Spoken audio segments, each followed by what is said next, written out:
At the beginning of the story, we see two old men drinking inside a building. A man known as Gwi Ryongja told the other man that he is a very cold-hearted person. He could not believe that the man only wanted to have one cup of drink after seeing him for the first time in decades. Ryongja poured the man some liquor. The moment he poured the liquor, Ryongja remembered that he and the man first met when they were quite young. 40 years ago, a younger version of the man stepped into Ryongja's house and asked him to use the Great Regression Technique to send him back to the past. The younger Ryongja was surprised to hear this. The Great Regression Technique is one of the great achievements of the GWI family. It is a technique that has been researched for centuries, and it has been passed down in the family. It was a technique that was incredibly difficult to use. Ryongja also tried to complete the technique, however, he had to give up. The man gave up after seeing the 5 materials needed to complete the technique. He knew that he could never get these materials. When the man came to Ryongja's house, he saw it as an opportunity to try to gather the materials. He told the mysterious man that he will help him if he can provide the materials that is required for the technique.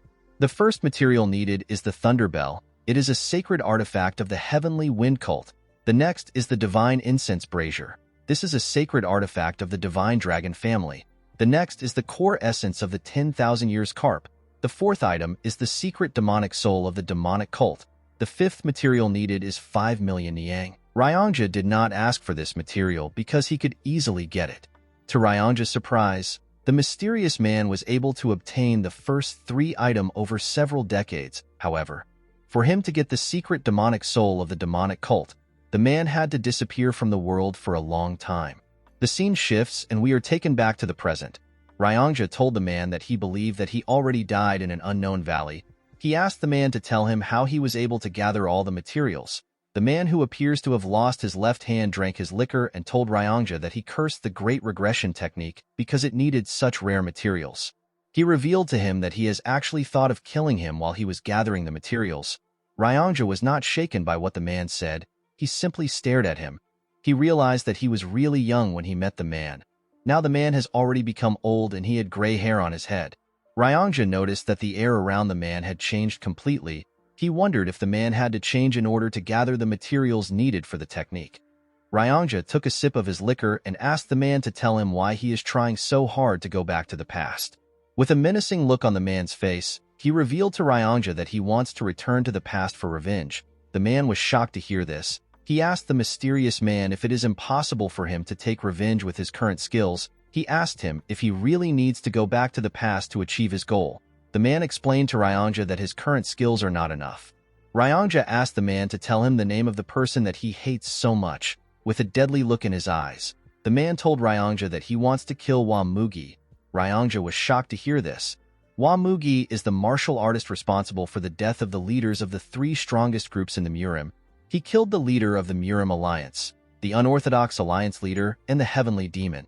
He is known as the strongest martial artist across all history. He is the strongest person in their era. Ryongja told the man that he will not be able to defeat Wamugi even if he returns to the past. The man told Ryongja that he must kill him no matter what. The man revealed to Ryongja that the Heavenly Demon who Wamugi killed was his father. Ryongja was shocked to hear this. The man explained to Ryongja that he does not seek revenge because his father was killed, or because his sly bastard of a brother was killed. He did not see it as a big deal for people who have given their lives to demons to be killed. Ryongja asked the man to share his reason. According to the man, on the day of the attack, Wamugi killed servants, cooks, and even young children who did not know martial arts. He even killed all the cats and dogs that were reared. Ryongja was shocked to hear this. He told the man that Wamugi would never do such a thing. He told him that he does not believe him. The man explained to Ryongja that he does not care if he does not believe him. He revealed to him that he cannot kill Wamugi in this age, so he must go back to the past to take his revenge. The man told Ryongja that he will ask Wamugi to tell him why a strong person like him needs to kill children. He told him that he will ask this question before he kills him. Ryongja felt bad for the man when he heard this. He told the man to do him a favor if he successfully returns to the past. He begged the man to find him in the past. The man asked Ryongja to tell him his reason for the favor. With a serious look on his face, Ryongja begged the man to stop him from getting married. The room became silent when Ryongja said this. The man immediately burst into laughter. Ryongja did not understand why the man was laughing.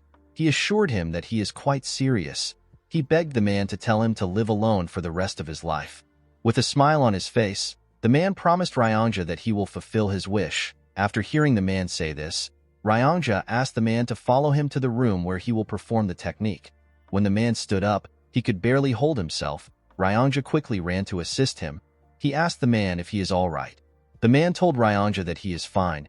He revealed to him that he lost one arm and one eye while trying to obtain the secret demonic soul. The man believed that this was a cheap price to pay for such an artifact. The scene shifts and we see Ryongja place 4 items in front of him. He opened the box containing the demonic soul and placed it next to the other materials. Immediately he did this, he began to chant something. The moment he started chanting, the demonic soul began to release a large amount of dark energy. As Ryongja chanted, each of the items began to release some energy. The energy fused together and a bright light shined. The moment the light shined, a large spatial crack appeared in the room. Ryongja was shocked to see this. He could not believe that he actually managed to perform the technique successfully. He turned to the man and told him that he did it. When Ryongja turned around, he saw the man sitting on the ground. The man appeared to be struggling. He was breathing heavily and doing his best to stay conscious. Ryongja was surprised to see this. He turned around and took a look at the portal. He turns back to the man and apologized to him. As he walked towards the portal, he promised the man that he will find him in the past and warn him about the impending disaster. He explained to the man that it has always been the GWI family's greatest wish to return to the past. Before Ryongja could step into the portal, his body stopped moving. He immediately realized that his acupoint has been sealed. The man appeared behind him. With a horrifying tone in his voice, the man asked him to tell him why he would try to do such a thing. Ryongja was terrified to hear the man's voice. He began to tremble. The man moved close to him and grabbed his neck. He asked Ryongja to tell him why he would try to betray him. He grabbed his neck and began to choke him. With tears in his eyes, Ryongja explained to the man that he lost his rationality for a short instant. He begged the man to forgive him. He told him that he should have never tried to do such a stupid thing because the man was the one who suffered to get the materials. The man glared at Ryongja when he heard this. He let go of the old man. He told him that he is also a selfish person. He revealed to Ryongja that he was only able to gather the materials by not caring about others. The man grit his teeth and told Ryongja that he would have killed him if he was someone else. While Ryongja was trying to catch his breath, the man places his hand on his shoulder and thanked him for waiting his entire life for him. Ryongja was shocked to hear this. He was surprised to see that the man was smiling at him. With tears flowing out of his eyes, Ryongja began to apologize to the man. While he was apologizing, he suddenly stopped moving. The man was shocked to see this. When he looked around, he noticed that everything had stopped moving. The man could not comprehend what was happening. While the man was looking at Ryongja, someone told him that he has passed the test. The man was surprised to hear this. When he turned around, he saw a very old man who was glowing. The man appeared to be a deity. The man asked the deity for his identity. The deity explained to him that he is the one who can send him back to the past. The man was shocked to hear this. The old man asked our protagonist if he truly believes that a mere creature and some items will make it possible for him to travel to the past. The man used his powers to raise the materials and told our protagonist that the items are not the true materials. He explained to him that the true materials are the efforts he offered when he gathered the items. The deity told the man that he has passed the test by living his life with a single goal and by sacrificing everything he had to achieve his goal. The deity explained to the man that his last test was to forgive Ryongja. He told him that the test was the toughest test out of everything. He was surprised to see that the man easily passed the test. The man asked the deity to send him back to the past since he has passed the test.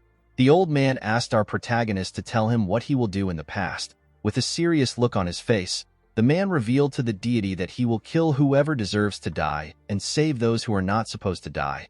The deity asked him if that is all he wants to do.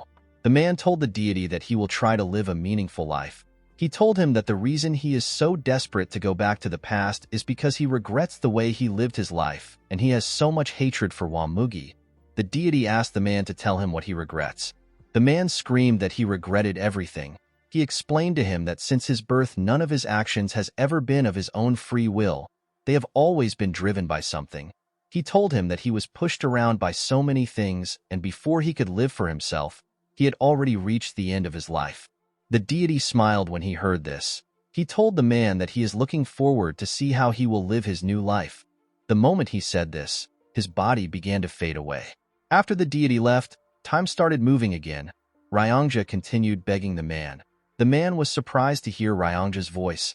Ryongja begged the man to not forget his promise of stopping him from getting married. The man smiled when he heard this. He walked towards the portal. Before entering the portal, the man asked Ryongja to live well. The old man did not care about what the man said. He begged him to stop him from getting married. The scene shifts and we see the man open his eyes. The man found himself on a stage. He was surrounded by hundreds of martial artists who were cheering. In front of the man was a statue of a demon. The man looked around and saw the faces of the martial artists cheering around him. The man smiled when he saw their faces. He realized that he had actually returned. While looking around, the man felt a certain energy. When the man looked up, he saw a man sitting on a huge chair at the top of a building. The man was surrounded by other people who were sitting around him. This man is the heavenly demon and our protagonist's father. The heavenly demon noticed that his son was staring at him. Our boy smiled as he looked his father in the eyes. While he was looking at his father, a huge man who was also on the stage hit his sword on the ground and referred to our boy as young master. He told our boy that he needs to start the fight. The moment our boy heard this, he realized that he returned to the day of the new demon skirmish. The heavenly demon declared that he would not limit the selection of the next cult leader to only his bloodline.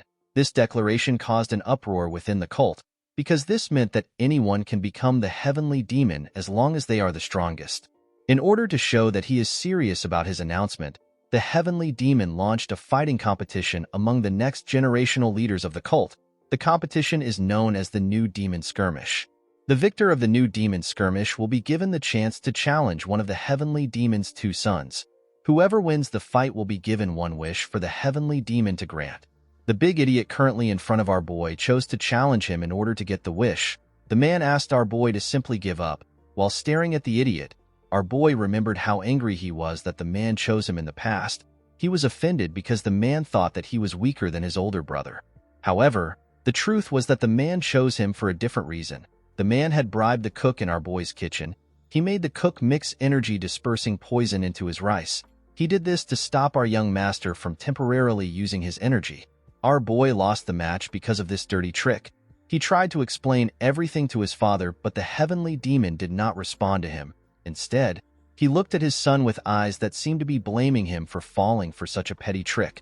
Our boy made up for his defeat by doing a few things that pushed him to his limit. Due to the mistakes and failures he experienced, he slowly lost his place in the succession war. Our boy realized that his predicament started from this particular defeat. Due to the fact that the young master did not say anything, the huge man asked him if he is distracted despite being in a fight. Our boy did not know how to respond to this. He asked the idiot for his name. The huge man was annoyed to hear this. He told the young master that his name is Gu Pyungo. He asked our boy if he is ignoring him. The moment he said his name, the man remembered him. He remembered that Gu Pyungo is one of the 7 disciples of the 8 demon supremes. His master's name is Gu Qianpa, and he is known as Blood Heaven Sword Demon. Pyungo is the 5th disciple of Qianpa. Pyungo told the young master that he must be confident in his abilities for him to mess with him. The man did not reply to the idiot. He turned to see his father. While looking at the heavenly demon, our boy noticed something.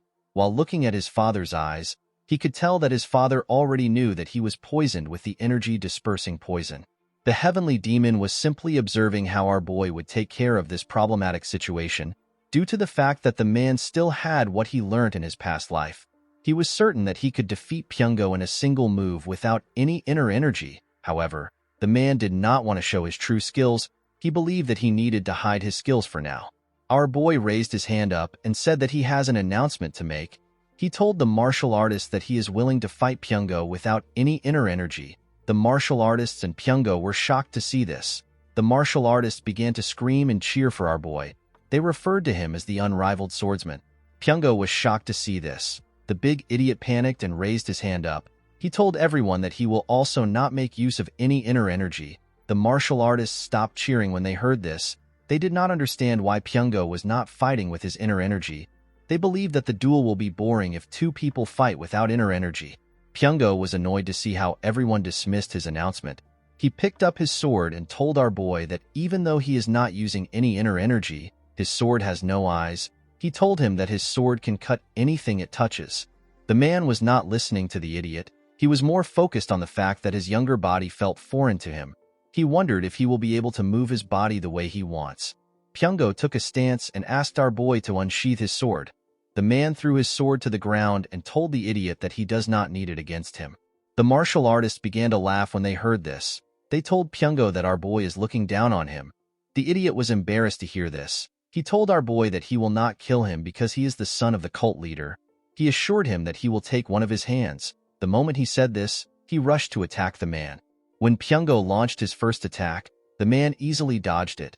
The man was surprised to see that his body was even faster than he thought.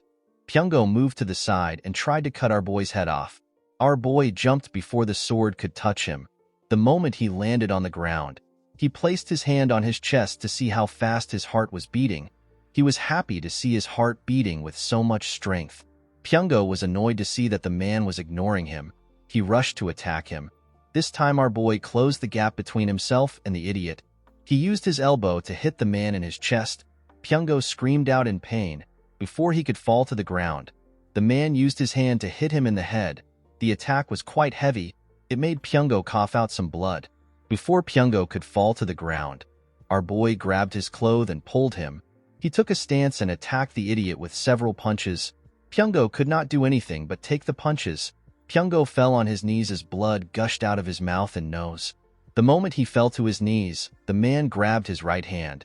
He raised his leg up and asked Pyongo if this was the hand he used to give the cook the poison. Pyongo was shocked to see that our boy knew about the poison. Unfortunately for the poor bastard, our boy used his knee to snap his hand. Pyongo screamed out in pain as tears fell from his eyes. The martial artists were quite shocked to see what the young master did. While shaking in pain, Pyongo fell to the ground. While staring at the idiot, our boy swore to himself that he will no longer let people like Pyongo influence how he lives his life. While he was looking at Pyongo, someone raised his hand. The martial artist became silent when they saw the person that raised his hand. The heavenly demon raised his hand and told his son that he will grant him a wish. He asked our boy to tell him what he desires. In this situation, people would usually request for an artisan sword or a secret martial arts manual. Our boy decided to follow his instinct. He told his father that he wants to go on a hunt with him. The heavenly demon did not expect such a request. Pyongo and the other martial artists were also shocked to hear the request. The heavenly demon asked his son if he is certain about his wish. With a smile on his face, the man told his father that he heard that he loved hunting when he was younger. He explained to his father that he wants to learn how to hunt from him. The heavenly demon simply glared at his son. He could not tell what he was thinking. He stood up from his chair and told him that they will depart tomorrow at dawn. The moment he said this, he turned around and walked away.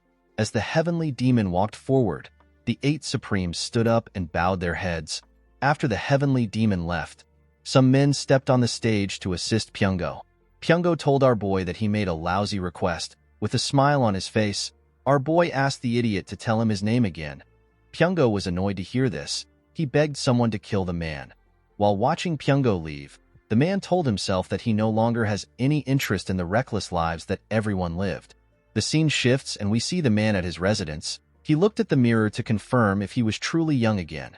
The man was surprised to see that he was no longer his old self. While staring at the mirror, the man wondered about what Wamugi was currently doing. The man knew that he could easily resolve his issues by finding Wamugi and killing him before he becomes strong. However, the problem was that the martial artist was difficult to find. In the past, Wamugi suddenly appeared the Jianghu as if he fell out of the skies. After he destroyed the Murim Alliance, the Unorthodox Alliance, and the demonic cult, he hid himself from the world, so there isn't a lot of information about him. The man understood that it would be a dangerous act of provocation if he tries to find Wamugi by telling the whole world his name. The man realized that his top priority is to become stronger than Wamugi. While he was thinking, someone tells him that he fought excellently on the stage. Our boy was shocked to hear this voice. When he turned around, he saw a chubby girl. He called the girl Leon. With a smile on her face, the girl greeted her young master. This girl is known as Bodyguard Leon. With a sad look in his eyes, the man remembered that Leon was actually with him during this time. In the past, the man did not know that his bodyguard had learnt a martial art that made her body increase in size. The girl learnt this martial arts for our boy's sake. The martial arts is known as the body petrification technique. It gives its user the ability to temporarily make their body as tough as a rock. It is a secret technique only known to certain people in the cult. The biggest flaw of this technique is that it makes the user's body really big. In the past, Leon threw her body in front of the man in order to block a sword aura which Mugi sent at him. It was thanks to her sacrifice that the man was able to survive the attack on the cult. Upon seeing how her master was looking at her, Leon asked him if something is wrong.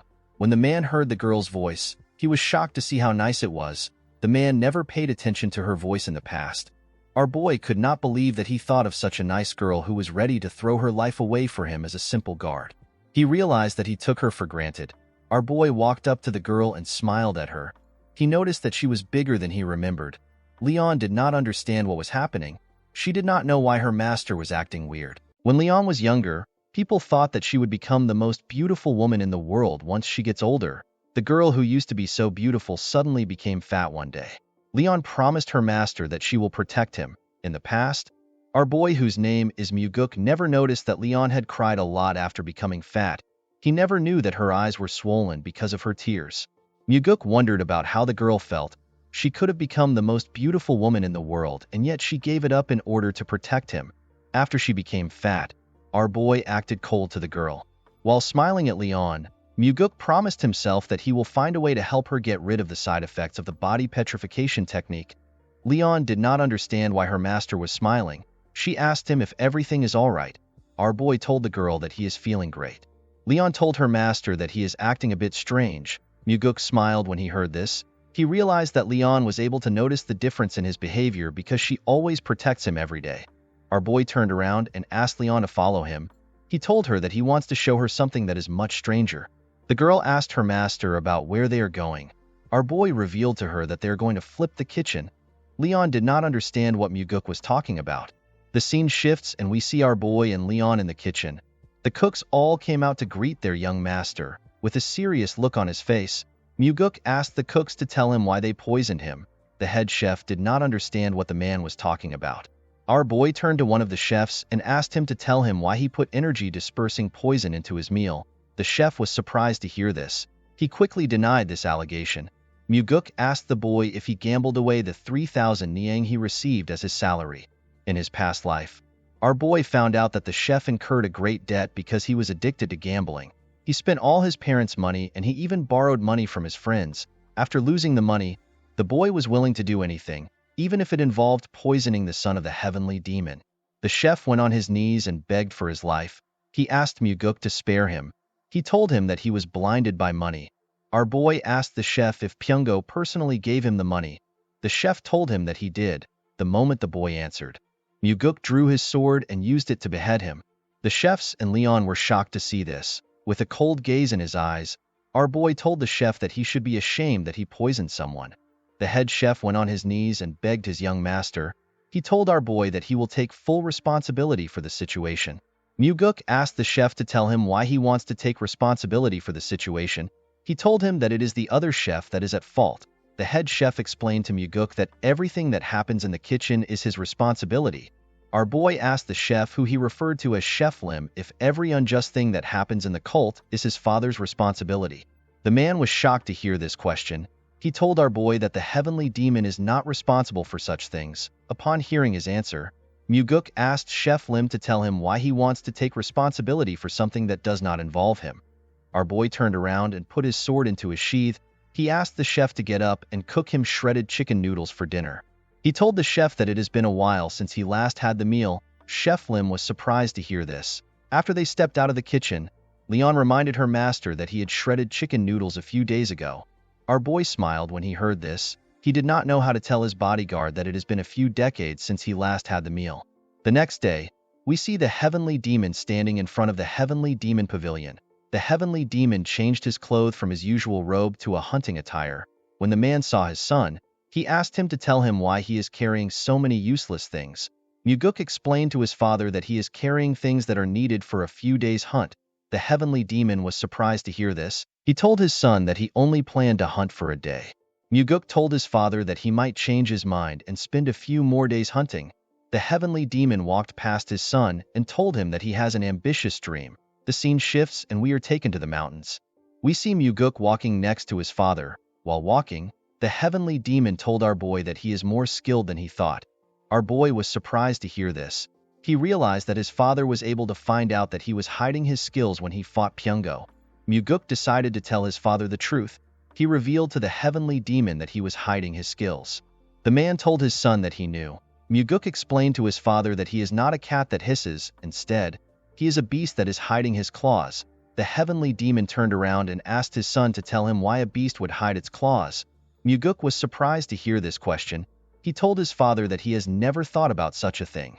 The man told his son that he did not think about it because he is still a cat.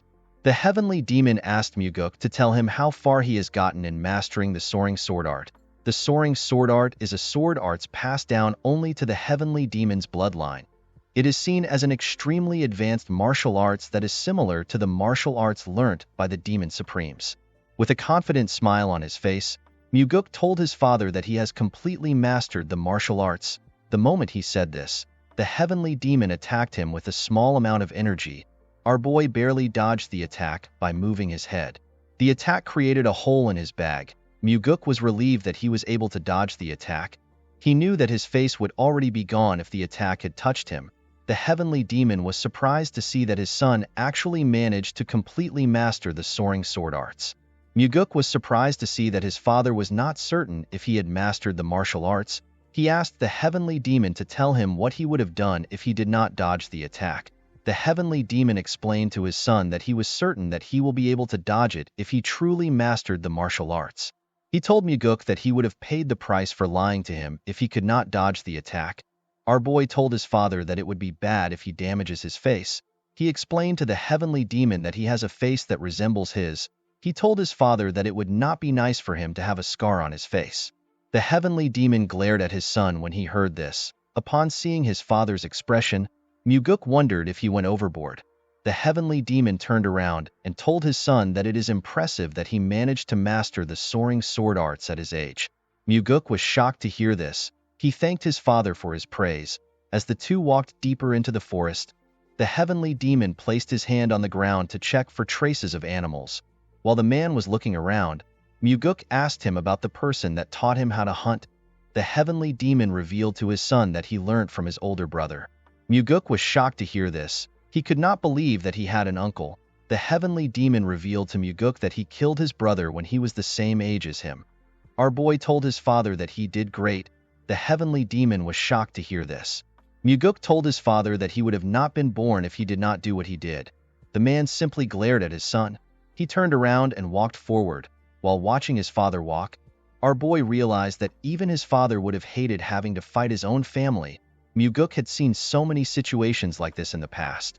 Our boy realized that the stronger a person seems, the deeper their wounds would be. The heavenly demon told his son that he could not find a solution when he was younger. Muguk clenched his fist and told his father that he also cannot do it. He told his father that he cannot do something which even he was not able to do. The man turned around when he heard this. With a serious look on his face, Muguk told his father that he cannot find a way because his brother is vicious and cruel. The heavenly demon asked his son if he is speaking ill of his brother because he is not around. The scene shifts and we see our boy and his father climbing a mountain. While he was running on the mountain, Muguk contemplates about the fact that he never got married in his past life. Due to this, our boy did not know what it felt like to have children. Muguk was curious about how his father saw him. When they arrived at the top of the mountain, they saw a large forest in front of them. Muguk asked his father if something is inside the forest. The man told his son that their dinner is inside the forest. Muguk quickly took out his bow. He told his father that they need to kill the animal. The heavenly demon asked his son to tell him how he plans to kill something that he cannot even see. He asked Muguk to close his eyes and feel his surroundings. Our boy was surprised to hear this. He decided to follow his father's orders. Muguk closed his eyes and released some energy. When martial masters try to find their opponents, they sense the vibrations in the air. People usually refer to this as the energy flow of a being. When Muguk closed his eyes, he could only feel one energy flow in the surrounding. This was his father's terrifying energy. The heavenly demon asked our boy to send out some of his energy in a single line. He asked Muguk to make the energy thinner without breaking it. He asked our boy to think of his body as a ball of yarn. He told him to slowly discharge his energy as if he is pulling out a thread. Muguk followed his father's instructions and carefully moved his energy. While moving his energy, our boy hit something. The heavenly demon asked him if he has reached something. Our boy told his father that he sees a tree. The heavenly demon asked his son to search the vicinity slowly. As Muguk carefully moved his energy away from the tree, he pushed it into the forest. The moment he got past the tree, Muguk's energy hit a boar which was in the forest. Our boy was shocked to see this. He told his father that it is a wild boar. He told him that the animal has stiff fur and a long body. The heavenly demon was surprised to hear this. He told his son that he is correct. While staring at Muguk, the man told him that he was not able to quickly guess the animal from their current distance. With a smile on his face, Muguk told his father that he was blessed with a body that is gifted in martial arts. He told him that he can do this level of work easily. The heavenly demon simply glared at his son when he heard this. At night, we see our boy roasting the boar. The heavenly demon asked his son to tell him how he is able to cook hunted animals. Muguk told his father that he learnt from a book. The heavenly demon was surprised to hear this.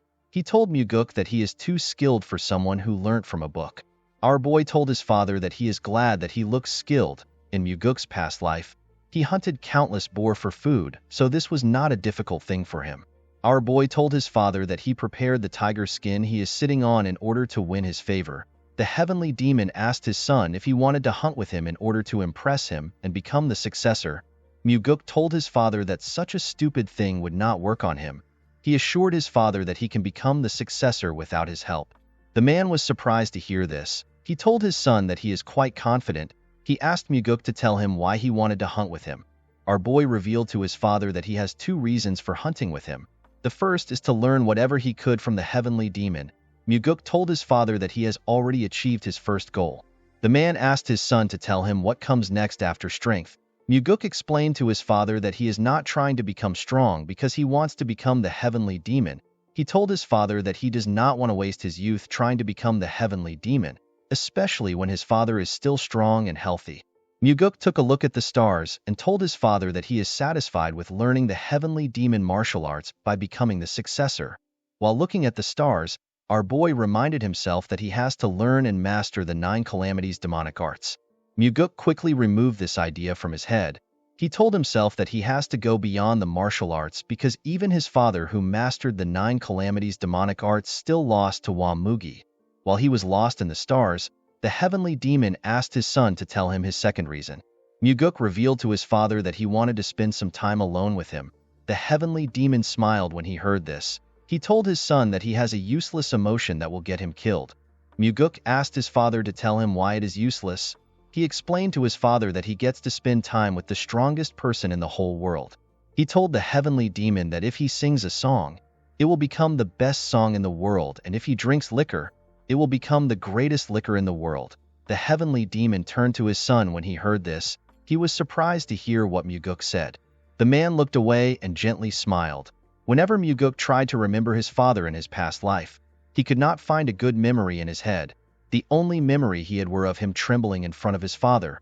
In this life, our boy aims to get more things other than new memories. He believed that his father should not get too happy because he was doing everything for his own sake. The next day, we see Muguk packing his bags in order to return to the cult. His father told him that they are not yet leaving. He told Muguk that he has to catch a tiger since he is hunting with the heavenly demon. Our boy was surprised to hear this. The heavenly demon asked his son to get up and follow him. The man took Muguk to a bamboo forest. He asked him to close his eyes again. He told him that their target is 100 yards away on the right side, which is further than their last prey. The heavenly demon asked his son to feel the wind. He told Muguk to infuse his energy into the wind. While doing his best to follow his father's instructions, our boy realized that he has never thought of infusing his energy into the wind before. There was no one to teach him such a skill, and none of the martial arts he saw ever taught such a thing. The heavenly demon asked Muguk to discharge his energy into the wind. He told our boy that he needs to send his energy to his target as quickly as possible in order to adapt to using the skill in real situations. The moment the man said this, Muguk used his energy to sense the wind. However, our boy did not know how to infuse his energy into the wind. While struggling to put his energy into the wind, Muguk noticed that the wind blew his energy away. Our boy immediately understood that he did not need to infuse his energy into the wind. Instead, he was supposed to allow his energy ride the wind. What he needed to do was to entangle the two together. As the wind carried our boy's energy through the forest, he was able to sense an animal. Muguk was able to see the tiger which his father was referring to. Our boy turned to his father and told him that the tiger is actually real. The heavenly demon was shocked to hear this. Our boy asked his father if something is wrong. The heavenly demon regained his composure and asked his son to not get lazy in his training. He told Muguk that his chances of survival will increase if he is able to maintain more lines. Our boy thanked his father for his advice. At night, we see Muguk give his father a bottle containing some liquor. He told the man that it is his trump card. The man drank the liquor and told our boy that it is quite good. When Muguk drank it, he told his father that it is still too strong for him. Of course, this was a lie. The heavenly demon told our boy that no demonic human would complain about liquor that is strong. Muguk told his father that it is more important to have a vicious heart than to be good at drinking liquor. The heavenly demon asked his son if he can kill him to save himself. Muguk revealed to his father that no child can kill his parent to save himself. Of course, this was not true. Our boy knew that he could kill anyone as long as he had enough reasons to. Muguk realized that this was his first time having a proper conversation with his father, and yet he still treasured his life more than his father's own. The heavenly demon told his son that he does not have a vicious heart if he is hesitant about killing him. Our boy told his father that he will learn how to drink strong liquor first. With his eyes filled with curiosity, the heavenly demon watched his son as he drank his liquor. In the next scene, we see Muguk circulating his inner energy while he was in his training room. After practicing for a while, our boy let out a huge sigh and stopped circulating his energy. The moment he stopped practicing, Muguk realized that he could freely entangle his energy with the wind, and he could now maintain 4 energy lines. Muguk never expected his father to teach him how to discharge his energy into the wind. This technique is like gaining an extra life because its user will be able to easily find an enemy that is trying to attack him. Our boy knew that he will be capable of releasing 10 energy lines at the same time if he continues to train. He was certain that he will be able to neutralize any stealth technique used by his enemies. While thinking, Muguk realized that even his father, who is much more skilled than him, still lost to Wamugi because the Heavenly Demon Pavilion was infiltrated. The Heavenly Demon Pavilion is a place that is thoroughly guarded by 3 barrier formations, 6 trap formations, and a group of carefully selected elites. There is also the 8 Demon Supremes, which are in 8 different directions, and their subordinates, which are protecting the Heavenly Demon. In the north, there is the demonic swordsman of the Northern Heaven Sword family, which is led by the 1/Sword Supreme. In the south, there is the demonic bladesmen of the Southern Heaven Blade family. They are led by the Blood Heaven Sword Demon. In the east, there is the Iron Fist of the Eastern Fist faction. They are led by the undefeated Fist Demon. In the west, there is the demonic sorcerers of the Western Illusion formation. They are led by the Soul-Stealing Demon. In the northeast, there is the Faceless Swordsman that wants to become the Evil Smiling Demon. In the southeast, there is the Drunken Swordsman. They are always drunk with the demonic drunkard. The Poison Fang stays in the southwest. They research all sorts of poison with the Poison King. And finally, in the northwest, there are crazy monks that are crazy about the demonic Buddha's belief of deluding the world. In the past, Muguk believed that the enemy broke into the cult from outside. However, this was not the case. Our boy later found out that the outer defense was never broken. Muguk realized that one of the 8 Demon Supremes must have allowed Wamugi into the Heavenly Demon Pavilion. Our boy believes that there could be more than one traitor. The traitor was never found in the past, but this did not matter to Muguk. He plans to treat each one of the Supremes as traitors. After the Heavenly Demon was killed, none of the 8 Supremes sought revenge. Instead, they decided to close the cult. In his past life, our boy found out about how the 8 Demon Supremes lived their lives. He even knew what their last moments were like. Muguk assured himself that he will make use of each one of the Supremes. As Muguk walked towards the entrance of the room, he hears someone call Leon fatty. The person asked Leon if the young master is still in the training ground. Our boy was surprised to hear what the person said. Outside the training ground, we see a bald man with a huge sword and 2 other men behind him. The bald man told Leon that he can no longer wait. He asked her to drag Muguk out of the training ground. The girl was surprised to hear this. She could not believe that the man had no regards for her master. Before she could say anything, our boy stepped out of the house and asked the girl to tell him what she is doing. Leon was surprised to see her master. Muguk walked up to the girl and reminded her that he asked her to do her own thing while he is training. Our boy asked her if she was waiting outside for him the whole time he was training. The bald man moved close to Muguk. He asked him to tell him why he suddenly decided to train for days. Our boy immediately recognized the man. He realized that this man is Yang Pu. He is a disciple of the Blood Heaven Sword Demon. He noticed that the man was speaking to him without fear. Muguk could not blame Yang Pu because he was only being disrespectful because of the Heavenly Demon. After the Heavenly Demon announced that anyone in the cult could become his successor, the Heavenly Demon's sons were no longer seen as special. In fact, the announcement fueled the ambitious desires of many within the cult to defeat the sons of the Heavenly Demon so they can gain notoriety.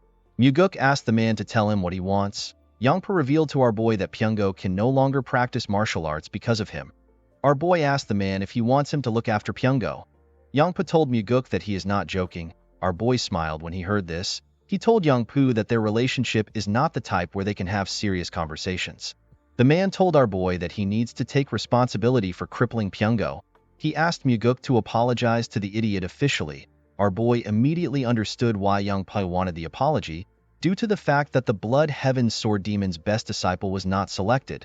His other disciples are trying to impress him by doing whatever it takes. Yangpu wanted Muguk to give out an official apology so that he can take credit for not letting the Blood Heaven Sword Demon look bad. Our boy smiled and told Yangpu that his master will not still choose him as his best disciple because of an apology. Yangpu became nervous and told Muguk that he is spouting nonsense. He told our boy that he only came for Pyungo's sake. With a horrifying look on his face, Muguk told the idiot that he wants an apology from him. Yangpu asked our boy to tell him what he has to apologize for. Our boy asked the man to apologize to Leon for speaking rudely to her. Leon was surprised to hear this. Yangpu was also surprised to hear this. Leon turned to her master and told him that she is fine. Muguk told the girl that he is not fine with it. Leon was surprised to hear this. Muguk walked forward and asked Yangpu to get on his knees and apologize to Leon for speaking rudely.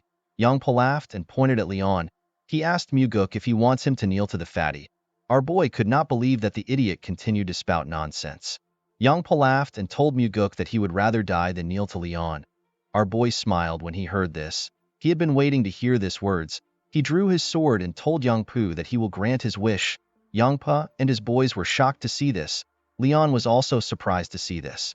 Yangpu told our boy that he has gone crazy. With a serious look on his face, Muguk told the man that he can either kneel down and apologize or fight him. Our boy reminded Yangpu that his master would not like it if he retreats. The man became worried when he heard this. He asked Muguk to tell him why he is going so far. Muguk explained to the man that he does not really care if Yangpu came to look for him. He told the man that he will never allow him to insult his subordinates. Leon was shocked to hear this. Yangpu was annoyed to hear this. He asked Muguk if he is really going to kill him because of a fat pig. Our boy smiled when he heard this. He told the man that Leon means a lot to him. Upon hearing this, Yangpu drew his sword. His friends asked him to not fight the young master. Leon wanted to interfere when she saw the man draw his sword. Muguk used his hand to tell her to stop. Yangpu took a stance and told our boy that he will only take one arm because he is the son of the Heavenly Demon. Yangpu's friends and Leon became worried when they saw the man take a stance. Yangpu easily closed the gap between Muguk and himself. He tried to cut off our boy's hand. Unfortunately for him, Muguk dodged the attack by going low. While he was below him, Muguk stabbed Yangpu's head through his mouth. His friends and Leon were shocked to see this, as blood dripped out of his mouth. Our boy told the man that his mouth is the cause of his death. He told Yangpu that he used his mouth to insult his subordinate and refused to use his mouth to apologize to her. The moment he said this, Muguk took out his sword from the man's mouth. He watched Yangpu as he fell to the ground. Yangpu's friends ran to help him. One of them asked our boy if he can handle the consequences for his actions. Muguk told the man that his mouth resembles Yangpu's own. The man was horrified to hear this.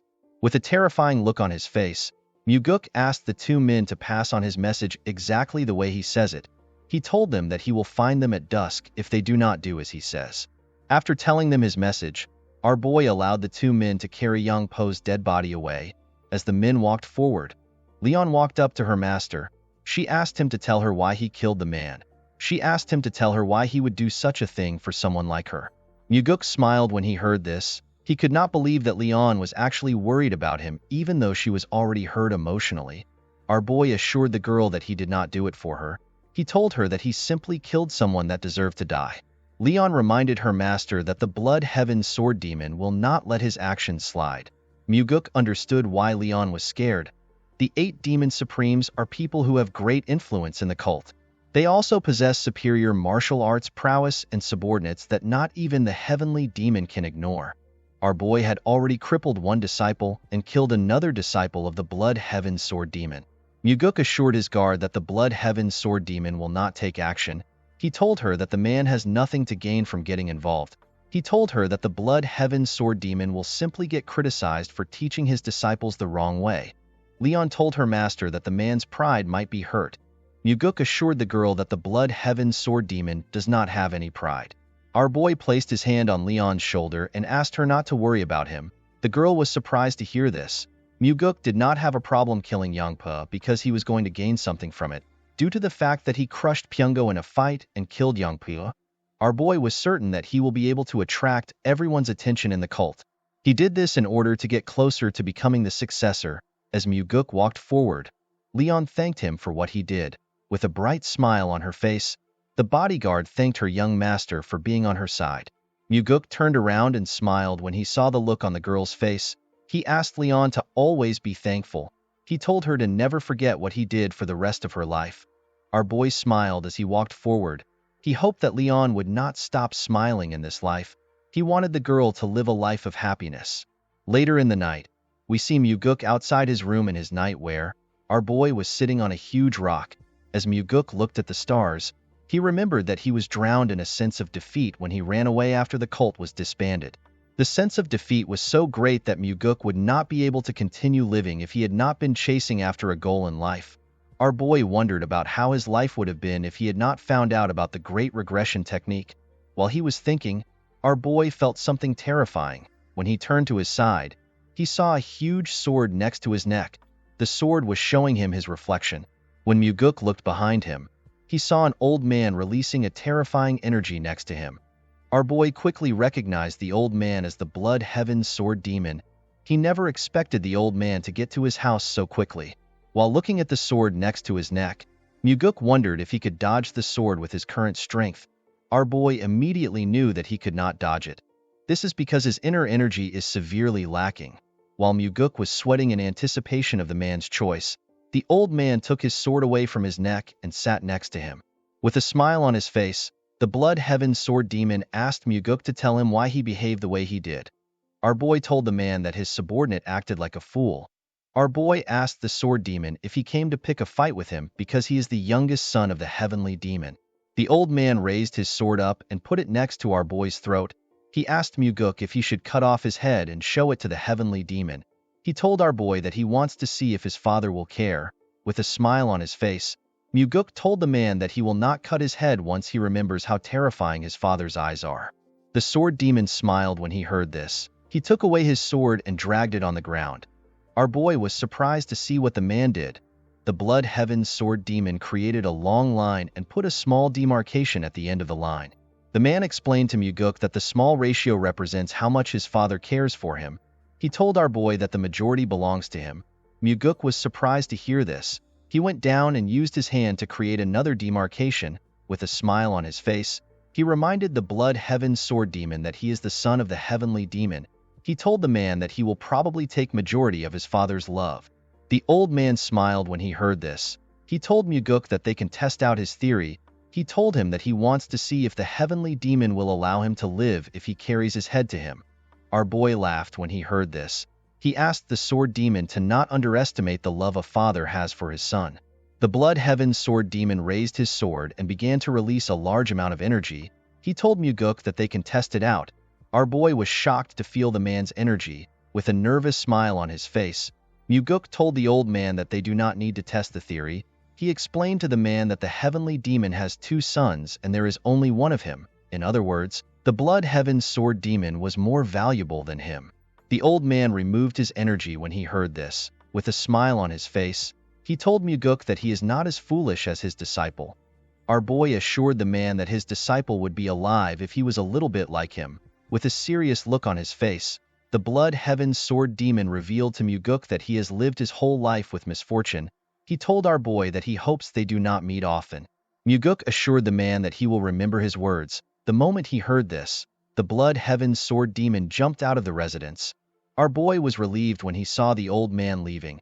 After the Sword Demon left, Muguk noticed that he was feeling some pain in his body. When our boy raised his clothes up, he saw some marks on his body. Muguk immediately realized that the old man used his sword hilt to hurt him when he sat next to him. He was annoyed to see that the crazy old man would hurt him. Our boy knew that the Blood Heaven Sword Demon came to see him for a different reason.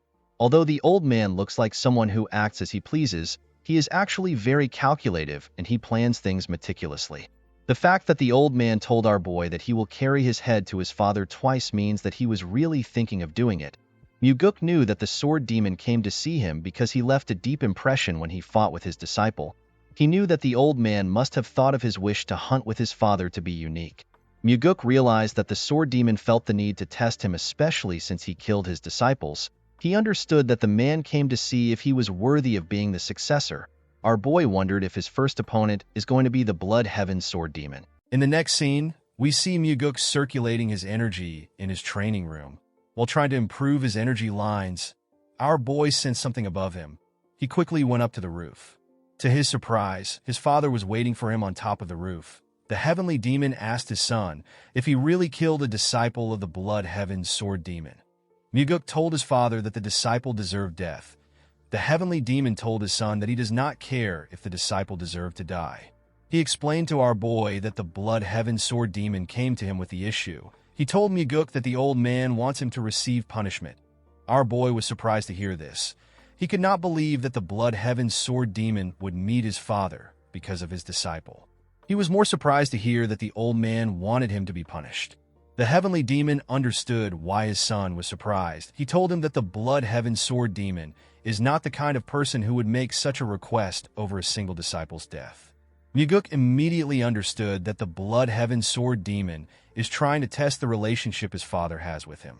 The old man wanted to see if the heavenly demon will punish his son and the kind of punishment he will give our boy. He did this to see if the heavenly demon considers our boy as one of the successor candidate. While staring at his son, the heavenly demon told him that he intends to punish him. Muguk was surprised to hear this. He told his father that he has no justification to punish him. The heavenly demon assured his son that a reason can be created. Muguk was surprised to hear this. He did not understand what his father was thinking. The heavenly demon reminded his son that he asked him about which demon supreme he trusts the most while they were hunting. When Muguk asked this question, his father did not give him an answer. Presently, the heavenly demon revealed to his son that he does not trust anyone in the cult. Muguk was shocked to hear this. The man reminded our boy that he told him that they need to set hierarchy and discipline within the cult. The heavenly demon asked his son to tell him how he wants to do this. He told him that he is not interested in hearing stupid answers. He asked Muguk to share his true thoughts. Muguk realized that his father was truly asking for his opinion. Our boy told his father that their cult has lost the path of the demon. The heavenly demon was surprised to hear this. He asked his son to tell him what the path of a demon means to him. Muguk explained to his father that the path of a demon should be the belief that their cult has to defeat absolute evil. The heavenly demon was very surprised to hear his son's answer. Our boy told his father that the Orthodox faction is not the direct opposite of their cult. The heavenly demon asked his son to tell him what their direct opposite is. Muguk told his father that the opposite of their cult is absolute evil, a form of evil that is so cowardly and terrifying to the point that no human can bear. Evil that even demons will despise and turn away from it. Our boy explained to his father that the justice and chivalry that the Orthodox faction advocates for is only good enough to deal with lesser evils. He told him that their justice is not capable of facing absolute evil. Unfortunately, the Orthodox faction heavily believes in forgiving others. As long as they value people, they can never be a match for evil that has forsaken its humanity. Muguk revealed to his father that they are the only faction within the Murim that can get rid of evil that is atrocious and horrifying. With a serious look on his face, our boy told his father that they will walk the path of the demon if evil which the Orthodox faction cannot handle kneels before them. The heavenly demon was shocked to hear his son's profound thoughts. Muguk told his father that the cult will not go far if they cannot accomplish the true path of a demon. He told him that they need to punish themselves so that they can improve. The heavenly demon found our boy's words to be intriguing. Muguk took a look at his father's face. He was not surprised to see that his father found his words to be confusing. Our boy was certain that his father has probably never thought of such a thing. Even Muguk himself did not learn these things while he was in the cult. He came to this understanding while he was wandering the Central Plains. While our boy was thinking, his father asked him if he has any other arrogant thoughts. Our boy told his father that he has nothing left to share. Upon hearing his son's answer, the heavenly demon understood why the blood heaven sword demon wants him to punish Muguk. He told his son that the old man must have seen something in him. He revealed to Muguk that the old man is trying to use him to test him. Our boy told his father that the blood heaven sword demon must have seen the possibility of him becoming a successor candidate. The heavenly demon told our boy that the old man could have also seen him as someone who would mess up the cult. Muguk told his father that it can be anything. He explained to him that the blood heaven sword demon must have seen something because he has extraordinary eyes. Upon hearing our boy's answer, the heavenly demon turned around and asked him to follow him. Muguk was surprised to hear this. He asked his father to tell him where they are going because it is already late. In the next scene, we see the heavenly demon and our boy standing in front of a cave known as the Minor Heaven Cave. The cave had a huge iron door at its entrance. The Minor Heaven Cave is a place where a possible candidate that could become the heavenly demon, a disciple of the heavenly demon or a child of the heavenly demon, goes to be tested. It is easy to go into the cave. However, if the person is unable to get through the trials inside, they will be stuck inside the cave forever. The success rate for the trial is 50-50. Half the people who are blood related to the heavenly demon have lost their lives inside the cave. The place is so dangerous that even Muguk's overly ambitious elder brother has never talked about going inside. Although he did not like it, our boy knew that he would also have to go through this cave if he wants to become the heavenly demon. Muguk asked his father if he wants him to go into the cave now. The heavenly demon told his son that he also went in when he was the same age as him. Our boy asked his father to tell him the amount of time it took for him to get out of the cave. The heavenly demon revealed to his son that he got out in 2 months. Muguk was shocked to hear this. Even among the heavenly demons, his father is known to be the most talented of them all, and yet it took him 2 months to get out. The heavenly demon revealed to his son that he was the only one who managed to make it out in 2 months. Most people spent 3 years in the cave. Muguk asked his father if he really wants him to go into such a dangerous place without preparations. The heavenly demon reminded his son that he is giving him a punishment. Our boy could not believe that his father is willing to send him into a place where he could die simply because the blood heaven sword demon wants to punish him. Muguk wondered if his father was hoping that he would become stronger and come out alive. Our boy smiled when he thought of this. With a smile on his face, Muguk told his father that he will do his best to come out earlier than he did. The heavenly demon smiled when he heard this.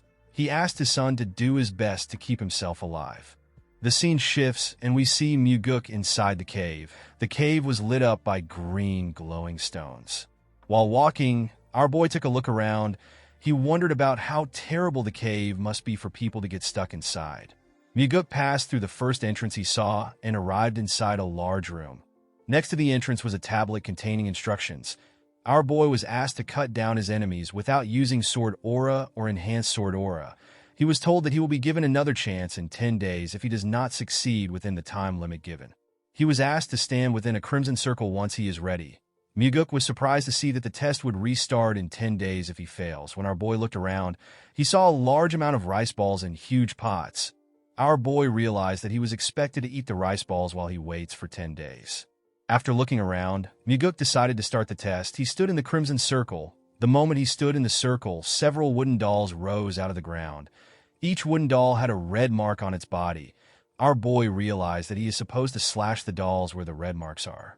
Without wasting time, Muguk immediately began to cut the dolls in front of him. He swiftly tore the dolls apart. As he cut through the dolls, our boy noticed that the test is much difficult than he expected. When he turned around, he noticed that some dolls which he had not yet cut were going back down. Muguk knew that he could not let the dolls go back down because he would fail the test. Our boy immediately ran towards the dolls. He moved close to the doll and bent his body to cut it. The moment he cut the dolls, our boy stood up to check if there are still any dolls left. To Muguk's surprise, there were still 3 more dolls which he had not yet cut. Our boy immediately moved close to the dolls. He barely managed to cut them on their red marks. He fell to the ground after he cut the dolls. However, to his surprise, there was still one last doll that was yet to be cut. The doll had its mark on its neck. The wooden doll was about to completely go down. Muguk grit his teeth and ran towards the last doll. Before the doll's head could go down, our boy got close to it and landed a clean cut on its head after taking care of the doll. Muguk took a look around. He could not believe that he almost had to spend an extra 10 days in the room because he let his guard down for a second. Our boy realized that it would actually be impossible for him to get through this first trial with the skills he had before his regression.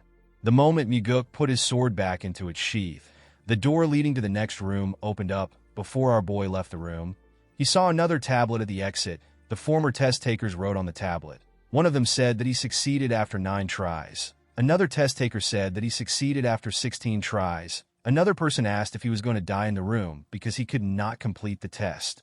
Another test taker wrote that he has tried to go back, but there is no way out. While Muguk was looking through the tablet, he recognized the handwriting at the end of it. The person called the other test takers idiots.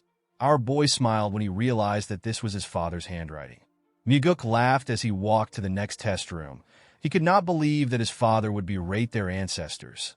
Inside the second room, our boy saw the crimson circle on the ground and hundreds of weapons on the walls.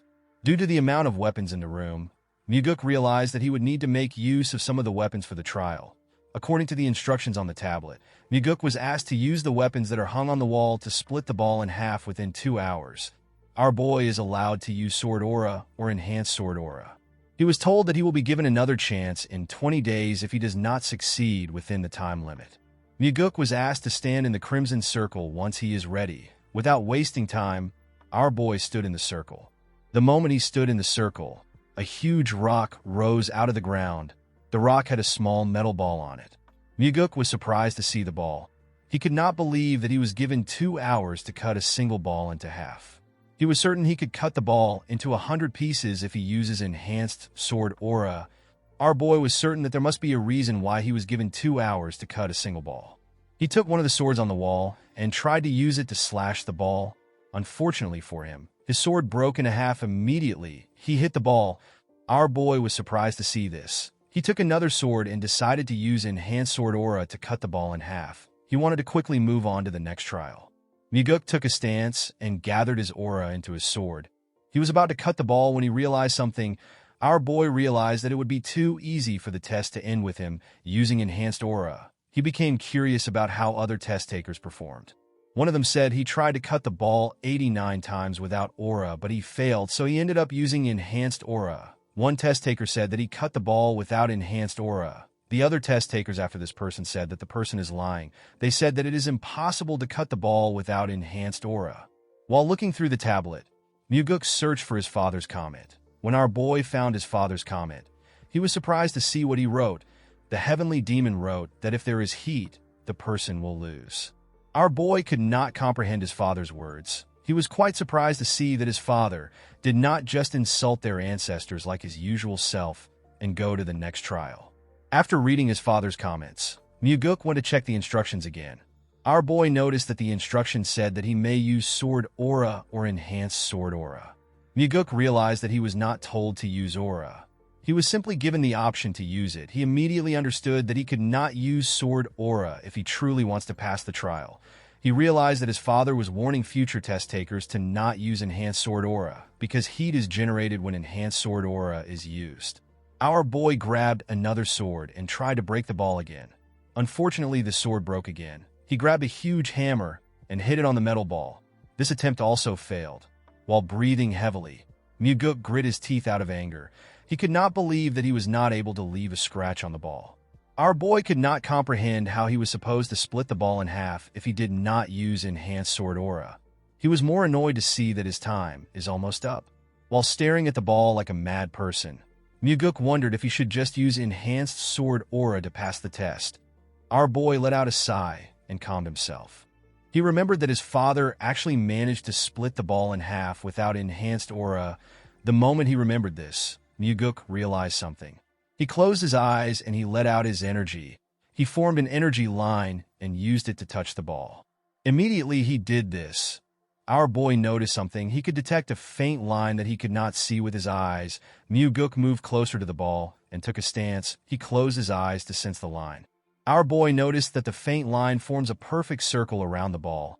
He aimed his sword at the faint line and swung his sword. Muguk perfectly split the ball in half. Our boy was extremely happy to see what he had accomplished while he was cheering. He saw something inside the ball. Muguk was shocked to see a demonic essence pill inside the ball. A demonic essence pill is a pill that gives any demonic human a tremendous amount of energy if they consume it. Muguk realized that the pill would have exploded if he used enhanced sword aura because of the heat it produces. The pill is a reward given to the person who managed to cut the ball with their sword. Our boy thanked his father when he remembered that he warned him to not use aura. Immediately, he thanked his father. Muguk ate the pill. He sat on the floor and began to circulate his inner energy. A bright light shined from our boy's body as he circulated his energy. His energy slowly began to disperse after a while. Muguk opened his eyes and stood up. The moment he stood up, our boy felt a strong power in his body. Muguk was happy to see that he was able to acquire the thing he lacked the most, which was energy. After checking his energy, our boy moved on to the next room. According to the instructions in the room, Muguk was asked to differentiate between life and death. He was told that he will be given another chance in 5 days if he fails. He was asked to stand in the Crimson Circle if he is ready.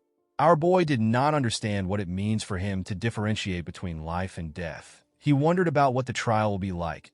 The moment he stepped into the circle, a slab containing several plants appeared in front of him. Upon seeing the plants on the slab, Muguk realized that the trial requires him to differentiate between herbs and poisonous plants. Our boy smiled when he understood the trial. He remembered how he struggled when he searched for the ingredients which Ryanja asked him to get. Muguk could easily differentiate between herbs and poisonous plants. He even knew the effects of each plant. This trial was quite easy for him. He stretched out his hand and took a plant. Muguk took the plant because it was the only one that was not poisonous. The moment he took the plant, the slab went down. Immediately, the slab went down. Another one came up. Our boy was surprised to see this. He realized that the second slab was put into test if a person got the first one by guessing. Those who don't know anything about herbs will be forced to taste each one to get the correct answer. Muguk easily picked out the herb among them. After he did this, the slab went back down. To our boy's surprise, another slab did not come up. He wondered if the test had come to an end. Muguk turned to the tablet to see what other test takers said. One of them said that he is going to become a poisonous human due to the amount of plants he has eaten. Another test taker called the person who created the test an idiot. He did not understand why someone would create such a test. A test taker said that he succeeded on his 96th try. Another test taker said that he lost all his hair from eating poisonous plants. Muguk smiled when he saw the comments each person left. Our boy's father said that no one should rely on luck. Upon seeing his father's comment, Muguk realized that his father knew all the plants from the beginning. After seeing the comments, our boy went to the next room. This room is the last trial. According to the instructions, Muguk is expected to survive the illusory life and death trap formation. He was told that he will die if he actually dies in the trap formation. He was asked to stand in the circle when he is ready. Upon seeing how serious the trial was, our boy decided to check the comments of past test takers. One test taker said that he will kill the creator of the illusory life and death trap formation once he becomes the heavenly demon. Another person said that he will never step into the trap formation again in his life. Our boy's father asked the future test takers to not rest. Muguk was surprised to see this. Upon seeing his father's advice, our boy stood in the circle. The moment he stepped in the circle, he noticed that the space around him was getting distorted. While he was looking around, Muguk found himself in a desert. Our boy was surprised to see this. He noticed that he could feel the wind on his skin, and he could also feel the sand on the ground. Everything felt real to him. Muguk could not believe that the trap formation was capable of creating such realistic things. While he was looking at the sand, our boy noticed that he was surrounded. Several zombie warriors surrounded him. Although they were illusions, Muguk could feel their presence and their intent to kill him. Our boy was happy to see his situation. He believed that he has been given an amazing opportunity. Our boy drew his sword and took his stance. The moment he drew his sword, the zombies rushed to attack him. A soldier managed to get close to him and tried to pierce his head. Muguk bent his head to dodge the attack. While he was below the zombie, he stabbed it in the head. The moment he stabbed the zombie, 3 more zombies tried to attack him. Our boy jumped and dodged the attack. Immediately, he landed on the ground. Muguk realized that he could fight freely since he is not dealing with humans. Our boy used his aura to tear apart the zombies close to him. Thanks to the demonic essence pill, our boy was now able to freely use his energy. After he killed the zombies, a larger amount of zombies rushed to attack him. Muguk let out a sigh as the zombies attacked him from every angle before their swords could touch him. Muguk swung his sword with his energy and cut each one of them in different parts. Each of the zombies fell to the ground. When our boy looked around, he noticed that there was no more zombie soldier in the area. He wondered if he was already done. Muguk felt bad that the fight ended so quickly. While he was looking around, our boy smiled. He saw more zombie soldiers in front of him. These soldiers were wearing armors and were far more powerful than the ones from earlier. The zombies rushed to attack Muguk. Among the zombies were archers. The archers shot their arrows at our boy. Muguk managed to dodge the attack. While he was breathing heavily, our boy began to smile. He was excited to fight the zombies. While he was breathing heavily, a zombie tried to attack him from behind. Muguk dodged the attack by going low. Our boy noticed that his enemies are slowly getting stronger. He stood up and stabbed the zombie in its neck. He killed the other zombies around him. While fighting the zombies, Muguk understood why his father asked him to never rest. Our boy realized that this was the first battle that felt like a real battle after he regressed. Due to the fact that he was fighting with his life on the line, Muguk was able to digest the insights he had in his past life. Our boy did not stop moving. He continued to use his sword to tear the soldiers apart. As he did this, the insights he got in his past life were slowly becoming one with his current body. Our boy used his sword aura to push back the zombies around him. The moment he did this, a large amount of small blades were fired at him. Muguk managed to block the blades with his sword. He quickly moved close to the zombies that shot at him. He used his sword to strike them. While tearing the zombies apart, our boy moved faster and made his attack stronger. After fighting for a while, Muguk managed to cut down the last zombie. After the soldier fell to the ground, our boy used his sword to hold himself up. He took a look around to see if there are any more zombies around. Muguk did not see anything except dust in the area. He wondered if the battle was over. While his body was dripping with sweat, our boy returned back to the real world. When he moved close to the exit, he saw a stone tablet. Our boy was congratulated for passing the trial. According to the tablet, our boy was expected to use his new strength for the advancement and prosperity of the heavenly demon divine cult. Muguk smiled when he saw this. He could not believe that he completed the trial in a day when it took his father 2 months. Our boy knew that this information will cause an uproar in the cult. He knew that people would doubt his achievements more than they will praise him because of how fast he was.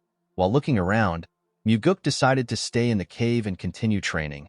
He decided to fully comprehend all the insights he had in his past life. He assured himself that he will make the insights fully assimilate with his current body. In the next scene, we see our boy at the Heavenly Demon Pavilion. Muguk told his father that he took 100 days to clear the trial. He told his father that although he did his best, he could not break his record. The Heavenly Demon asked our boy if he cut the metal ball the right way. Muguk revealed to his father that his hint was a big help. He told the Heavenly Demon that he did not rest at the trap formation of the final trial. The Heavenly Demon smiled when he heard this. Muguk was surprised to see this. He wondered if his eyes were playing tricks on him. He was certain that he saw his father smile for a moment. The Heavenly Demon commended his son for not being a fool.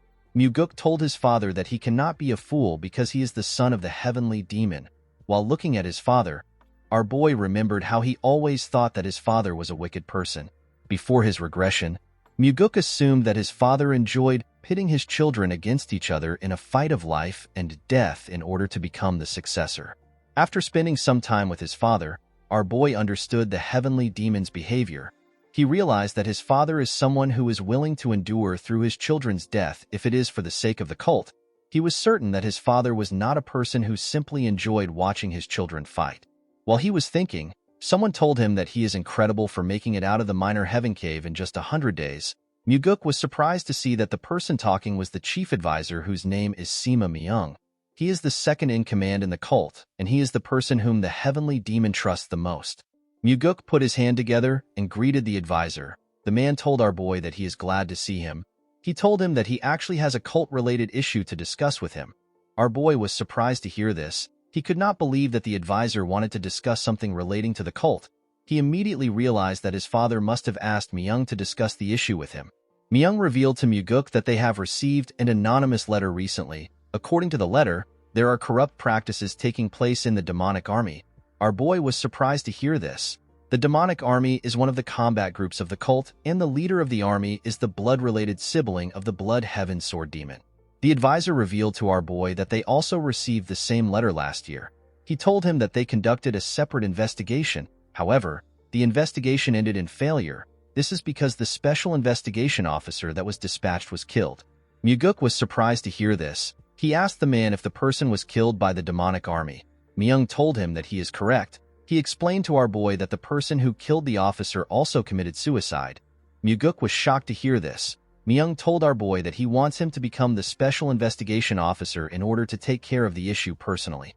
Our boy immediately realized that the situation was dangerous. He knew that anyone who was found to be complicit in corruption would already be executed. Due to this, anyone who dares to engage in corrupt practices will do whatever they can to hide their crimes. Muguk knew that the organization would not go easy on him, even if he is the son of the heavenly demon. Our boy turned to Myung and told him that he could die while investigating. The advisor told our boy that he is correct. He told him that he will have to put his life on the line to carry out the mission. Muguk immediately realized that this was one of his father's tests. The heavenly demon reminded his son that he said that he will control and hold the cult members by their leashes. Our boy explained to his father that he planned to do this when he becomes the heavenly demon.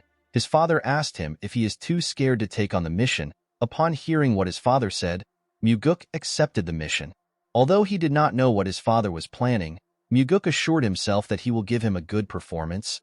Our boy explained to his father that this could be his last moment with him. He asked the heavenly demon to have a drink with him. The moment he said this, the heavenly demon stood up and walked away. The place became awkward for both Muguk and the advisor. Our boy told Myung that although his father acts tough, he actually cares for him and his brother. Myung did not understand what our boy was saying. He told him that his father did not seem like someone who cares. Muguk did not know what to say to the man. He felt embarrassed. In the next scene, we see a man at Muguk's house. The man in a yellow garment told our boy that he is a special investigation officer. He introduced himself as Seo Daryong. He told Muguk that he is from the Nirvana Pavilion. Our boy was surprised to see the man. He did not understand why the man came to see him. He revealed to Daryong that he asked the advisor to send the prettiest woman from the Nirvana Pavilion to him. Daryong told our boy that he must look like the prettiest woman to Myung. Muguk was annoyed to hear this. He picked up his sword and walked past the man. He told Daryong that they need to get to work. Daryong was surprised to hear this. He asked our boy if they are leaving immediately. Muguk told him that they are. While walking, our boy asked the man to tell him the kind of person which the commander of the demonic army is. Daryong revealed to Muguk that the leader of the demonic army is Gu Cheonyang. He told him that Cheonyang is the younger brother of Gu Qianpa, who is also known as the Blood Heaven Sword Demon. Cheonyang has been the commander of the demonic army for 8 years. After taking on several dangerous missions, the demonic army has risen to the level where everyone acknowledges them as an elite group. Muguk realized that the demonic army must be good at their jobs. While walking, our boy suddenly stopped moving. Daryong asked him if something is wrong. Muguk asked the man if he does not intend on investigating the corruption in the demonic army. Daryong told him that he plans to carry out the investigation. Our boy told the man that he feels no form of enthusiasm from him in the way he walks and talks. Daryong explained to Muguk that he behaves like this because nothing will change even after they uncover the corrupt practices of the demonic army. Muguk was surprised to hear this. He wondered if the man was trying to tell him that the cult will not change unless the executives are changed. Our boy turned around and asked the man if he is not scared. Daryong assured our boy that he is not scared at all. Muguk revealed to the man that the last special investigation officer was killed while investigating. Daryong revealed to our boy that the previous special investigation officer was his direct superior. Muguk was shocked to hear this. He quickly turned around. The man told him that the superior was the person who taught him. Our boy was surprised to hear this. He was more surprised to see that the man did not have any form of sadness in his eyes when he spoke to him. In the next scene, we are taken to the demonic dragon court. We see 2 huge men guarding the entrance of the court. The men asked Muguk and Daryong to tell them where they came from. Daryong introduced himself as a special investigator officer from the Nirvana Pavilion. He asked the men to step aside. He told them that he has some business with the commander of the demonic army. Our boy was surprised to see how gutsy Daryong was. One of the men told Daryong that he does not look special even though he is a special investigator. A bald man told Daryong that he cannot go in unless he has permission from a higher-up. Daryong opened his book and brought out a document. He told them that it is an order document. The bald man asked Daryong to wait outside. He told him that he will report the situation to his superior. Daryong told the man that he does not need to waste his time. He explained to him that they came to meet his superior personally. The other man reminded Daryong that he cannot enter the court without permission from a higher-up. Daryong was annoyed to hear this. He asked the man if he is going to stop a special investigator that has an order document. The bald man told the investigator that he is spouting nonsense. He explained to him that he has to follow their rules regardless if he is a special investigator. Daryong was surprised to hear what the man said. The other man told Daryong that the only thing he is going for him is his title as a special investigation officer. He told Daryong that he is powerless without his title. The moment the man said this, Muguk asked the two of them if they know who he is. The men told him that they are aware of his identity. Muguk could not believe that the two men would act rudely to him despite knowing his identity. He walked up to them and attacked their balls at a frightening speed. The men held their balls and fell to the ground. Daryong was surprised to see what happened. Our boy asked him to stop standing. He told Daryong to show him the way. The man was startled when he heard our boy's voice. He quickly moved forward. Inside the building, Muguk and Daryong were stopped by the members of the demonic army. Daryong was annoyed to see this. He took out the document and asked the men if they are blind.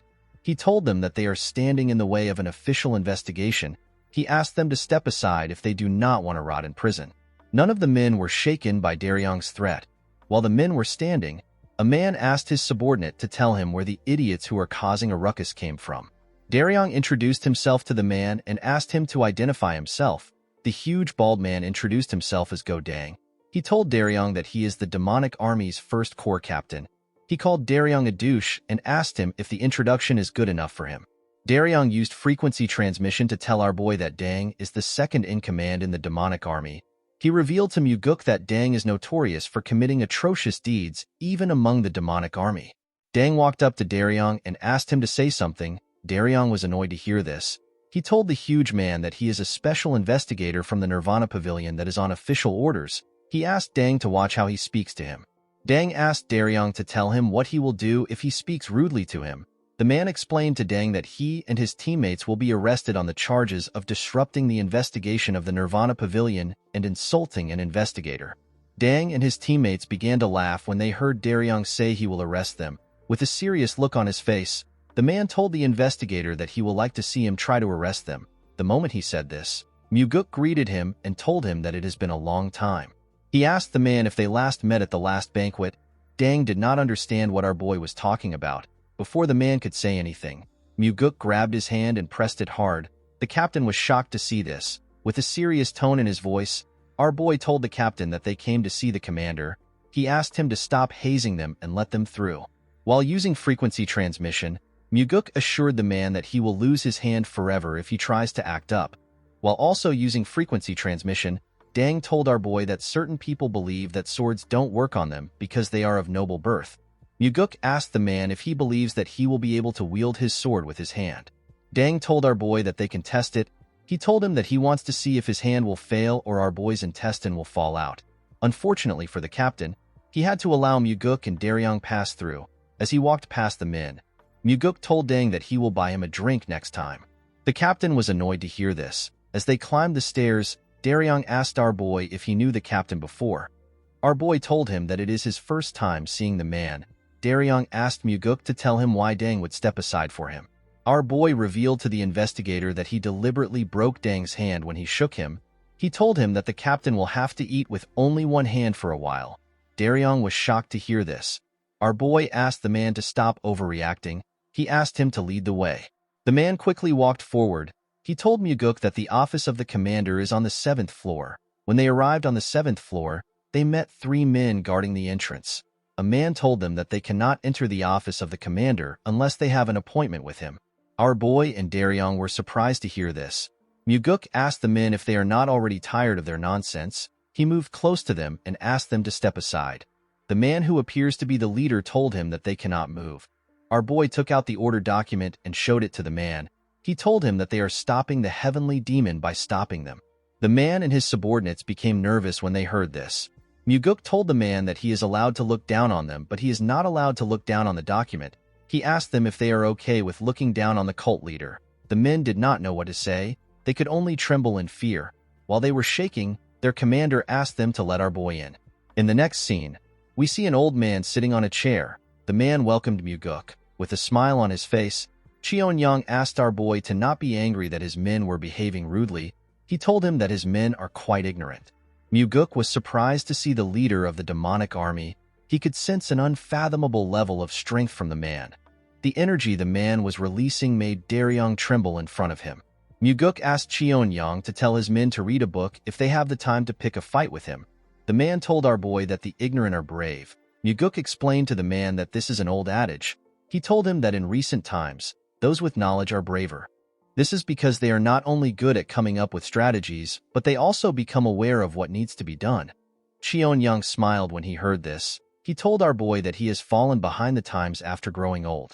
Muguk was surprised to see that the old man was staying calm even after he provoked him. Cheon-young asked our boy to tell him why he has been tasked with the investigation this time. Muguk told the man that he was given the job because his father is trying to punish him. Cheon-young was surprised to hear this. Our boy revealed to him that he made a slight mistake while they were hunting. Cheon-young laughed when he heard this. Muguk knew that Cheon-young and his subordinates must have racked their brains in order to think about why he was sent as a special investigation officer. Cheon-young asked our boy to tell him why the Nirvana Pavilion started another investigation. He asked him if someone sent another anonymous letter like last time. Daryong told the man that they cannot reveal this information to him. Immediately he said this. Muguk told the commander that he is correct. Daryong was shocked to hear our boy share the information with the man. Cheon-young told our boy that he already knew that something like this would happen. He explained to Muguk that he receives all types of slander because he is the leader of the demonic army, which comprises of ignorant and rough people. He told our boy that it is quite tiring. Muguk assured the old man that they will finish their investigation as quickly as possible. He asked Cheon-young to be understanding if the investigation causes some inconvenience. The old man laughed when he heard this. He told our boy that he does not care since their relationship is quite strong. Muguk told the man that it is a known fact that the Blood Heaven Sword Demon is supporting his brother. With a smile on his face, Cheon-young told our boy that his brother is a different person from him. He assured Muguk that he is supporting him. With a bright smile on his face, our boy thanked the old man. He told him that his words make him feel relieved. Muguk told the man that he will need his cooperation for the next few days. Cheon-young told our boy that he is also counting on him.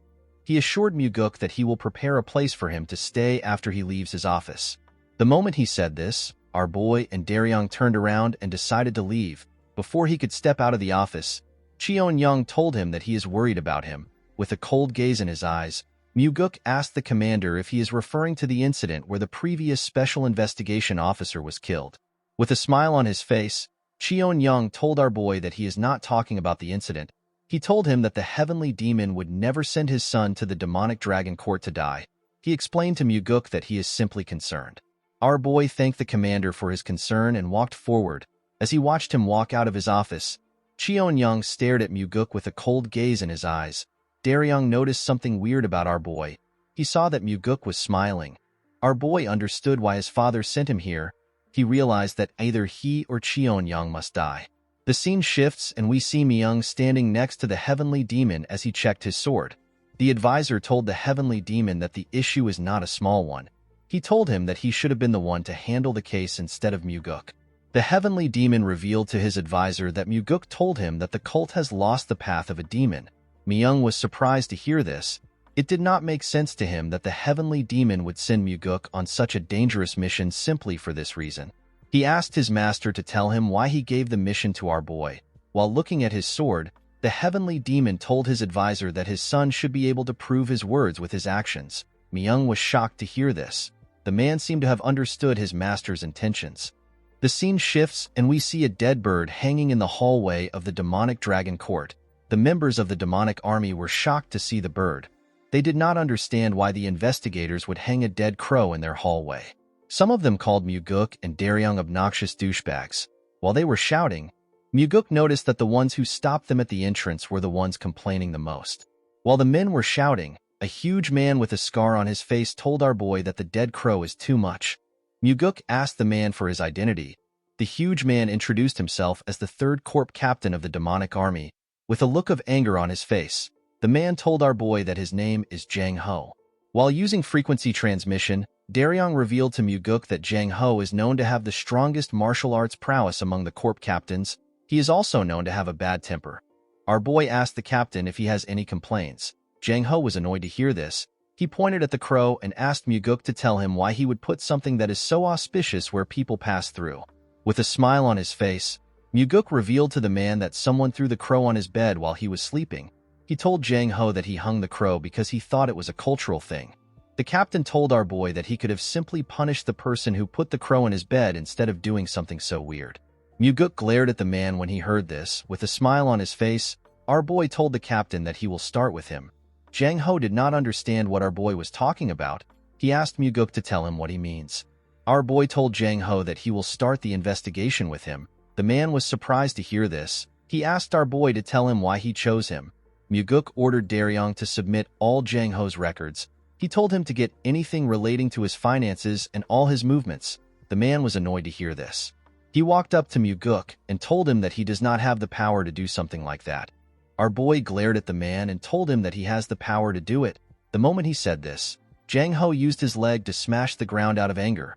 Muguk told the captain that he is free to get riled up if he wants. He asked him to not forget that he could be charged with treason if he stands in the way of their investigation. The moment he said this, the members of Jang Ho's team quickly rushed to stop him. They begged him to stop. While the men were begging him, Muguk told him that the investigation will start with him. With a look of anger on his face, Jang Ho told our boy that he will see things to the end.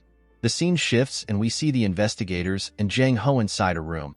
After staring at the captain for a while, Muguk asked the man to tell him how long he will keep testing him.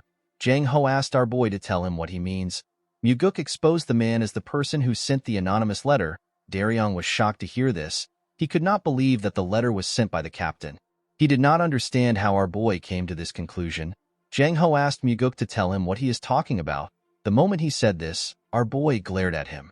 Upon seeing that Muguk was certain, the man asked our boy to tell him how he found out. Our boy told the captain that he got involved in yesterday's incident even though he did not have to. He revealed to the man that he did this in order to avoid being suspected by his commander. Jang Ho told our boy that he is right. Muguk explained to the man that he has most of his squad members under his control. Our boy was able to notice this because none of Jang Ho's squad members laughed or cursed him after he hung the dead crow. Jang Ho was shocked to see that Muguk saw this. Our boy revealed to the man that his subordinates were actually worried about him and stopped him from doing anything stupid. Muguk could tell that someone who ran a group in such a different way would probably find it hard for him to overlook any corruption in the organization he is in. Jang Ho was speechless when he heard Muguk's deduction. Although our boy noticed all these things, there was another reason why he made his guess. The moment Daryong introduced Jang Ho to him using frequency transmission, Muguk remembered something from his past life. He remembered the incident where the strongest corps captain of the demonic army died. Our boy was able to deduce that Jang Ho got killed by someone because he sent the anonymous letter to resolve the issues of the demonic army. Jang Ho revealed to Muguk that he did not know if the letter would work, so he could not write the exact details involved. The captain never expected that the second young master would be sent to perform an investigation. Our boy asked the man to tell him what he thinks now that he is here. The captain apologized to Muguk and told him that he thought that they were done for. Our boy turned to Daryong and smiled when he heard this. He asked the man if it is popular for young people to be so honest. Daryong did not understand what Muguk was talking about. He told him that he and Jang Ho are actually older than him. Immediately he said this, our boy remembered that he was now young again. Muguk turned to Jang Ho and asked him to tell him what is happening in the demonic army. The captain revealed to our boy that his commander is using the demonic army for his own personal gains. He told Muguk that Cheonyang has been taking money for assassination requests, and he has been making his subordinate do the jobs. Our boy and Daryong were shocked to hear this. Muguk assumed that Cheonyang was simply receiving bribes from some martial arts groups. He never expected the commander to do something so insane. Our boy knew that it is already a serious crime for Cheonyang to be moving so many martial masters as he pleases. However, It is a whole other thing for the commander to be moving merely for financial gains. Daryong asked Jang Ho to tell him how it is possible for Cheon-young to do such a thing. Our boy told the man that the commander is able to do this by adjusting the number of members in the demonic army. He told Daryong that the First Corps are probably the ones doing it. Jang Ho was shocked to see that Muguk was able to know this. He asked our boy to tell him how he found out. Muguk revealed to the captain that he was able to tell from their reaction. According to our boy, the members of the First Corps were the first to stop them. They were also the ones that cursed them the most after seeing the dead crow. Muguk asked Jang Ho to tell him how he was able to find out that it was the First Corps. The man became sad when he heard this question. He revealed to our boy that the martial artist who committed suicide after killing the previous special investigator was his friend. The martial artist was also the first person to send the anonymous letter. Muguk asked Jang Ho to tell him how close he was with the man. With a shaky tone in his voice, the captain revealed to our boy that he and his friend joined the cult at the same time. He told him that his friend was basically like family to him. Muguk asked the man to tell him the person who he thinks killed his friend. Jang Ho explained to our boy that his commander probably gave the order and Captain Go Dang personally killed his friend by himself. Our boy realized that if Jang Ho's words were true, then he is looking at an immense corruption case that involves the commander of the demonic army and the whole First Corps. Due to the fact that Cheon-young was willing to kill an investigator, our boy wondered if his father and Myung truly did not know anything about the case. Muguk knew that the heavenly demon and the advisor already knew what was happening to a certain extent. Our boy knew that his father sent him here for this reason. Muguk could not believe that his father was trying to see if he could resolve the incident even though he has to go up against the demonic army's commander. Our boy told the captain that he made a good friend. Jang Ho told our boy that he was supposed to do something when his friend died if he was also a good friend. With a sad look in his eyes, Muguk thanked Jang Ho for being courageous. The captain was surprised to hear this. He began to cry. While watching Jang Ho cry, Muguk began to feel some hope for their lost demonic path. While looking at the man, our boy reminded himself that the heavenly demon cult that he wants to create is a place where people like Jang Ho are placed in important positions. Although Jang Ho died in his previous life, Muguk assured himself that he would not let this happen again. This is because the main reason why he regressed is to save people who should not die. In the next scene, we see Muguk and Daryong walking out of the demonic dragon court. The investigator told our boy that he is quite different from the rumors. Muguk was surprised to hear this. He asked Daryong to tell him the kind of rumors he has heard about him. The investigator became nervous when he heard this. He did not know how to tell our boy about the rumors. He revealed to Muguk that the rumors say that he is not suited to become the heavenly demon. The moment he said this, he apologized to our boy. Muguk smiled when he heard this. He told the man that the rumor is actually a compliment. Daryong was shocked to hear this. He asked our boy to tell him what he means. Muguk explained to the investigator that he does not see it as a praise for him to be suited to become the heavenly demon. He told the man that their cult does not need to be ruled by any form of fear or terror. As the gentle breeze blew past him, Muguk told the man that it is about time that their cult changes. Daryong was shocked to hear this. He never expected our boy to say such a thing. As he walked forward, Muguk assured himself that he will change the cult. Our boy knew that he had to change the cult in order to stop the extermination of his family and the cult itself. The next day, we see a chubby man who was wearing the same clothes as Daryong. The man was also an investigator. The investigator rushed to meet Muguk. He told our boy that something bad has happened. He asked Muguk to follow him immediately. The man took Muguk to the hallway of the demonic dragon court. When he arrived in the hallway, our boy was shocked to see what happened. Muguk saw members of the Nirvana Pavilion bleeding on the floor. Daryong and another man were bleeding from their heads. The other man appeared to be unconscious. Two men from the Nirvana Pavilion held their swords tightly. They were ready to defend themselves. In front of the investigators were the members of the demonic army. The men held their swords tightly. Our boy ordered the men to stop moving. He walked up to Daryong and asked him if he is badly hurt. Daryong assured our boy that he is fine.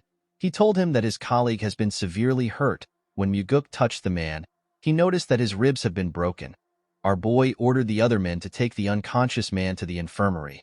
One of the men holding a sword quickly put the unconscious man on his back and carried him away. Immediately the men left. Muguk turned to the members of the demonic army. He asked Dang if he was the one who wounded the men. With an arrogant look on his face, the captain told our boy that he is right. Muguk asked the captain to give him his reason for harming an investigator of the Nirvana Pavilion. Dang revealed to our boy that the investigator bumped into his shoulder in the corridor and walked away without apologizing. He told Muguk that he taught the man a lesson for his actions. Muguk could easily see through Dang's words. He told the man that he is certain that he bumped into the investigator on purpose. He told Dang that he would have never let the man go even if he apologized. Instead of denying this allegation, Dang laughed and told our boy that he is correct. The moment he did this, Muguk told him that they are poison. The captain was surprised to hear this. He could not comprehend our boy's words. He asked Muguk to explain what he means. With a deadly look in his eyes, Muguk told Dang that his subordinates are poison to him. The captain was surprised to hear this. He asked our boy to tell him why he is spouting nonsense. With a serious look on his face, Muguk asked the captain if he also killed some members of their cult in this manner last year. Our boy told Dang that he also killed 3 members after getting in a fight with them at a bar 2 years ago. The members that Dang fought were low-ranked martial artists. Before things blew out of proportion, the demonic army covered the situation up for the captain. With a confident smile on his face, Dang told our boy that there are too many idiots in the cult that do not revere the demonic army. With a serious look on his face, Muguk asked Dang if he knows that he possesses the authority to carry out an execution. Dang and the other members were surprised to hear this. They became nervous. The captain laughed and told Muguk that he does not care if he has such an authority. He asked our boy if he is even capable of performing an execution. Our boy was not surprised to hear Dang's reply. He already expected it because this was the poison he was talking about.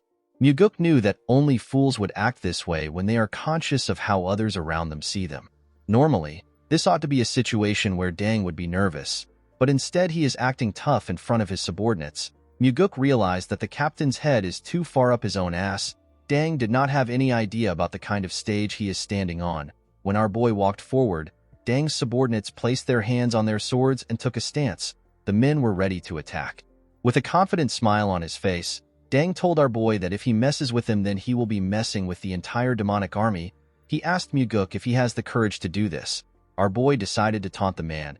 He told the captain that he is better than him because he is not hiding behind his subordinates. The captain raised his right hand. He told Muguk that he is injured because of a certain coward. He asked our boy to count himself lucky. Our boy raised his right hand up. He told Dang that he will not use his right hand. He asked the man if he will fight with him now. The captain was surprised to hear this. He told our boy that he will probably tell the heavenly demon what happened after he gets injured. Dang's teammates laughed when they heard this. Muguk swore to the captain that he will not hold him responsible for whatever happens. He assured him that nothing will happen to him even if he dies here. Daryong was surprised to hear this. He did not understand what Muguk was trying to do. Dang smiled when he heard this. He picked up his sword with his left hand and told our boy to start the fight. The moment he said this, Daryong used frequency transmission to reveal to Muguk that the captain is ambidextrous. He told him that Dang can use a sword with his left hand as proficiently as he can with his right hand. Our boy realized that this was the reason why the captain was confident. Muguk placed his sword in his left hand and took a stance. Daryong and the members of the demonic army were surprised to see our boy's smooth stance. The moment he took his stance, Dang swung his sword at him. Our boy managed to easily dodge the attack. The captain's sword hit the floor and destroyed the bricks. Dang quickly turned to his side and tried to stab Muguk, who was close to the wall.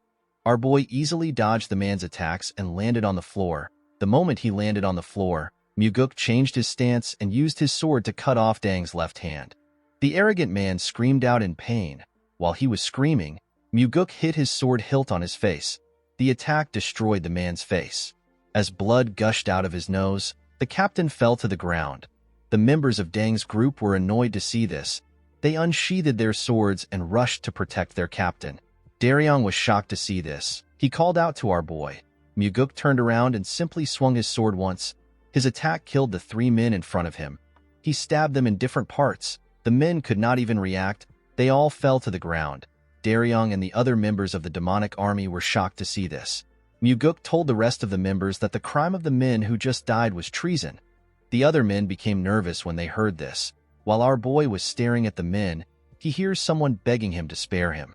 When our boy turned around, he saw Dang trembling on the ground. Muguk asked the idiot if he knows what happened to the families of the people he killed in the fight at the bar. The captain did not know what to say. Our boy was not surprised to see this. He knew that the man did not care. Muguk told the idiot that the families lost their father, son, and husband. He asked Deng if this families will be able to continue to live a normal life. Deng began to tremble when he heard this. He told our boy that he was wrong. Muguk asked him to shut up. He raised his leg up and used it to crush Deng's head. The members of the demonic army and Daryong were shocked to see this. They never expected our boy to kill the captain. With a horrifying look on his face, Muguk asked Deng's dead body to tell him who gave him the right to kill the members of the cult. In the next scene, we see a beautiful woman playing a musical instrument. Some women were dancing to the music which the instrumentalist was playing. The women were in the same room as Muguk and the demonic commander. Cheon-young poured our boy a drink. He asked Muguk about the trouble he got into while he was downstairs. Our boy explained to the man that he got into a conflict which was not intentional. The demonic commander said that it is a bit sad that his first corps captain was killed. He told our boy that he has no choice but to let Deng go since there were so many questionable things about him. Muguk was surprised to hear this. He realized that Cheon-young is a complete trash. He could not believe that the commander would badmouth someone who served him. Instead of trying to avenge the captain, Cheon-young was trying to make him out as a criminal. After taking a sip of his drink, the commander explained to Muguk that although Deng was killed in an investigation, he is still a captain of the demonic army. The commander told our boy that he will be in a tough spot if his group decides to make an issue out of it. Cheon-young put his cup down and told Muguk that it will be better to bring the whole case to a close. The commander assured our boy that the death of a captain and 3 of his subordinates should be enough to close the case. Our boy thanked the man for his consideration. With a worried look on his face, Muguk told the man that he will also like to close the case on a good note. He revealed to Cheon-young that he has only one problem. The man glared at Muguk when he heard this. He asked our boy to share the problem with him. Muguk revealed to the man that he has no evidence. He explained to the commander that he came for an official investigation, but he has nothing to give to his superior. Cheon-young poured more liquor into his cup and asked Muguk if he cannot just create some evidence.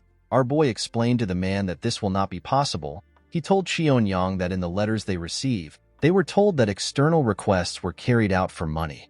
Muguk told the man that they cannot easily cover the issue. With a serious look on his face, our boy told the man that evidence is required to close the whole investigation. Of course, what Muguk really wanted was for the commander to give him enough evidence to close the case. In the next scene, we see Daryong surprised to see our boy. The man asked Muguk to tell him why he came to such a place. Our boy did not know why Daryong was surprised. He told him that he came to see an injured man. Daryong explained to Muguk that the demonic physician is currently treating his colleague. He thanked our boy for asking the demonic physician to come for his colleague. Muguk reminded the man that they are colleagues even if he is just a temporary investigator. Daryong was surprised to hear this. While they were talking, someone asked if our boy had arrived. An old man stepped out of the patient's room. This man is the demonic physician. He is the most skilled physician in the cult. He does not treat everyone in the cult. He only takes care of a few important people within the cult. Muguk asked the old man about how the investigator is doing. The physician revealed to our boy that the man's life is not in danger. He told Muguk that the investigator will have to recuperate for a while before he can return to work. Our boy explained to the physician that the man was hurt while he was faithfully carrying out his duties for the cult. Muguk asked the old man to use the best medicine for the investigators. The demonic physician assured our boy that he will do his best. While he was talking to the old man, Muguk noticed something weird. Our boy did not understand why the investigators were smiling brightly at him. He wondered if something is wrong. While smiling warmly, the chubby investigator thanked our boy for his help. After hearing the men's thanks, Muguk stepped out of the room. The scene shifts and we see our boy and Daryong walking in a hallway. The investigator asked our boy to tell him what the demonic commander said. Muguk revealed to the man that Cheon-young wants them to end their investigations and return to their separate places. He told Daryong that Cheon-young wants them to blame Deng as the main perpetrator. The investigator was shocked to hear this. He could not believe that the commander would behave in such a way when his most important subordinate was just killed. Muguk corrected the man by telling him that Deng is not the most important subordinate. Instead, he was simply the subordinate that was made use of the most. Our boy assured Daryong that someone will soon take Deng's place. Daryong asked Muguk if he has a plan. Our boy revealed to the investigator that he has thrown out a bait for Cheon-young. Muguk told Daryong that he wants to see what Cheon-young will do. The investigator was surprised to hear about a bait. With a confident smile on his face, our boy told the investigator that he will let him know once the commander bites his bait. Daryong asked Muguk to tell him what he wants him to do. With a smile on his face, Muguk asked the investigator to drink with him. The man was surprised to hear this. With a bright smile on his face, Daryong told our boy that drinks are on him. Our boy was happy to see that the man accepted his offer. The next day, we see a large amount of books on Muguk's table. Daryong explained to our boy that the demonic army gave them the books. He revealed to Muguk that the assassination request logs and banknote papers that are worth thousands of niangs were found in Dang's house. Muguk smiled when he heard this. He was happy to see that the commander bit his bait. Our boy asked Daryong to find the smartest person in the first corps. He told him to search for the person that is strangely smart and knowledgeable. Muguk told the investigator that the person is the one who made everything they are seeing. Our boy stood up from his chair. He explained to Daryong that he is going to meet the demonic commander in order to buy him some time to search for the smart man. The scene shifts and we see Muguk at the commander's office. Our boy revealed to the man that they have received the evidence found in the first captain's house. Cheon-young laughed when he heard this. He told Muguk that all that is left to do is for them to celebrate with drinks. The commander assured our boy that he has already booked the place they drank in last time. Before the man could continue, Muguk told him that they have a problem. Cheon-young frowned his face when he heard this. He asked our boy to tell him which problem they have left. Our boy explained to the man that the demonic army was the one who found the evidence. He told Cheon-young that they are supposed to find the evidence by themselves. The commander asked Muguk if the origin of the evidence is truly important. Our boy told the man that the chief advisor is not a fool. Muguk explained to Cheon-young that Myung will be suspicious of the investigation and its result if he finds out that the evidence was provided by the demonic army. The commander realized that our boy was right. He asked Muguk to tell him what they can do. Our boy explained to the man that they will have to act like they are investigating for a little while. He told Cheon-young that they will do a large-scale investigation for just one day. Muguk asked the commander to cooperate with him. Cheon-young became suspicious when he heard this. He stared at our boy with an odd expression on his face. Upon seeing the look on the commander's face, Muguk told him that he actually doesn't want to carry out the investigation. He assured Cheon-young that the investigation is simply a formality. He told the man that he simply needs to get some common official documents. The commander decided to not question our boy. He told him that he will ask his subordinates to cooperate with him. Muguk smiled when he heard this. Our boy never needed any top-secret documents from the demonic army. Muguk was searching for the first few documents used to hire the members of the demonic army. He was also searching for the wills that were left behind by those who went on dangerous missions. Muguk was searching for these things in order to see the handwriting and figure out who wrote the records of the request logs. The scene shifts and we see a member of the First Corps tied to a chair. The man looked weak compared to the other members of the unit. His name is Yong-gu. With a shaky tone in his voice, Yong-gu asked Muguk to tell him why he captured him. Our boy explained to the man that he was captured because he was the one who forged the assassination logs that were sent to them. With a nervous look on his face, Yong-gu told Muguk that he does not know what he is talking about. Our boy explained to the man that he never expected him to know anything because he was just following orders. He asked Yong-gu to be honest and tell him who gave him the orders. With a nervous look on his face, the man told our boy that he has never done something like that and he has never received any orders. Muguk explained to the man that he understands that he is scared that the demonic commander might kill him. To Yong-gu's surprise, our boy told him that he can leave. Our boy told the man that he cannot keep him waiting since he does not intend to answer his question. Muguk explained to Yong-gu that he does not like torturing someone who was simply following orders.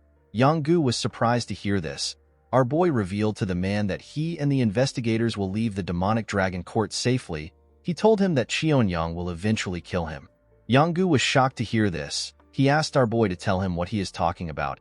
Our boy explained to the man that the commander has probably heard that he was captured. He asked Yong-gu to tell him what would happen if he leaves the building without any injuries. With a cold gaze in his eyes, Muguk told the man that the commander will probably think that he has told them everything. Our boy told the man that he must know how the commander will respond to the situation. Yong-gu became terrified when he heard this. In the next scene, we see Daryong talking to our boy. The investigator told Muguk that Jang Ho already informed them that Cheon-young was the one who ordered the killing of the Nirvana Pavilion investigator and one of his peers. According to the investigator, the person who carried out the order was Go Dang, who is already dead. The demonic commander also committed numerous atrocious deeds. Daryong told our boy that the commander has killed a lot of people. However, Cheon-young will never let himself simply get arrested. Muguk revealed to the investigator that he does not plan to arrest the commander. Daryong was surprised to hear this. With a cold gaze in his eyes, our boy told the investigator that he will kill Cheonyang. Daryong was shocked to hear this. Our boy explained to the man that the Blood Heaven Sword Demon will make a move if the demonic commander is arrested. There is no way he will watch his own brother get executed. The situation will become far too complicated if the old man gets involved. Muguk explained to the investigator that there will be plenty of forged evidence to show that no one ordered Dang to commit any of the crimes. All the crimes will be pinned on Dang, and there will be a lot of slandering and scheming in regards to our boy. Most importantly, if the commander is allowed to leave, there will be people who will be killed to keep the silence about the crime. Muguk told the investigator that Jang Ho, who wrote the letter, will eventually be killed. All the members of the Third Corps will also be killed for trying to protect their leader. Our boy assured Daryong that he is also on the list. The man was terrified to hear this. With a serious look on his face, Muguk explained to Daryong that the situation will be different if the demonic commander dies in the process of being arrested. The only thing that would be left to do is to prove his crimes. Daryong became nervous when he heard this. He asked our boy if he will be okay. He told him that the Blood Heaven Sword Demon will definitely seek revenge. Muguk stood up and told the man that not everyone will seek revenge when their family dies, especially someone like the Blood Heaven Sword Demon. The old man is not the kind of person who would waste his life on revenge. Daryong saw our boy walking towards the door. He asked him to tell him where he is going. With a smile on his face, Muguk told the man that he is going to kill the commander of the demonic army. Daryong was shocked to hear this. He asked our boy if he is going right now. In the next scene, we see Muguk drinking with the commander in a room. Our boy told the man that they were able to complete the investigation with his help. Cheonyang told our boy that he is happy that the investigation is over. He told Muguk that he is sad that he has to part ways with him now that the investigation is over. Muguk assured the commander that he will definitely repay his goodwill in the future when he becomes the successor. Cheonyang told our boy that he is the one who is indebted to him. He told Muguk that he will not forget the goodwill he showed him by finishing the investigation without any issues. Our boy smiled when he heard this. He was certain that Cheonyang will never forget about this incident. He knew that such a greedy man will never forget about the huge losses he got in the incident.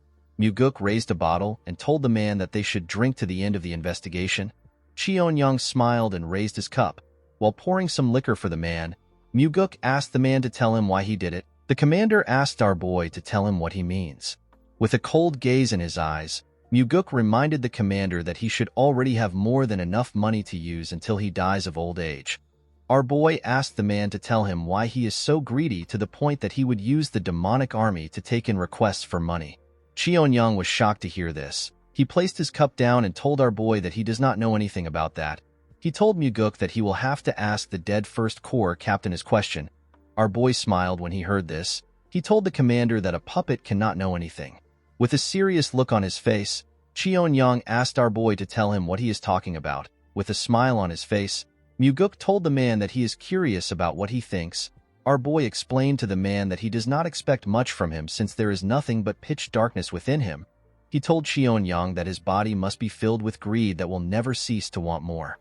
Cheonyang crushed his cup when he heard this. With a terrifying smile on his face, the commander asked Muguk if he has lost his mind. Our boy took a sip of his liquor and told the commander that he is the one who is crazy for taking on so many assassination requests. The moment he said this, Cheonyang released his energy. He told Muguk that he has had enough of his nonsense. He used his energy to crush the table and the things around him. Our boy was not even surprised. He simply drank his drink and stared at the man. While Cheonyang was glaring at our boy, he noticed something weird. When the man looked down, he saw a sword sticking out of his chest. Muguk had used the fifth technique of the soaring sword art. The technique is known as the Heavenly Strike. After finishing his drink, our boy threw his cup down and broke it. He stood up and told Cheonyang that he is under arrest for the charge of misusing the demonic army for his own personal reasons and over 20 murders, or the instigation of those murders. The commander smiled when he heard this. He told Muguk that he never planned to arrest him. Muguk smiled when he heard this. He told the man that he is still going to get executed anyways. He asked Cheonyang to leave the world for the sake of those who will live on. The moment he said this, our boy grabbed his sword and pulled it out of the commander. The man spat out some blood and lost his strength. In the next scene, we see the investigators and members of the Third Corps in the room. Everyone was shocked to see what was in front of them. They were horrified to see the commander's dead body on a chair.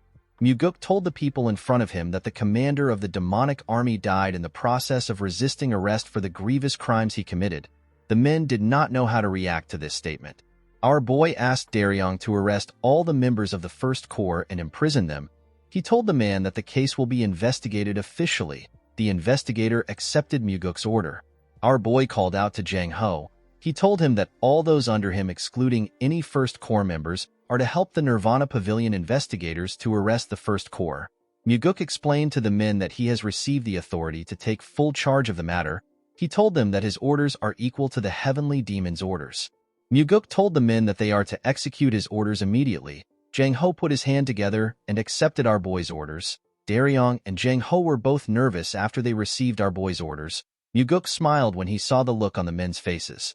The scene shifts and we see Muguk walking into the Heavenly Demon Pavilion. Inside the pavilion, we see the Heavenly Demon, the Chief Advisor, and the Blood Heaven Sword Demon. As Muguk walked towards the men, he noticed that the Blood Heaven Sword Demon was staring at him. Our boy also glared at the man. Muguk greeted his father and Myung. He also greeted the Blood Heaven Sword Demon. The old man asked our boy if he has been well.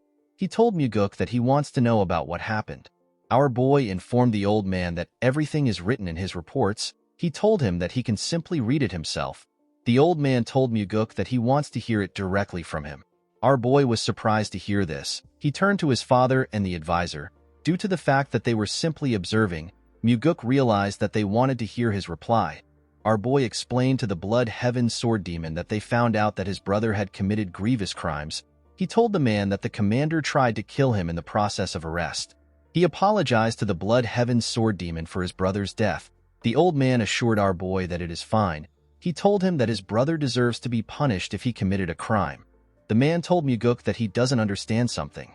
With a serious look on his face, the Blood Heaven Sword Demon explained to our boy that although his brother is pathetic, he is not so foolish enough to attack him when his crimes have been exposed. Upon hearing this, Muguk realized that the commander must have asked his elder brother for help after he was caught. Our boy could tell that the Blood Heaven Sword Demon probably knows that he killed his brother and was trying to nip the problem in the bud.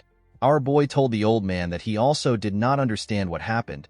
He explained to him that his brother probably couldn't accept the fact that he was caught by someone younger than him. The Blood Heaven Sword Demon revealed to Muguk that he saw his brother's body before he came there. He told our boy that his brother was stabbed in the chest with a single strike. He commended Muguk for having an exceptional martial prowess. He could not believe that our boy was able to kill his brother in just one strike. Our boy told the man that this is thanks to his father. He explained to the Blood Heaven Sword Demon that Cheonyang was not able to use his full strength because he was agitated. With a smile on his face, the old man thanked Muguk for telling him the truth. He told him that he feels quite relieved. Our boy told the man that he actually feels sorry. While talking, Muguk noticed that Kyampa was not even showing any signs of anger. Our boy believed that the old man's anger should have reached the limit since he killed his disciple and even his brother. The old man turned to the Heavenly Demon. The two men stared at each other. The Heavenly Demon told the Blood Heaven Sword Demon that he will need to rest in order to prepare for the funeral. He asked the old man to go. Kyampa bowed his head and thanked his master for his consideration. The old man came down the stairs and walked past our boy. Muguk wondered if Kyampa wanted to tell his father that he has gone too far. He believed that the old man wanted to ask the Heavenly Demon if they had to deal with the issue in this manner. After Kyampa left, Myung commended our boy for completing his mission. He told him that the evidence he gathered is robust and it is good enough to close the case without any issues. The advisor asked Muguk if he is hurt anywhere. With a smile on his face, our boy thanked his father and the advisor for their worry. Myung called out to Muguk. He seemed like he wanted to tell him something. Our boy asked the man if something is wrong. The advisor asked our boy to forget about it. Immediately he said this. Someone walks up to Muguk. The person was holding a box. Myung told Muguk that his father wanted to give him a reward for his hard work. When the man opened the box, we see a long sword in a black sheath. Muguk was shocked to see the sword. The advisor revealed to our boy that the Heavenly Demon has bestowed the black demonic sword onto him. The black demonic sword is one of the treasured swords in the cult. It is like the white demonic sword. Our boy smiled when he picked up the sword. He turned to his father and told him that it would have been better for him to give him the white demonic sword because it matches his aloof personality. With a serious look on his face, the heavenly demon informed his son that the black demonic sword suits him. Muguk grabbed the sword and took it out of its sheath. The sword released its energy the moment our boy took it out. Muguk never expected the sword to be able to release such a cold energy, even though he had not infused any energy into it. The cult leader stared at his son when he saw him take out his sword. Myung was surprised to see this. He realized that his master was feeling proud when he saw his son acting happy. Our boy returned the sword into the sheath. He told his father that the reward feels too great. The advisor assured Muguk that he deserves the sword. He revealed to him that the issue with the demonic commander was their most dire problem within the cult. He told our boy that he never expected him to end the case in such a clean manner. He turned to the heavenly demon and asked him if he expected Muguk to solve the case this way. The heavenly demon told the man that he believed that his son would be lucky to survive. He told him that he did not know that our boy could solve the case. Of course, Muguk could easily see through his father. He knew that the heavenly demon sent him there because he actually believed in him. The heavenly demon knew that our boy had mastered the soaring sword arts. He also knew that Muguk had consumed the demonic essence pill. He was certain that his son would not die easily. Our boy could tell that his father never expected the commander to die. While thinking, Muguk understood why his father gave him the sword. The heavenly demon was making a statement to the blood heaven sword demon. He was telling the old man that he acknowledges everything he has done for the cult, but it would be best for him to not besmirch his son over the incident. Upon understanding his father's intentions, Muguk put his hands together and thanked him for giving him the weapon. With a smile on his face, our boy thanked the heavenly demon for the meaning of the sword. The cult leader was surprised to see that his son understood the meaning of the weapon. He asked him to leave. Immediately our boy stepped out of the building. He hears someone say that the son feels good. The person asked him to take a short break with him before leaving. When Muguk turned to the side, he saw the blood heaven sword demon sitting on the floor next to a small garden. Our boy was not surprised to see the old man. He already knew that Kiampa would not have left easily as Muguk walked towards him. Kiampa saw the black demonic sword on his waist. Our boy sat next to the man and told him that the summer feels hotter than usual. Immediately our boy sat down. Kiampa released his energy. With a horrifying look on his face, the blood heaven sword demon called Muguk a damn whelp. He asked him to tell him what gave him the guts to ambush and kill his brother. Our boy was shocked to see what was happening. Kiampa promised to rip him apart limb by limb and offer him to his brother's grave. The flowers around them began to wither when the old man's energy touched them. It was hard for Muguk to withstand the man's energy. After lashing out, the blood heaven sword demon began to smile. He asked Muguk if he should have said this to him earlier. The moment he said this, the old man tried to move his sword hilt close to our boy's body. Muguk immediately stopped the man with his hand. Our boy also released his energy. With a horrifying look on his face, he called the blood heaven sword demon a useless old man who only aged with no maturity. He asked Kiampa to tell him what gave him the right to destroy the order within the cult for his own personal desires. Muguk told the old man that he will chop up his body and pound it into dust if he does anything for his corrupted brother. The blood heaven sword demon was shocked to feel our boy's energy. He never expected him to also behave the same way as him. Immediately our boy said this. He took away his energy. With a smile on his face, Muguk informed the old man that he would have responded in this manner if he had spoken like that. The blood heaven sword demon was quite shocked to see this. He began to laugh like a crazy person. The energy of his laughter was quite strong. Muguk had to cover his ears. Other people in the cult could also feel the energy. He turned to our boy when he stopped laughing. He told him that he should have gone easy on his brother for his sake. Muguk revealed to the man that he did his best to finish things nicely. He explained to him that he wanted to end things by letting Cheon-young step down from his position. Our boy told the old man that his brother crossed the line far too much. It was as if the line never existed for him. Kiampa accepted Muguk's explanation.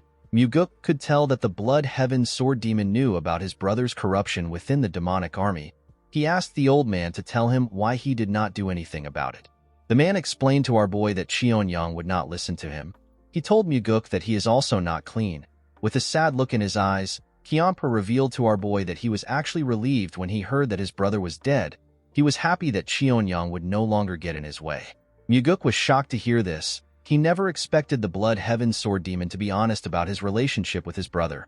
Our boy told the old man that he understands how he feels. Kiampa was shocked to hear this.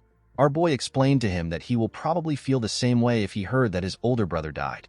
He said that he would be relieved that he does not have to kill his brother himself. Kiampa could not believe what he was hearing. He could tell that Muguk was being serious due to the cold look on his face. Our boy wondered what the Blood Heaven Sword Demon saw when he looked at him. The old man seemed to have noticed something about Muguk. He stood up and said that they will have a hot year. As he walked away, Kiampa told our boy that he is lucky that he is not weak to heat. Muguk glared at the old man as he watched him walk away. He could not figure out what the Blood Heaven Sword Demon was thinking. Even though he said that he was relieved about his brother's death, it did not change the fact that our boy was still his brother's killer. Muguk believed that the man might still be scheming to kill him. Our boy looked up and wondered if the old man might let things float away like the clouds. Regardless of what happened, Muguk did not regret his decision. The scene shifts and we see our boy in his training room. Muguk unsheathed his sword. The initial moments after receiving a new sword are important. A sword communes with its warrior. A supreme sword like the black demonic sword communes on a level that is far deeper than other swords. Although a sword won't reject its warrior, if the communion doesn't go well, the full martial prowess of the sword cannot be unleashed. Muguk smiled when he moved the sword close to himself. He greeted the sword and told it that he is now its master. The moment our boy said this, he took a stance. Muguk took a deep breath and decided to infuse his energy into the sword. Immediately he did this, the sword began to release his energy. Muguk was shocked to see this. He could tell that this was different from usual. Our boy liked the new feeling. He decided to train with the weapon. He showed his new weapon his sword technique. While carefully moving his sword, Muguk told the black demonic sword that they will be surviving with this technique for a while. He promised to show his sword in incredible martial arts later on. Our boy continued training till night. When his bodyguard brought him some food, she saw that her master was focused. She decided to not disturb him. Muguk continued to test the sword without resting. The next day, we see our boy step out of his house. When Muguk raised his head up, he saw something shocking. Our boy saw a large amount of martial artists gathered at his doorstep. This martial artists were the sword demons. Muguk did not know if the Blood Heaven Sword Demon asked his men to come or if they came on their own. As the men began to release their energy, our boy could tell that they were hostile towards him. They were all unleashing their demonic energy in his direction. Our boy knew that he could get internal injuries if he takes on this level of demonic energy. The sword demons pushed their energy at our boy. Muguk grit his teeth and stood his ground. He realized that the sword demons were trying to intimidate him and make him into a coward that cannot leave his house. While struggling, our boy remembered something. He quickly activated a technique known as Meridian Strengthening Technique. Immediately he did this, his body began to glow. This technique is a secret technique used to strengthen the meridian by having multiple martial artists discharge their energy and strike every part of the target's body. The more martial artists there are, the more efficient the technique will be. Muguk believed that this is the best opportunity for him to use the technique to become stronger. Our boy grit his teeth as the sword demons pushed their energy into him. He wanted the men to give him more energy. As they pushed their energy into him, Muguk slowly walked down the stairs as he absorbed the energy. The sword demons were shocked to see this. They could not believe that our boy could actually walk in this situation. The energy passed through Muguk's veins. While he was walking, the Meridian Strengthening Technique passed through the second stage and was advancing to the third stage. Our boy did not falter. He closed his eyes and continued to absorb the energy of the sword demons. He craved for more energy. The sword demons became nervous when they saw Muguk moving. They could not comprehend what was happening. The men had already slowly began to lose their strengths. Muguk continued to take in their energy. His Meridian Strengthening Technique passed through the fourth stage and was now heading for the fifth stage, which is the last stage. While he was waiting for the technique to reach the final stage, our boy noticed that he could no longer sense any energy. When he opened his eyes, he saw that the sword demons were no longer releasing their energy. The men all seemed to be scared of our boy. The man that stood in front of Muguk was quite nervous. With a cold gaze in his eyes, our boy glared at the man. The poor guy became more nervous when he saw the look on his face. He and the other sword demons cleared a path for Muguk. Our boy walked past the martial artists. While walking forward, Muguk smiled. He was happy to see that the sword demons had acknowledged his strength. The scene shifts and we see our boy at the Heavenly Demon Pavilion. He was staring at his father's chair. While he was looking at the chair, someone asked him if he wants to sit down. Muguk was surprised to hear the person's voice. He was shocked to see that it was the Heavenly Demon. Muguk did not know when the man arrived into the pavilion.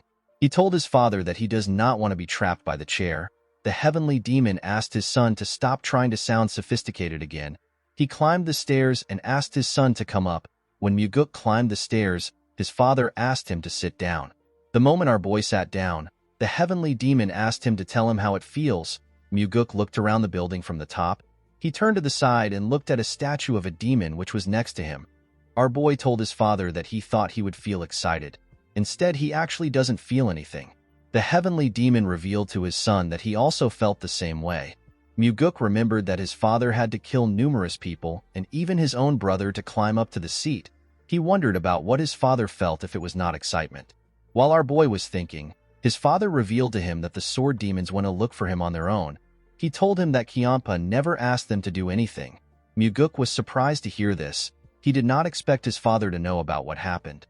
Our boy explained to the Heavenly Demon that he acted like he was strong when he was enduring the energy they threw at him.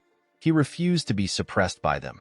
However, after Muguk left that place, he began to tremble. The Heavenly Demon asked his son if the sword demons were really that scary. Our boy clenched his fist and told his father that he was scared that his judgment was wrong. According to Muguk, if any one of the sword demons got agitated and tried to fight him, he might have died there. Even if he survives, he wouldn't have been able to become the successor after he killed the sword demons. Our boy revealed to his father that he is scared of the fact that there could be another moment when he is to make a decision where everything is on the line.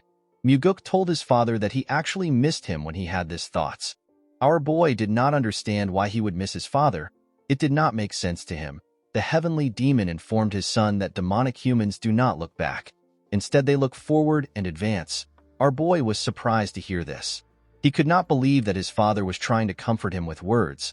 Muguk smiled when he thought of this. Our boy turned to the statue and told his father that he has been thinking about something else.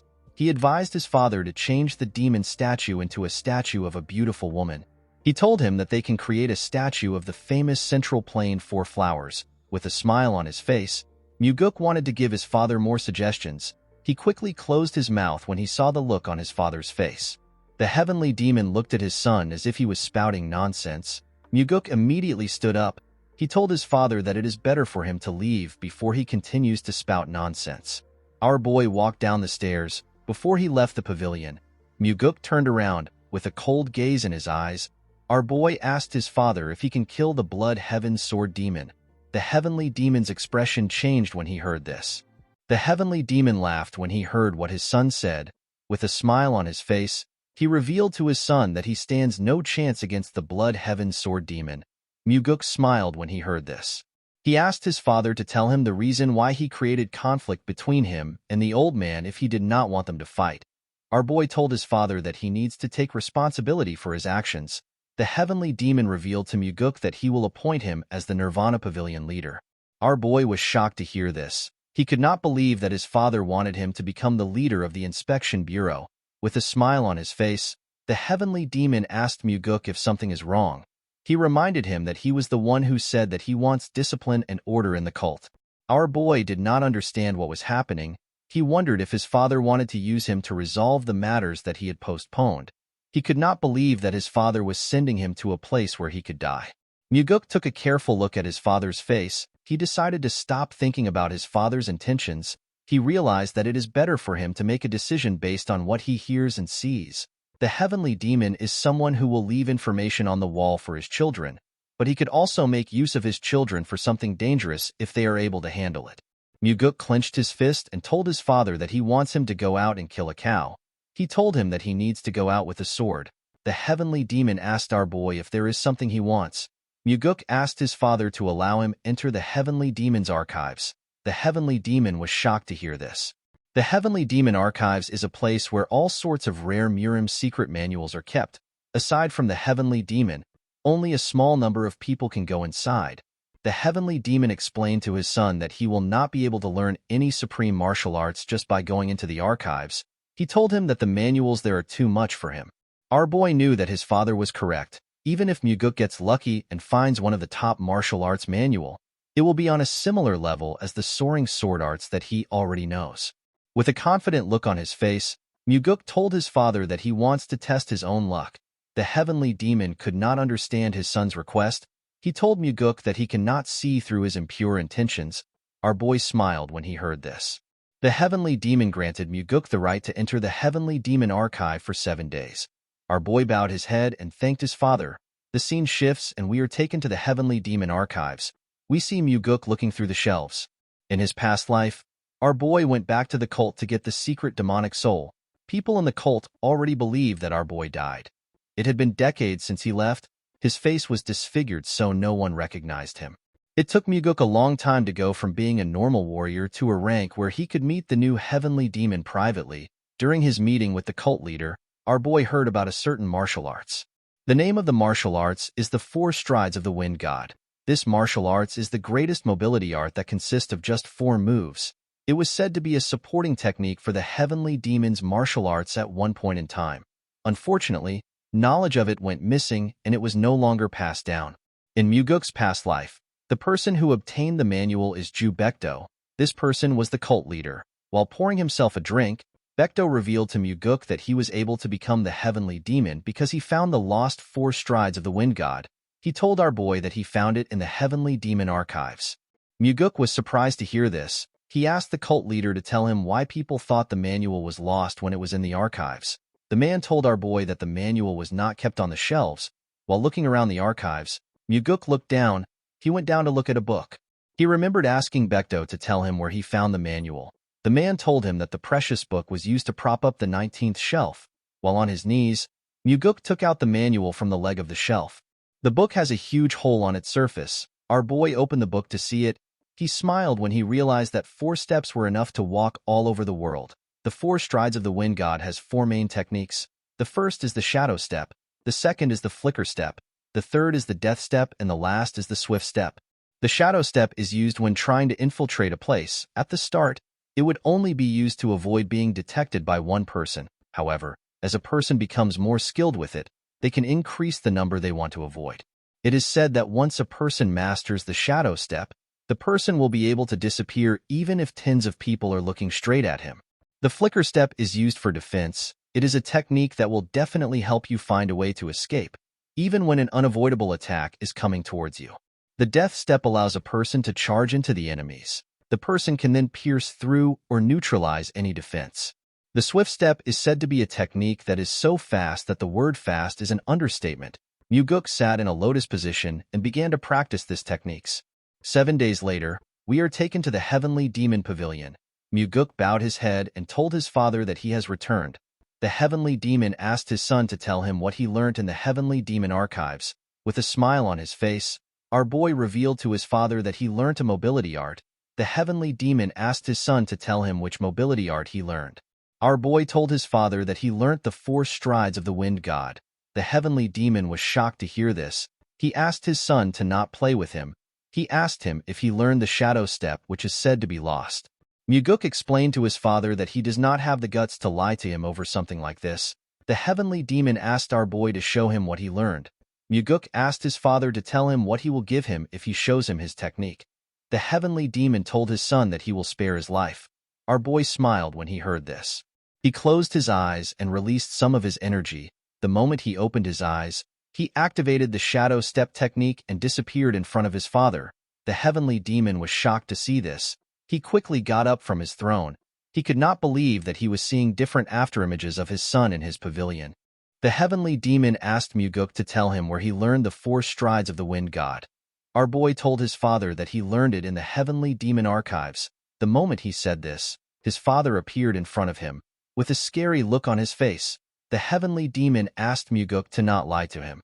With a cold gaze in his eyes, the heavenly demon told his son that the 4 strides of the wind god did not exist within the heavenly demon archives. Muguk assured his father that he learned it there. The heavenly demon smiled when he heard this. He could not believe that his son wanted to continue lying. Our boy asked his father if he is certain that the book was not there just because he read a large amount of manuals in the archives. Muguk explained to him that the manual could have been in another shelf which does not belong to the mobility arts section. The heavenly demon became more suspicious of his son. He asked Muguk if he knew that the 4 strides of the wind god was in the archives. Our boy explained to his father that he was trying to learn another martial arts when he coincidentally found the manual. The heavenly demon did not seem to completely believe his son. However, he could not easily read our boy's face. He asked Muguk to tell him where the book was. Our boy revealed to his father that the book was used to support the bottom of a shelf. He told him that he found the book when he tried to make the shelf straight. Upon hearing this, the heavenly demon asked his son if the important part of the manual has been removed. Muguk was surprised to hear this. He asked his father to tell him how he knew. The heavenly demon turned around and revealed to his son that he would have done this if he was the one. Before walking back to his chair, the heavenly demon asked his son to tell him the steps. Our boy smiled when he heard this. He already knew that this would happen. Muguk's goal is not to defeat his father and become the heavenly demon. Instead, it was to kill Wamugi and to save everyone in the heavenly demon pavilion. Our boy actually planned on helping his father travel the world and enjoy his life before he steps down as the heavenly demon. Muguk did not have any issues with teaching his father the 4 strides of the wind god. With a smile on his face, our boy told the cult leader that he does not want to teach him the 4 strides of the wind god. The heavenly demon turned around and glared at his son.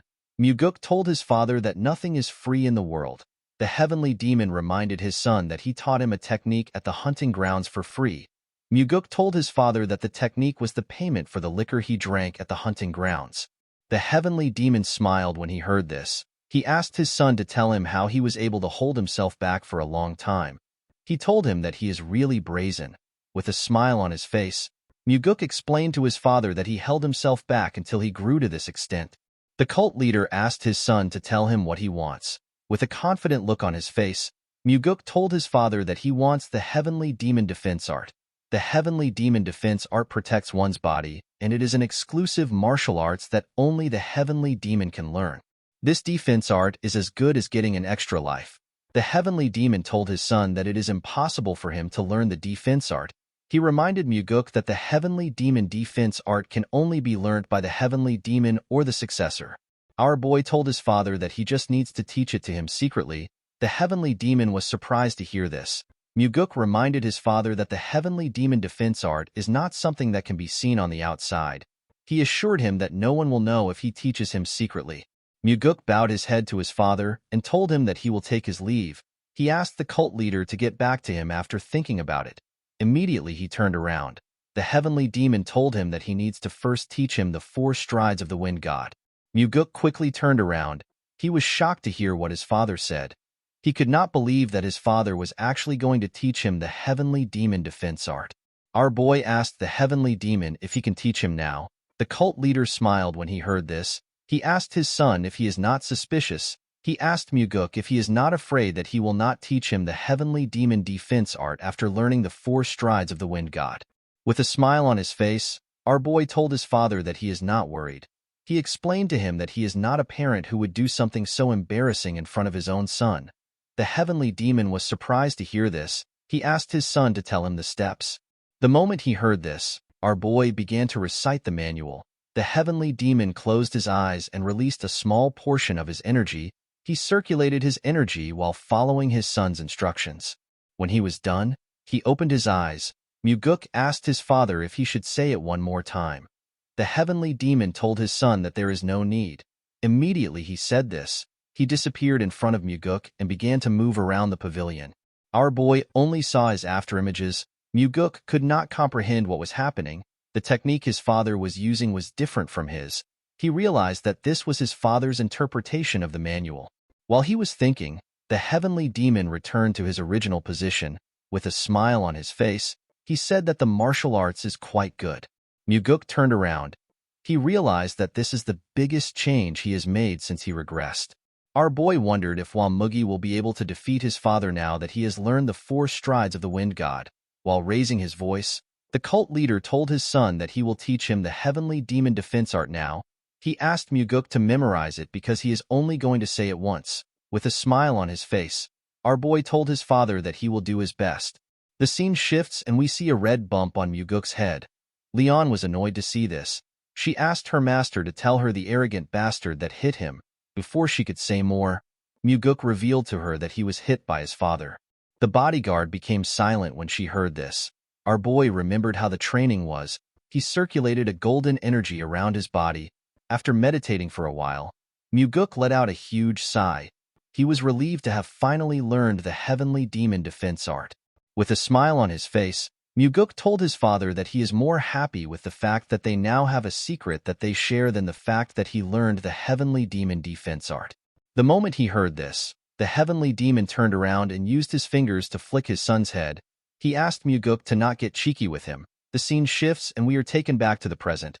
Our boy asked Leon to tell him why she is not on her way to the pavilion. The bodyguard told her master that she is there to protect him and not to attack. Muguk smiled when he heard this. He remembered that Leon never made such jokes in the past.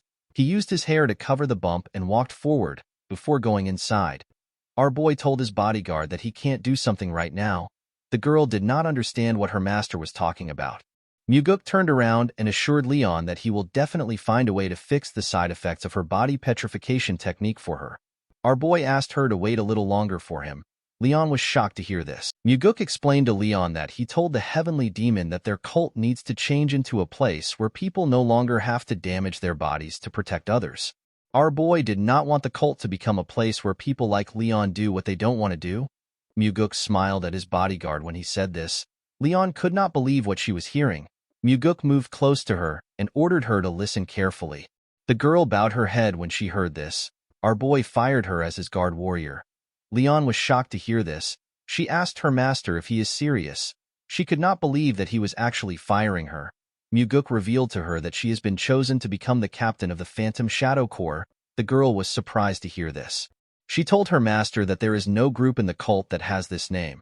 With a smile on his face, Muguk revealed to her that he is the one that is going to create the group. He told her that it will be a group that directly reports to him. Leon asked her master to tell her why he is making her a captain of a group that has not been created yet. With a serious look on his face, our boy asked her if she will become the captain of the Phantom Shadow Corps for his sake. Leon could not believe what she was hearing.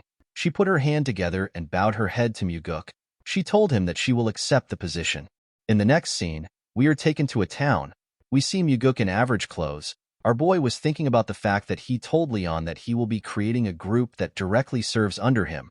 Although he said this, Muguk knew that this was not a simple task. In order to run an organization, a large amount of capital is needed. To get the capital he needed, Muguk decided to make use of an incident that happened before he regressed. While our boy was standing with some mercenaries, a man calls out to them. The man introduced himself as Yang Dang. He explained to them that he has been appointed as the leader of the mission. The man made everyone understand that the mission pays a lot of money, but it is also quite dangerous. He told them that anyone who does anything stupid will die by his hands. Yang Dang walked up to Muguk. He asked him if he is the one who joined the mission under the recommendation of Warrior Seo. Our boy told him that he is. The man asked him if he can trust his skills. With a smile on his face, Muguk asked Yang Dang if he will acknowledge him when he cuts him down. The man asked our boy to not act arrogant. He reminded him that they live in a world where the head of the arrogant would fall easily like morning dew. Muguk assured the man that he will follow his orders. He told him that he is content as long as he is paid. Yang Dang turned around and told our boy that he will be keeping an eye on him. After the man left, Muguk looked around. He saw his client and her daughter. The mission was to escort this two to Namping safely. When the little girl raised her head up, our boy waved at her. She smiled when she saw this. She turned around with her mother and went into the carriage. The scene shifts, and we see the group riding through the forest. In the evening, the group decided to camp out and rest. Yang Dang shared some beef jerky among the other mercenaries. The man told them that they do not know when they will be able to eat again. He asked them to eat their fill. The mercenaries were not excited to be eating beef jerky. One of them told the others that they need to eat something so that they do not feel hungry. Muguk watched the men as they ate. He remembered hearing that this group was ambushed by vagrants from outside. Not even their corpses were found. No one knew how the mercenaries were killed. Later in the night, our boy heard the mercenaries coughing. When he looked around, he noticed that the men were coughing out blood. Muguk immediately realized that they were poisoned. While looking at the mercenaries' bodies, our boy wondered about why he was fine. Someone asked him about why he is okay. The person turns out to be Yang Dang. Muguk realized that the man put poison into the food he gave out. Our boy told the man that he did not eat the food he gave out. Yang Dang drew out his sword and took a stance. He told our boy that it would have been better if he had died from the poison. Muguk could not believe that the leader would be the person who poisoned the food. He told the man that he has lived a pathetic life. He asked him to tell him what he wants to do with the money he earns from killing his comrades. With a smile on his face, Yang Dang told our boy that he can do plenty things with money. He said that he can drink liquor and buy women. Muguk couldn't believe that he killed his comrades for this reasons. Yang Dang told our boy that he needs to be worried about his own life. The moment he said this, someone said that things are already over. Our boy and Yang Dang quickly turned to the side. They saw a man with 3 other men who covered their faces. Muguk could tell that the 3 men were decently strong. Yang Dang welcomed the men. The man without a mask asked the woman and her daughter to come out before he burns down the carriage. Upon hearing this, the woman came out with her kid. The man told her that she is really good at hiding. He revealed to her that he was scolded for not being able to find her. With tears in her eyes, the woman referred to the man as Warrior Quan. She asked him to spare her child's life. Upon seeing the look on her face, Quan said that he will spare her life because of their relationship. He referred to the woman as a crazy bitch and asked her if this is what she wants to hear. He told her that she should be kneeling and begging him. He could not believe that she dared to act like his master. The little girl and her mother began to cry when they heard this. The woman assured Quan that she will give him 10 times the money he is supposed to get if he spares her daughter's life. Quan asked the woman to stop spouting nonsense. He revealed to her that her father has already been caught. The woman was shocked to hear this. While looking at the woman, Quan saw something weird. He saw Muguk waving at the little girl. The man asked Yang Dang for our boy's identity. Muguk stepped forward and introduced himself as someone who received money to bring his clients to their destination. Quan could not believe that our boy was not Yang Dang's subordinate. Yang Dang told the man that our boy is simply a vagrant that he has not dealt with. He assured him that he will deal with him now. Quan asked him to do it immediately. The man stepped forward when he heard this. With a smile on his face, Muguk told Yang Dang that this men are street thugs that would betray their own master. He asked him if he really believes that he is going to get a reward. He told him that they will probably kill him to tie off loose ends and take his share of the money. Yang Dang became nervous when he heard this. Quan was annoyed to hear Muguk call him a street thug. Our boy did not understand why the man was angry. He told him that he is actually speaking politely because a child is here. Quan could not believe that some crazy bastard was calling him a street thug. Muguk asked the man if he is flustered because he hit the bullseye. Quan became enraged when he heard this. He referred to Muguk as a filthy vagrant and ordered his men to kill him first. Our boy told Yang Dang that they said that he is first. He assured the man that he will be next. Yang Dang became nervous when he heard this. Before the man could react, something hits him in the neck. Yang Dang fell to the ground. It turns out that Quan stabbed Yang Dang in the neck with a blade. Quan said that the idiot was too sloppy. He could not believe that he entrusted an important mission to a vagrant. Our boy watched the man as he bled out, with a cold gaze in his eyes. Muguk said that this is what happens to those who betray others for money. Quan asked his subordinates to stop listening to Muguk's rambling. He ordered them to attack. Our boy turned around and asked the woman to cover her child's eyes and ears. The woman closed her eyes and did what Muguk asked her to do.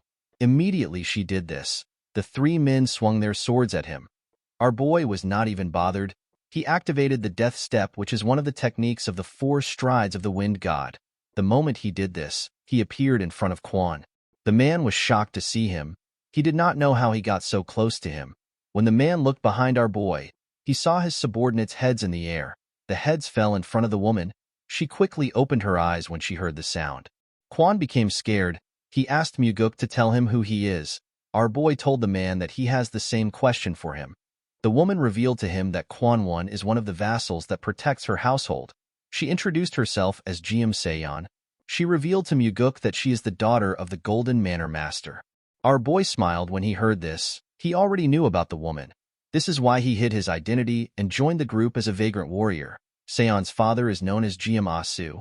He is one of the top 10 largest merchants in the Central Plains. He is the richest man in Fujin and the master of the Golden Manor. In Muguk's past life, there was an incident where the Golden Manor Master was betrayed by his most trusted vassal and lost his life. His daughter also died as well. Quan noticed that our boy was looking at Seon. He believed that he had gotten an opening. He quickly drew out his sword. Before the man could attack, Muguk swung his sword without turning around. Kwon did not know what was happening. All he knew was that he was seeing Muguk and everything around him upside down. He did not know when his head left his body. Seon was shocked to see this. Muguk put his sword away and said that scums like this always try to attack him whenever he is looking elsewhere. While holding on to her child, Seon told Muguk that she wants to hire him. She begged him to help them.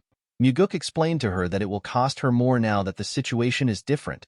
Seon assured our boy that they will be able to pay him no matter how expensive he is. She begged him to save her father.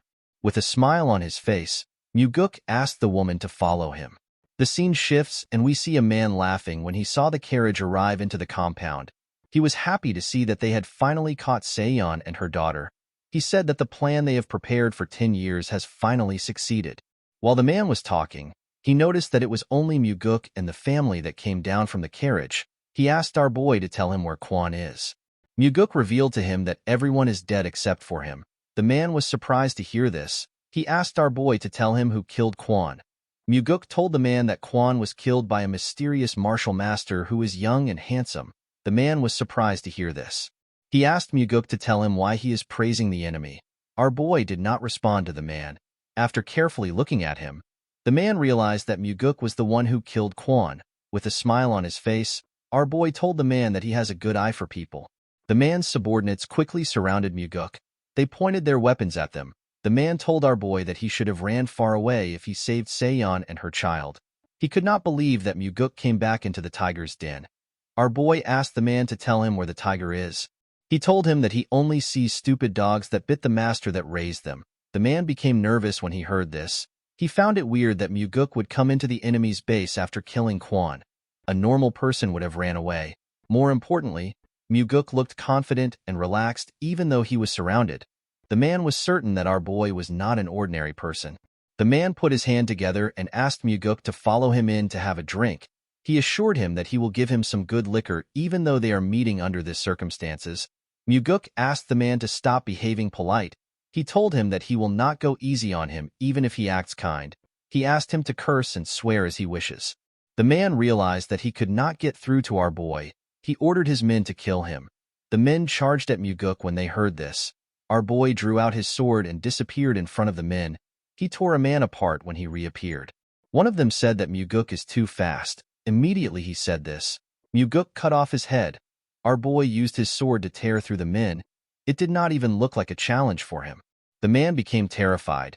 He saw Muguk standing in the middle of his subordinates' bodies. He asked our boy to tell him who he is. Muguk swung his sword to clean off the blood on it. He told the man that he is simply a hired swordsman who smelled an opportunity to make a lot of money. With a nervous look on his face, the man asked Muguk if money is the only thing he wants. He asked him to tell him the amount that would make him go away. With a smile on his face, Muguk told the man that he looks rich. The man revealed to our boy that he has enough money to change a person's life. He asked him to tell him the amount he wants. Muguk asked the man to tell him why he betrayed his master when he is already so rich. He asked him to tell him why he did not use his money to change his life. He urged the man to tell him why he wants to steal his master's money. The man did not know how to respond to Muguk. While he was staring at our boy, someone asked Muguk to drop his sword. The man was surprised to hear this. He quickly turned around. He saw his subordinate holding a sword to their master's neck. Seon called out to her father. The man smiled when he saw this. He believed that his situation had changed. He asked Muguk to drop his sword if he does not want the Golden Manor Master to die. Our boy neatly raised his sword up. The man did not understand why he did this. Before he could react, a red line passed by his side and it also passed through his subordinate. The energy tore through everything in its path. The subordinate's sword broke. Before he could do anything, his body tore apart. His blood splashed all over the place. Muguk used the fourth form of the soaring sword art. This technique is known as the Flaming Heavens. The man began to scream when he saw what happened to his subordinate. With a look of disappointment in his eyes, Muguk asked the man to repeat what he said. Muguk moved closer to the man. He began to panic. He asked our boy to wait. Muguk told the man that he has no interest in waiting. He asked the man to come at him if he doesn't want to die. The man was surprised to see that Muguk gave him the chance to attack. He believed that our boy would be almost out of inner energy because he used a powerful attack. The man drew his sword and rushed to attack him. He believed that this was the only opportunity he had. He decided to end the fight quickly with all his energy. When Muguk blocked the man's attack, he noticed that it was heavy. He quickly pushed his sword aside. The man's sword destroyed the ground. He quickly swung it at our boy again. Muguk tried to stop the attack, but his sword was pushed back. The man's sword destroyed the ground again. The man did not slow down. Instead, he began to attack our boy more aggressively. His attacks were heavy, but Muguk was blocking them. The man became nervous when he saw this. He wondered if our boy really used up all his energy. He believed that Muguk must be having issues blocking his attacks. He decided to attack a little more aggressively. Before he could do anything, he saw a sword in his chest. The man was shocked to see this. Our boy never expected the man to be so pathetic. He told him that he should have spent his life training himself instead of indulging in his greed. He told the man that the head bodyguard of the household is supposed to protect the manor. He told him that he shouldn't have lived his life like this. After saying this, Muguk took out his sword. He asked the man to become a merchant if he wants to be rich in his next life. After he took care of the manor master thanked him. Asu assured him that he will never forget his help. He referred to him as the benefactor that saved his family from ruin. He asked our boy to tell him his name. Muguk told the man that he is just a mere vagrant that was passing by. Asu found this funny. He told our boy that even the king of vagrants wouldn't have been able to defeat all this people easily. Seon revealed to her father that she promised to give Muguk money as his reward. With a smile on his face, Asu commended his daughter for making a smart choice. He told her that this is a promise they can keep. He turned to Muguk and told him that he is in the right place if all he needs is money. Muguk smiled when he heard this. This was the reason he approached Seon as a vagrant to help them. The scene shifts and we are taken to an underground treasury. Asu told our boy that they want to give him everything they have because he saved their lives. However, this was not something he could easily do. Muguk assured the old man that he wouldn't ask for such a thing. Asu explained to him that he has no interest in determining an amount. He asked Muguk to take as much as he can carry. Our boy was shocked to hear this. The old man revealed to him that he has a condition. He explained to our boy that he cannot use any carts or get help from others. He told him that he needs to use his own inner energy. Muguk was surprised to hear this. He revealed to Asu that he will still be able to carry quite a lot. Asu put his hand together and told our boy that they would have been dead if it wasn't for his help. He told him that he needs to do this much. Muguk bowed his head and thanked the man. Asu pushed a button and the huge door of his treasury slowly opened. When the door got opened, our boy walked inside the dark treasury. After he went in, Seon reminded her father that Muguk has a high level of martial arts. She told him that he might take much more than he can imagine. She asked her father if he is all right with this. Asu asked his daughter if there is anything inside that could be more precious than the protection they received today. Seon was shocked to hear this. The old man explained to her that he is fine as long as she and his granddaughter are alive. This words touched the woman's heart. Asu told his daughter that Muguk is not an ordinary man. Seon agreed with him. Although he was trying to hide it, Seon could tell that our boy was exceptionally skilled even though he looked so young. Asu told her that he is not referring to the skills they saw today.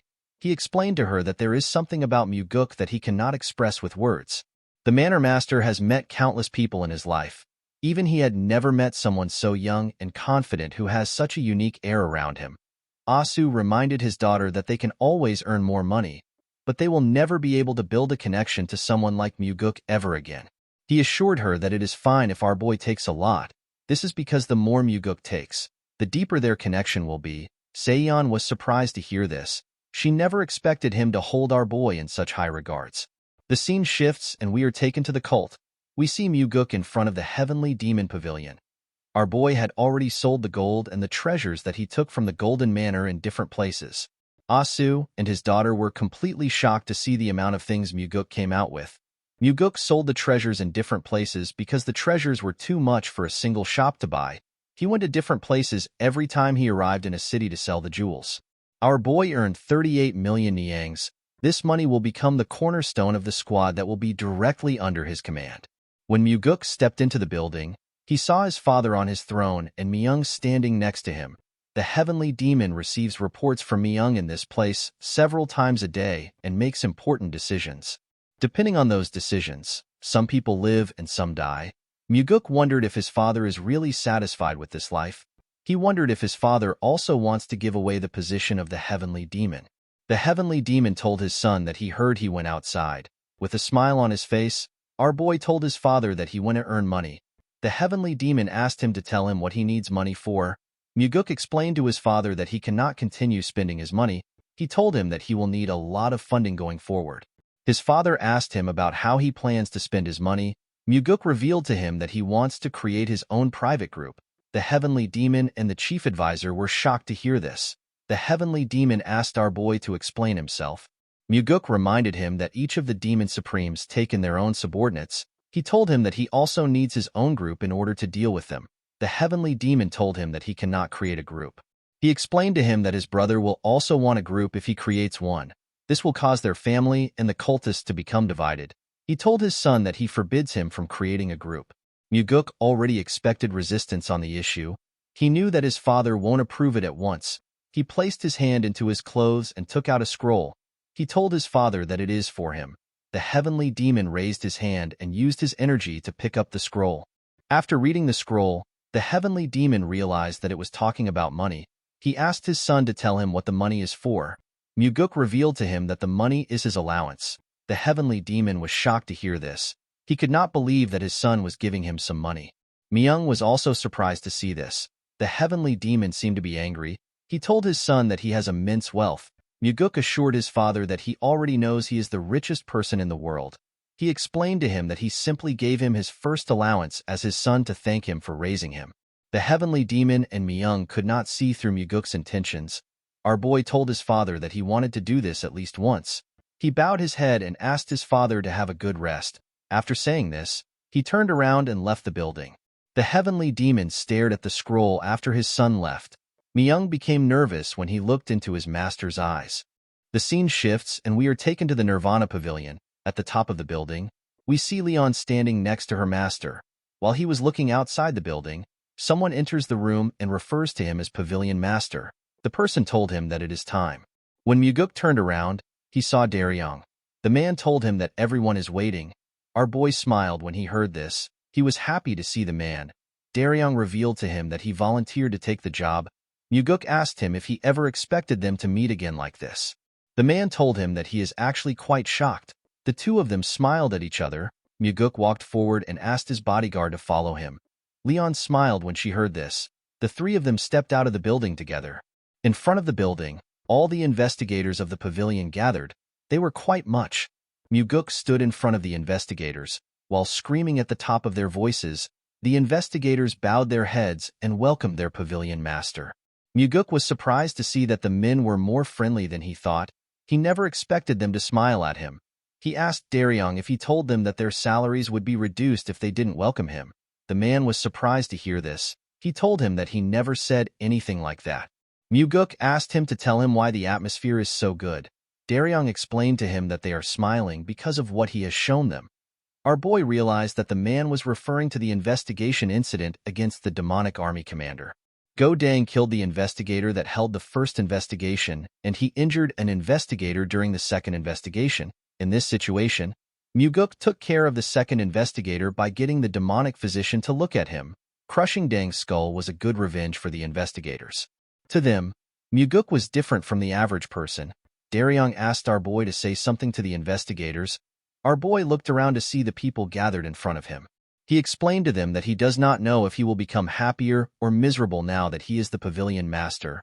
With a smile on his face, Muguk told them that the only thing he is certain of is that their hearts will run faster than it did before.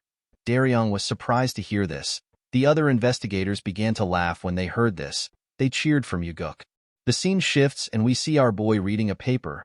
Muguk told Daryong that he is killing the good atmosphere by giving this to him. Daryong explained to him that this is the incident which was handled unfairly. He reminded him that he requested this case.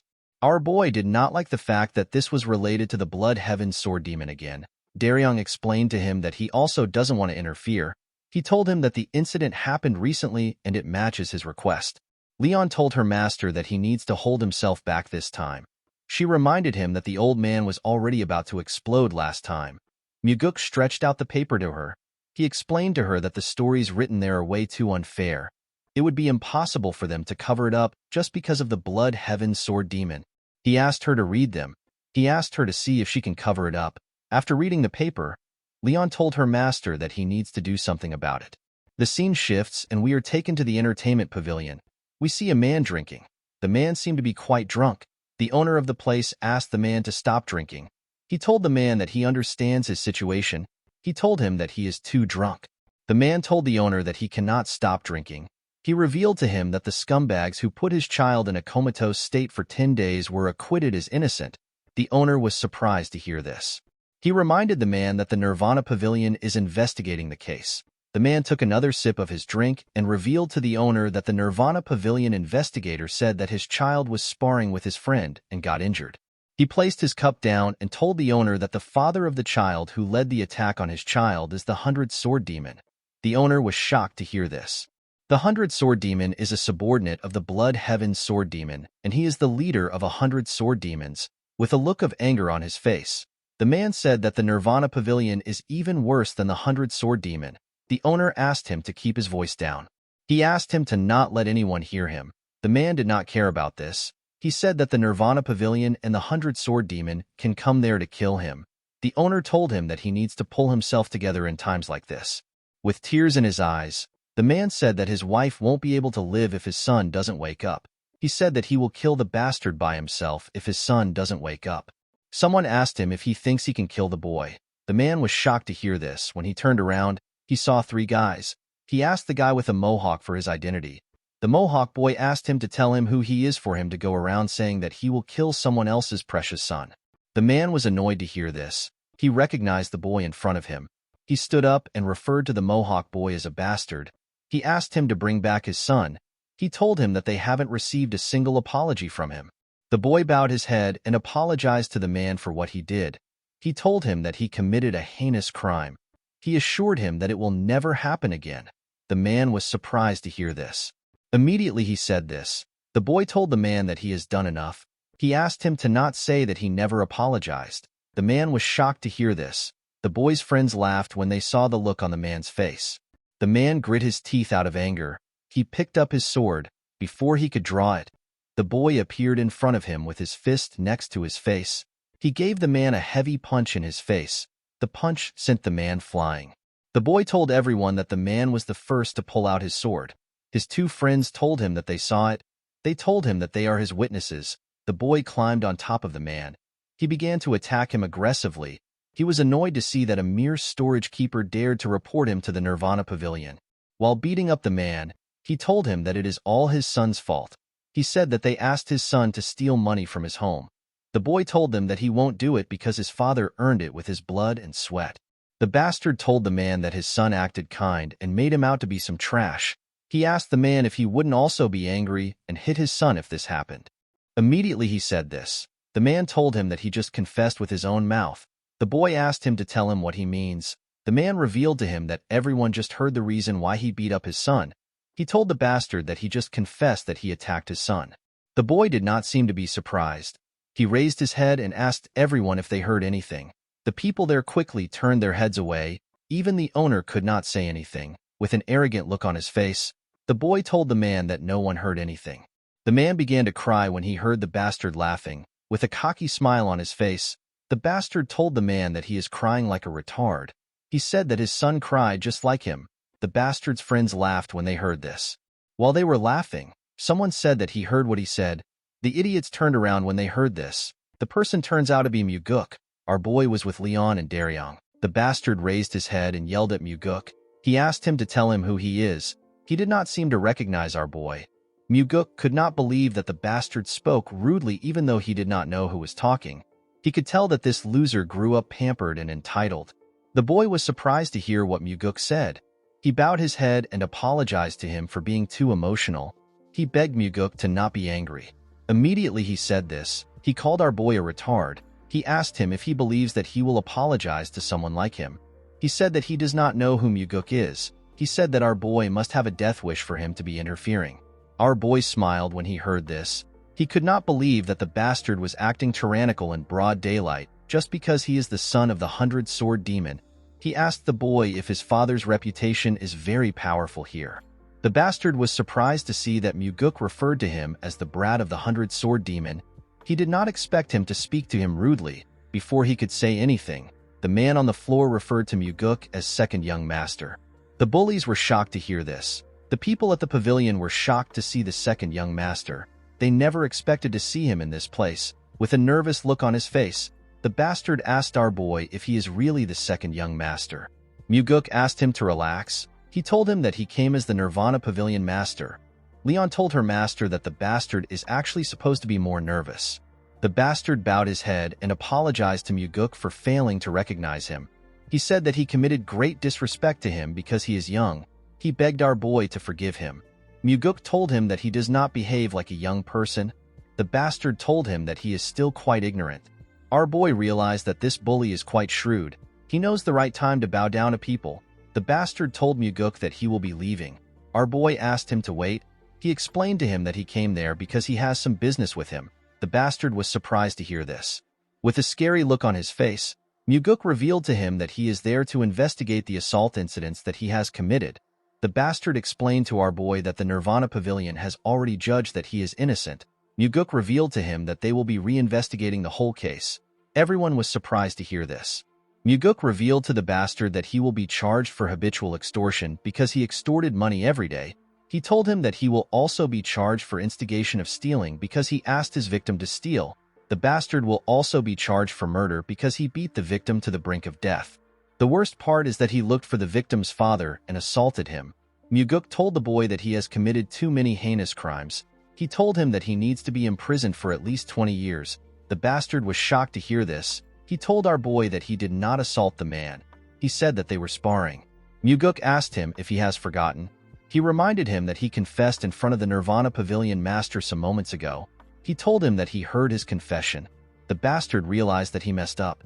For some reason, this piece of shit still had some courage. He told Muguk that his father will not stand by and let anyone accuse him. Our boy smiled when he heard this. He asked the bastard to not worry about that. He revealed to him that his father will be so busy that he won't have to look after him.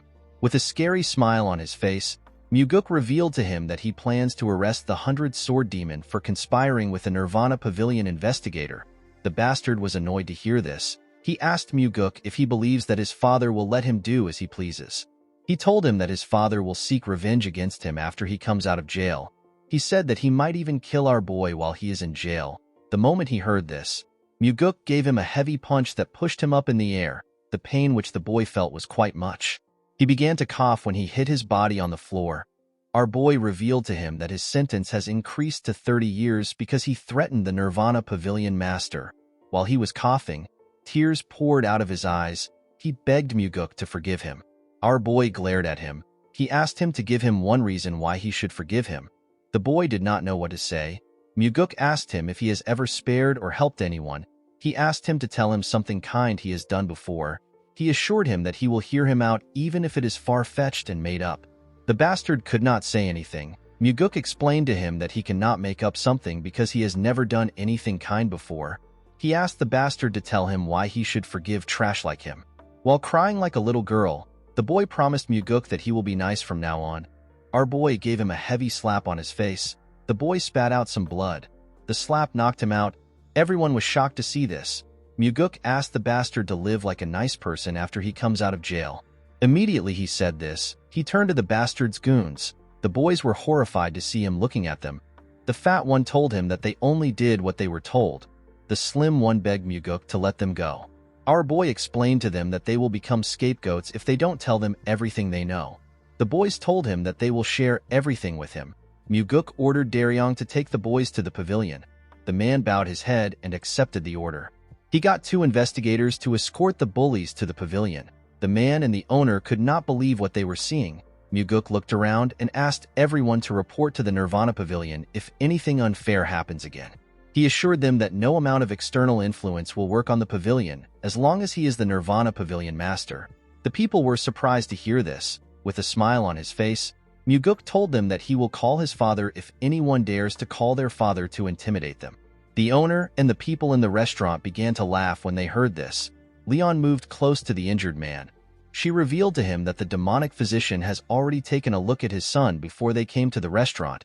She told him that Muguk was the one who ordered the physician to do it. The man was shocked to hear this. He asked our boy if it is true that the important physician took a look at his son.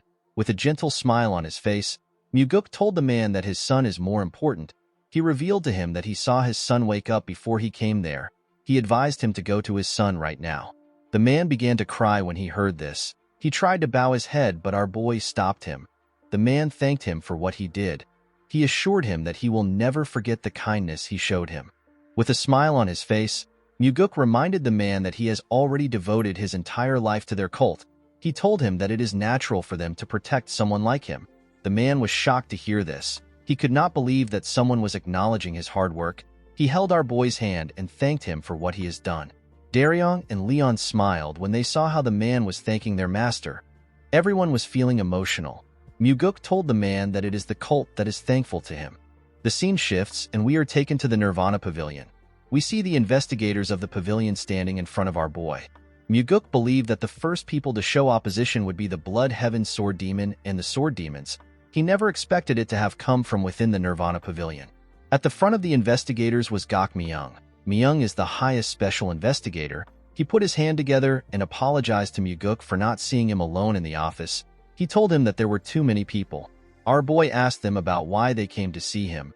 Myung explained to him that he heard that he was going to reopen an investigation that was already ruled as innocent. Muguk told them that he plans to do it. Myung explained to him that they are worried that this action will crush the morale and authority that the investigators have. Muguk asked them if they all agree with the man. The investigators said that they do. Our boy told them that he does not agree with it. He told them that he believes that Yang Ho's incident is what destroys their pavilion's authority in a very severe manner. The investigators were surprised to hear this. Myung asked him to explain what he means. With a cold gaze in his eyes, Muguk asked the man if he heard about how Yang Ho confessed to his crimes in front of everyone else when he arrested him. Myung told him that he heard about it. Our boy asked him to tell him why he came if he has heard about it. The man told him that what they are talking about is the reopening of an investigation that has been closed. Muguk asked him if it is a matter of principles. Myung told him that it is. He revealed to him that a reinvestigation has never happened before. Our boy reminded the man that an innocent child was beaten half dead, and they got a confession from the culprit himself. He asked him if this does not warrant a reinvestigation. He asked him if he knows how he looks right now that he is trying to stick to principles. The man believed that the situation should not be changed. He explained to Muguk that it is important to hold up principles in an organization. Our boy let out a sigh. He told the investigators that he wants to hear what they think. He asked anyone who thinks the reinvestigation is correct to move to his left. The investigators looked around. None of them had the courage to step out. While they were looking at each other, one of them stepped out. The person turns out to be Daryong. The man said that he believed a reinvestigation is needed. Our boy asked him for the reason for his choice. Daryong explained to him that the investigation was not satisfactory. He said that they cannot deny the possibility that external influence could be involved. Muguk asked the others if there is anyone else who agrees with what Daryong thinks. A huge man and a chubby man told him that they also agree with Daryong. Myung was surprised to hear this. The huge investigator bowed his head and introduced himself as a Ko. He told Muguk that he wasn't able to thank him before. He thanked our boy for saving him. Muguk asked the investigator about his injuries. This was the investigator that our boy called the demonic physician to save. Iko assured him that he is feeling better. Our boy turned to the investigators and called out an investigator known as Zhang Hua. The man was surprised to see that the pavilion master called for him. Myung was also surprised to see this. Muguk reminded Hua that he is the investigator that was in charge of the case. He asked him to tell him what he thinks about the issue. Hua assured his pavilion master that he investigated the incident thoroughly. Our boy asked him if he received any bribes. The man was shocked to hear this. Myung asked Muguk to not say such a thing. Our boy released his energy. With a scary look on his face, he asked the old man to not speak without his permission. Myung became nervous when he heard this. Muguk turned to Hua and asked him if he received money from the 100-sword demon. The man placed his hand on his chest and assured the pavilion master that he did not accept any money. He swore on his life that he did not receive anything. He told Muguk that he can investigate him if he does not believe him. Our boy smiled when he heard this. He revealed to him that he already carried out an investigation on him. The investigators were shocked to hear this. Muguk told him that he knows he did not take any money. Myung asked him if he conducted an internal investigation on the investigators. He told our boy that this is not allowed unless it is a special investigation. Muguk assured the man that it was a special investigation. He revealed to him that he received direct orders from the heavenly demon. Myung was shocked to hear this. Our boy asked Hwa to tell him why he covered up the investigation if he did not take any money. With a nervous look on his face, the man said that he did not cover the investigation up. He wanted to say more, but Muguk interrupted him. He asked Hwa if he was threatened with the safety of his sister. The man was shocked to hear this. Muguk revealed to him that he found out that he is incorruptible based on the result of the investigation. Our boy found it rare to find someone so incorruptible. He didn't even believe the result of the investigation. He looked into Hwa by himself because he did not believe that there is someone who would hate money. Muguk told the man that he was surprised to find out that he was truly incorruptible as reported. He asked Hwa to tell him why someone like him would do a slidshot investigation and cover things up. He told him that he has a big weakness. This weakness is his younger sister, who is the only family member he has left. Hwa was shocked to hear this. Myung asked the man if he was really threatened by the 100-sword demon. Hwa could not say anything. Myung yelled at him and asked him to answer the question. Muguk knew why Myung took the lead and gathered everyone for this case. Hwa is a junior that Myung really cares for.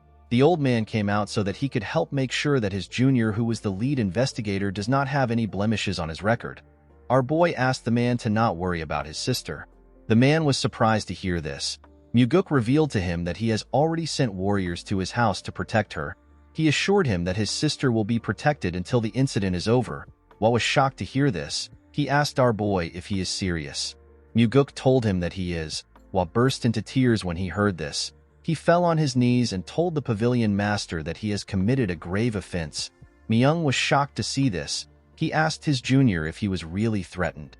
Muguk told the man that he shouldn't have covered the case up. With tears in his eyes, Hwa told him that he knows. He told him that he will gladly accept any punishment. The investigators were surprised to see what was happening. Our boy asked him to get up. He explained to him that he wouldn't have forgiven him if this happened after he became the pavilion master. He told Hwa that he will make an exception because the incident happened before he got there. The man was surprised to hear this. He asked Muguk if he will really forgive him. Our boy told him that he will. He revealed to him that he is forgiving him because of the life he lived as an incorruptible investigator. He told him that the incorruptible life he lived before no longer exists because of the incident. He asked him to start building his incorruptible life again. Hwa thanked our boy for the chance he gave him. Muguk asked the other investigators to listen to him. He explained to them that he thinks of their families as his own now that he has become the pavilion master. He assured them that he will crush anyone who dares to mess with his family. The investigators were surprised to hear this. Muguk told them that they will no longer allow themselves to be swayed by any external influence. He told them that he will not allow anyone to mess with them with their influence. He assured them that he will protect their families if they receive a threat and tell him about it. Our boy asked them to trust their cult leader if they do not trust him. He revealed to them that he is willing to beg his father if he has to beg. He asked them to report to him if anyone dares to try to exert influence on them from outside. He assured the investigators that he will make it possible for them to do their work with their heads held high. The investigators were shocked to hear this. Muguk told them that the Nirvana Pavilion will work as it is supposed to when they are sure that their families are safe. He said that everyone deserves to be punished if they commit a crime. Their status is irrelevant. He told them that he will even punish someone from the Heavenly Demon Pavilion if they commit a crime. With a serious look on his face, our boy said that he will even hold the cult leader responsible if he commits a crime. The investigators were shocked to hear this. Muguk revealed to them that he is not afraid of the Heavenly Demon or the 8 Demon Supremes. He said that he fears that the Nirvana Pavilion will become useless and they will not be able to protect those they are supposed to protect. The investigators looked at each other when they heard this. Muguk told them that those who were supposed to be punished walk away scot-free while smiling. They are saying that the pavilion is not able to do anything to them. The investigators knew that he was right. One of them announced that she wishes to follow the wishes of the pavilion master. The investigators turned around when they heard this. They saw their fellow investigator, who happens to be a beautiful woman. Daryong seemed to be smitten by the woman's beauty. He referred to her as Jo Hyang. The woman moved close to Muguk and stood behind him. The other investigators began to doubt themselves when they saw this. They looked at each other and nodded their heads. They all moved to Muguk's side. The only person that was left was Gok Myung. The old man was surprised to see that the investigators left him. Our boy explained to him that he will need his experience and assistance if he wants to turn his resolve into reality. He stretched out his hand to Myung and asked him to help him. The man was shocked to see this. He took a look at Myuguk's face. He noticed that he was smiling at him. Myung grabbed the pavilion master's hand and thanked him for the opportunity. His hands were trembling when he said this. Myuguk noticed this. He used his other hand to gently pat the man's hands. He called out to Daryong and asked him to go with enforcement warriors to arrest Yang Tae, who is also known as the 100-Sword Demon. Myung explained to our boy that Yang Tae won't let himself be arrested. He said that the man has 100 sword demons under him. With a serious look on his face, Myuguk asked Daryong to tell Yang Tae to do as he pleases. He said that he will charge him with mutiny if he does not come. Everyone was surprised to hear this. The scene shifts and we see Yang Tae sitting in front of Myuguk. The man referred to him as the second young master. Our boy asked him to call him the Nirvana Pavilion Master. The 100-Sword Demon corrected himself and called Myuguk Pavilion Master. He told him that there was mention of a mutiny charge in his summons. He asked Myuguk to tell him what this means. Our boy told him that this was the only way he could get to meet him. Yang Tae apologized for not immediately complying with the arrest. He explained to him that there are many things they need to consider when they are in an organization. He said that he needs to show his pride in front of his subordinates. With a smile on his face, Myuguk told him that he understands. Yang Tae said that the case was not supposed to blow out of proportions in the first place. He said that the incident occurred while kids were playing with each other. Myuguk said that things like that can happen. Yang Tae smiled when he heard this. He believed that our boy understood him. He explained to him that he will need external help eventually in order to continue running the Nirvana Pavilion. He told him that he will also need a lot of funds. Myuguk could tell that the bastard was beating around the bush. He knew that Yang Tae wanted to bribe him. Yang Tae told him that he will also need their help if he wants to become the official successor in the future. He told our boy that everyone is currently supporting his elder brother. With a smile on his face, Myuguk told him that he will really appreciate it if he helps him. Yang Tae put his hand together and told him that he is truly magnanimous. He promised to serve our boy well from now on. He told him that he will also host a great meal for him soon. He stood up after saying this. Myuguk asked him about where he is going. Yang Tae was surprised to hear this. He asked him if they are not done talking already. With a look of surprise on his face, Myuguk asked the 100-Sword Demon if he was planning to help him after he got out of prison. Yang Tae was shocked to hear this. He asked him to stop making such jokes. With a serious look on his face, Myuguk asked the man if he sounds like he is joking. He reminded him that he threatened to kill a family member of a Nirvana Pavilion investigator. Yang Tae reminded our boy that he already said that he did not make any threat like that. Myuguk told him that he does not care about what he said. He revealed to him that he has already received the testimony of the investigator that was threatened. He explained to Yang Tae that rules of their cult determine that the testimonies of all warriors of the Nirvana Pavilion have a higher weight when compared to others. This is a clause made to protect the authority of the Nirvana Pavilion investigators. Yang Tae became nervous when he heard this. With a cold gaze in his eyes, Myuguk told the man that he must have not known about this because he is just finding out about it himself. He told him that the clause was made because of people like him. He revealed to the 100-Sword Demon that there are many others who think they can talk their way out like him. He explained to him that he will reduce his sentence by 10 years if he confesses now. He told him that he will receive a 20-year sentence if he doesn't confess. He told him that this is as far as he can negotiate. Yang Tae asked our boy if he has lost his mind. Myuguk told him that he will gladly go crazy if he has to. He said that it is hard to deal with people like him with a sane mind. He told him that he will give him a few minutes to think. Yang Tae asked him about the reason he is doing this. Myuguk explained to him that his son almost beat his own friend to death. It wasn't just over a single fight. He bullied the victim every day for years. He told the 100-Sword Demon that he threatened to kill an investigator's family member to cover his son's crime up. Myuguk could not believe that this bastard still had the guts to ask him about why he was doing this. Yang Tae said that a storage guard is not the same as them. He said that they should be treated as superiors. He revealed to him that the Nirvana Pavilion has always closed its eyes for matters on this level. With a cold gaze in his eyes, Myuguk told the man that his words are upsetting and frightening.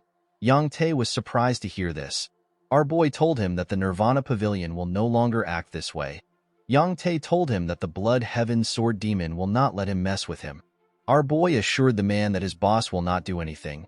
He told him that the old man did not do anything when he cut down the demonic commander. He asked him to tell him why Kyampa will do anything for him. Yang Tae broke the table out of anger. He wanted to yell at our boy. Before he could say anything, Myuguk asked him if he wants to threaten to kill his family.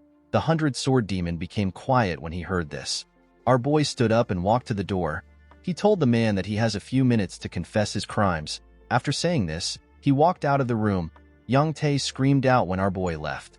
When he stepped out of the building, Muguk realized that while Mugi might have not been responsible for the downfall of the demonic cult, he could not believe that a mere 100-sword demon had the guts to threaten a Nirvana Pavilion investigator.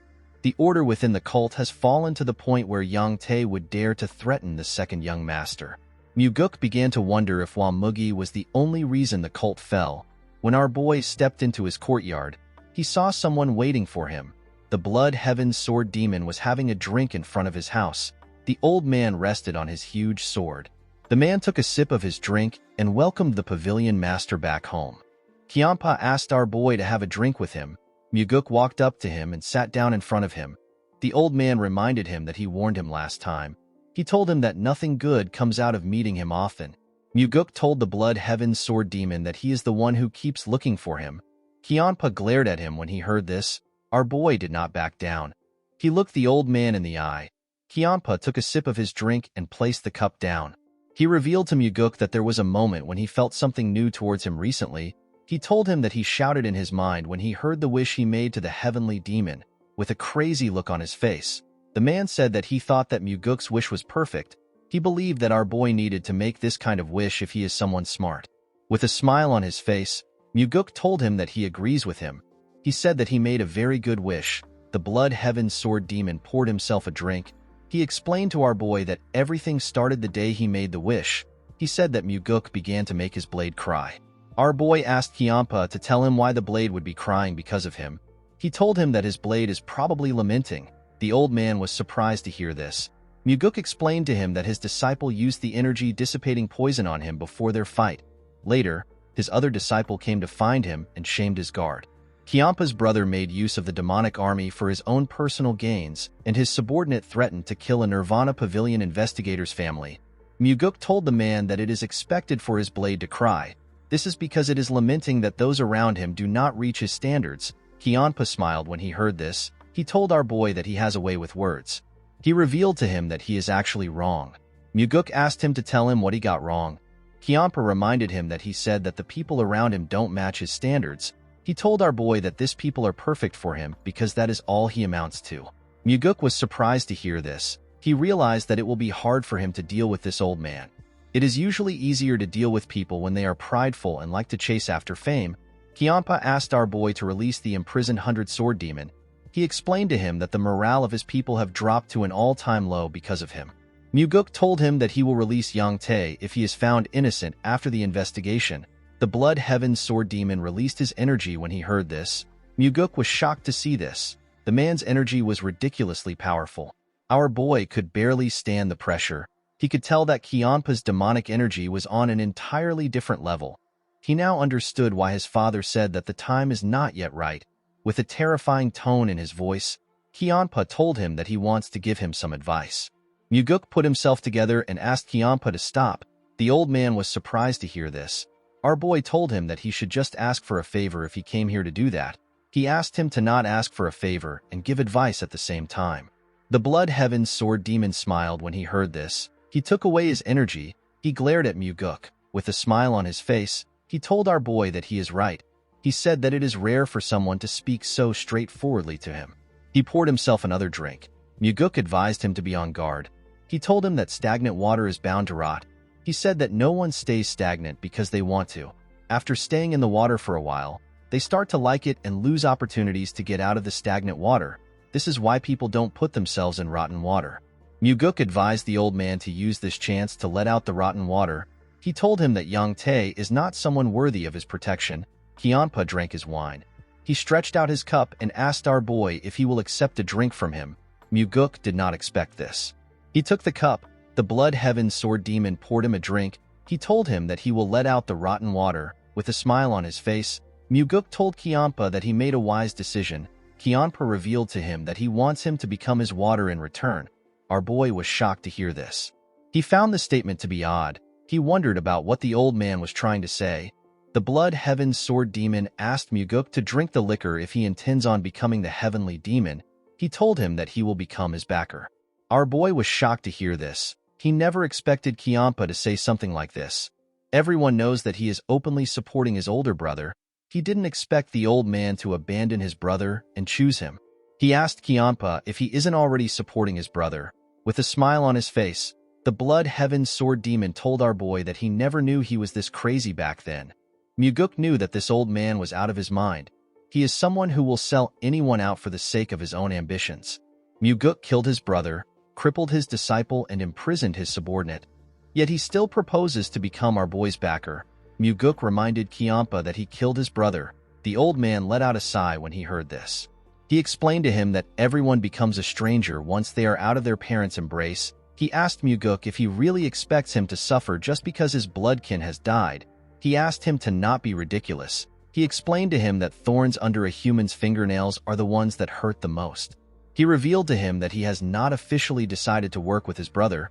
He told Muguk that he can always change his mind if this happens. While looking at the liquor, our boy said that he will have a whole army behind him if the old man sides with him. He asked Kiampa to tell him why he chose him now. The Blood Heaven Sword Demon explained to him that he is willing to bet his fate on his madness, which bulldozes everything fearlessly. Muguk asked him if he is choosing him simply because he is crazy. With a creepy smile on his face, Kiampa told him that he is going to devour his madness. Muguk was not surprised to hear this. If he was a young man, our boy might have completely trusted Kiampa's words purely because he was flattered. However, Muguk already knows the dirty tricks old men play just to make use of younger men. He could tell that the Blood Heaven Sword Demon is trying to make it sound like he will become the heavenly demon if he works with him. He placed the cup on the ground. He told Kiampa that he is thankful that he thinks highly of him. He said that it is time for him to do what has been entrusted to him. He asked Kiampa to tell him what he thinks his father will say.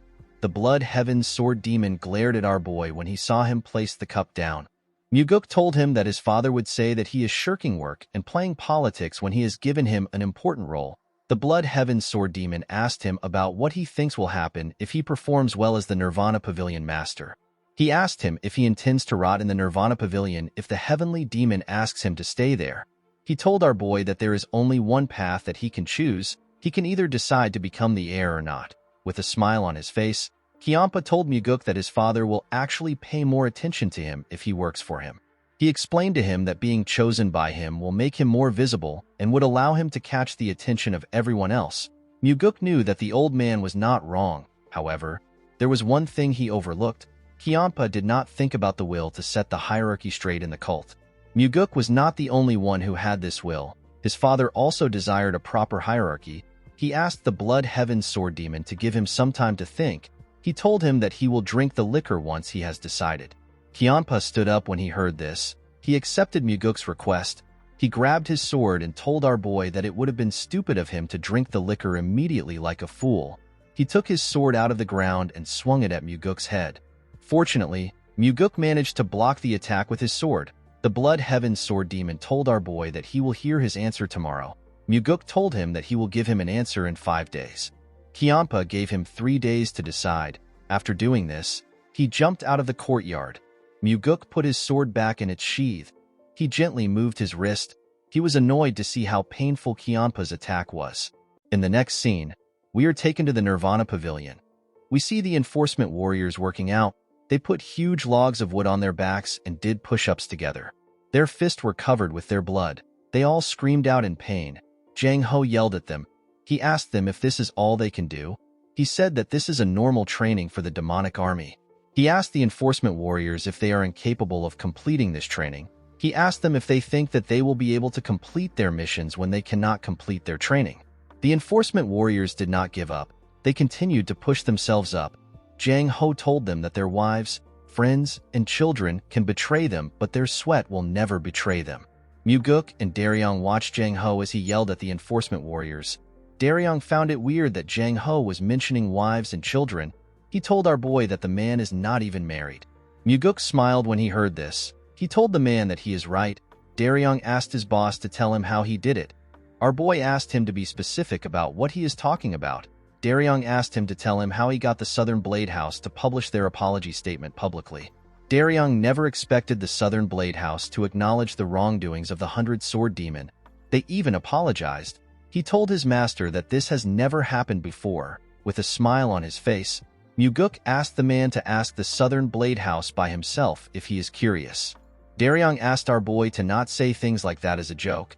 He said that his legs will be broken if he goes to the Southern Blade House right now. Muguk told him that he is actually wrong.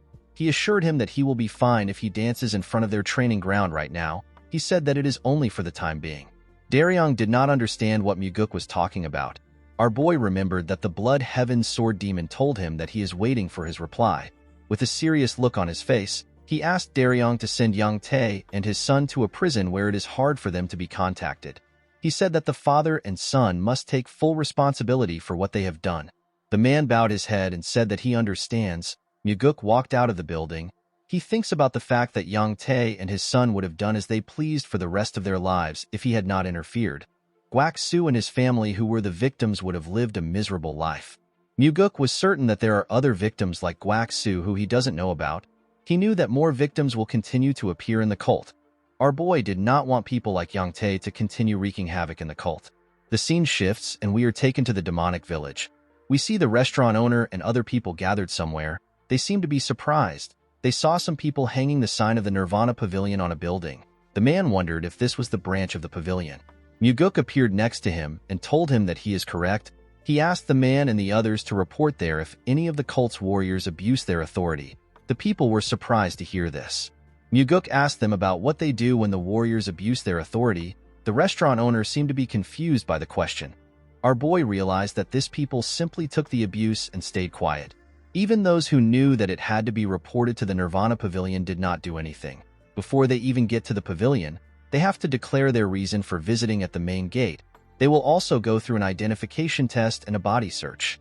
They have to go through this same process multiple times before they even arrive at the Nirvana Pavilion. Muguk asked everyone to report to the Nirvana Pavilion on matters relating to the cult's warriors. The restaurant owner asked him if he is serious. Muguk assured him that he is being serious. He asked him to spread the word. He asked the people to tell the rest of the villagers that they can report to the branch if they experience any form of injustice from the warriors. He assured everyone that there won't be any retaliation. He revealed to them that those who retaliate against the people who made a report for a Nirvana Pavilion investigation to take place will be executed. The man could not believe that Muguk opened a branch for the sake of the people. He bowed his head and assured our boy that he will tell everyone about it. Our boy smiled when he heard this. In the next scene, we see Muguk walking home. He told himself that this is how it starts. He believed that they will be able to protect the villagers with the Nirvana Pavilion. Low-ranked warriors, and those who suffer injustice because they are weak will have a place to keep them safe. Our boy believed that they will be able to teach everyone an important principle with the new branch. Muguk wanted to teach the people that everyone's life has the same worth. When he arrived at the entrance of his house, he saw someone waiting for him. The person turns out to be the insane old man. He asked Muguk if he is ready to take his drink. Our boy sat in front of him. He told him that he is ready. The Blood Heaven Sword Demon carefully took out a bottle of liquor. Muguk looked him in the eye as he poured the liquor. Kyanpa also stared at him. After filling the cup up, Kyanpa asked our boy to drink it. Muguk told the man that he needs some snacks. Kyanpa asked him about the kind of snacks he wants. Our boy revealed to him that he wants the demonic army. Kyanpa was shocked to hear this. With a serious look on his face, Muguk asked the Blood Heaven Sword Demon to put the demonic army in his mouth. Kyanpa glared at him. He told him that this is not how things work in the world. Our boy told him that it is normal to have some snacks while having a drink. The Blood Heaven Sword Demon placed his hand on his head out of anger. He told Muguk that he waited 3 days to hear his answer. With a horrifying look on his face, Kyanpa asked Muguk to tell him what gave him the guts to ask for such an absurd snack. He took out his huge sword from the ground. He asked our boy to forget his offer. He told him that he will cut off his head and take it to the Heavenly Demon Pavilion by himself. The moment he said this, he swung his sword at Muguk. Our boy managed to block the attack with his sword. However, he got pushed back. He noticed that his hand was shaking from a single strike. The insane old man told him that he is not bad. He said that he made a good use of his inner energy in blocking the attack. With a creepy smile on his face, the old bastard said that he now understands that it won't be easy to take Muguk's head. The moment he said this, he swung his sword with a large amount of strength. Our boy quickly drew his sword. He managed to block the old man's attack. The Blood Heaven Sword Demon seemed to be excited to kill our boy. When their swords pressed against each other, It released an energy wave that destroyed the surrounding. Muguk was sent flying when the wave was released. The Blood Heaven's Sword Demon stood his ground. Our boy quickly regained his stance. The Blood Heaven's Sword Demon noticed that his sword was shaking. He smiled when he saw this. He said that the fight is very interesting. He released his energy and took a stance. Muguk grit his teeth out of anger. He wanted to try using the 4 strides of the Wind God to fight the old man. He was curious to see if Kiampa would be able to stop the death step. Unfortunately, he could not yet use the technique well. Our boy knew that time is on his side. There was no reason for him to risk fighting a dangerous opponent when he still doesn't have enough inner energy yet. While yelling at the top of his voice, he begged Kiampa to give him the demonic army. The Blood Heaven's Sword Demon asked Muguk to tell him who he wants him to put as the demonic commander. He knew that our boy would not take the position since he is already the Nirvana Pavilion Master. Muguk revealed to him that he wants him to select Jang Ho, who is the 3rd Corps Captain. Kiampa reminded him that Jang Ho is on his side. He told him that he will get killed if he gets too greedy. Muguk told him that he is the one who wants to use madness to devour everything. He reminded him that he was the one who suggested that they work together. He said that the path which only lunatics walk on cannot be ordinary. Kiampa was shocked to hear Muguk call him a lunatic. Our boy asked him if he is wrong.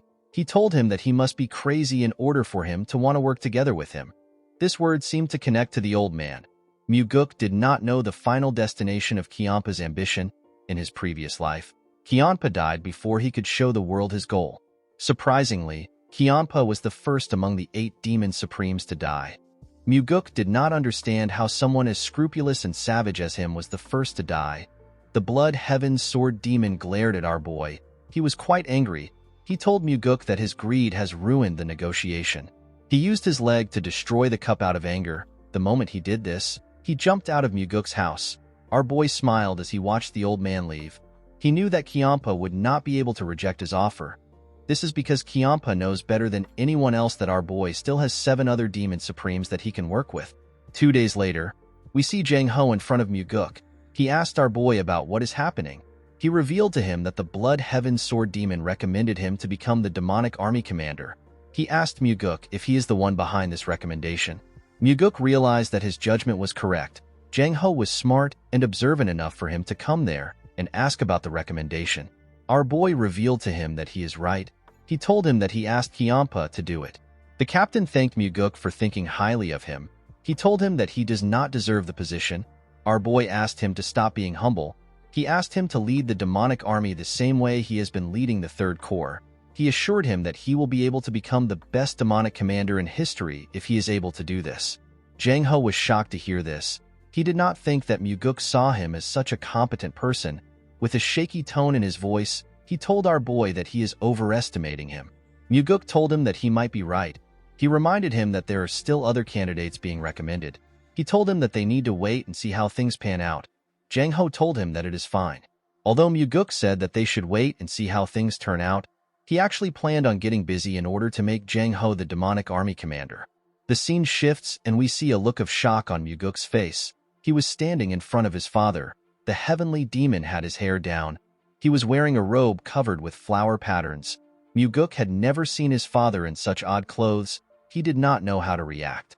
He asked him if this is a new garb. The heavenly demon said that these are actually his pajamas. Our boy did not know what to say. His father asked him to tell him why he came to visit him late at night. Muguk was surprised to hear this. He told his father that they are actually in the evening. He reminded him that it is supposed to be a top secret that he goes to bed this early. He told him that the Murim Alliance can target him if they find out about the time he goes to sleep. The heavenly demon asked his son to tell him why he came. Muguk revealed to him that he intends on using the Blood Heaven's Sword Demon as one of his swords. The heavenly demon reminded his son that he recently said that he wants to kill Kiampa. Our boy told his father that it will be a waste to kill Kiampa. Muguk knew that his father already knew that he was working with the Blood Heaven's Sword Demon. He must have realized it when Kiampa recommended Jang Ho. The heavenly demon told his son that the Blood Heaven's Sword Demon is not someone who he can tame easily to become his sword. Muguk explained to him that he does not plan on taming the old man. He said that he will use Kiampa until he breaks. He said that the old man is not yet valuable enough to keep as a part of his collection. His father asked him about what he will do if the sword cuts him. With a smile on his face, Muguk said that Kiampa can try it. He told his father that there is something different between the two of them. He told the heavenly demon that Kiampa will be done if he breaks once because he is already old. He told him that he actually becomes stronger the more he slashes. The heavenly demon told his son that words are cheap. He asked him to tell him why he is revealing all these things to him. Muguk told him that he has to report anything he does because he is receiving a salary from him. The heavenly demon knew that his son was lying. He asked him if he is not there to ask him to accept the Blood Heaven Sword Demon's recommendation. Muguk told his father that he actually doesn't want him to accept the recommendation. He begged him not to agree to it no matter what happens. The heavenly demon did not expect this. He asked his son if he really wants him to reject the recommendation. Muguk explained to his father that he wants to use this chance to show the Blood Heaven Sword Demon his place. He said that the old man was acting high and mighty when he was with him. He told the heavenly demon that others might even think he is better than the cult leader. He said that he wants to put the old man in his place. The heavenly demon wondered about the kind of game his son was playing. He reminded him that this is a chance to acquire the demonic army. He did not think that Muguk would give it up because he wants to put the Blood Heaven Sword Demon in his place. He was certain that his son was bullshitting him. He asked him to tell him what he really wants. Muguk was not surprised to hear this. He knew that his father was going to catch on to his plans. With a smile on his face, he revealed to him that he actually has something to gain from the Blood Heaven Sword Demon. In order for him to take what he wants, the matter must not go in the old man's favor. The heavenly demon asked Muguk if what he wants is more important than the demonic army. With a smile on his face, Muguk told him that it is. He said that he will still get the demonic army. He said that he will get everything he wants. The heavenly demon could not see through his son's intentions. He turned around and asked him to not be ridiculous. To Muguk, nothing was more ridiculous than his father's pajamas.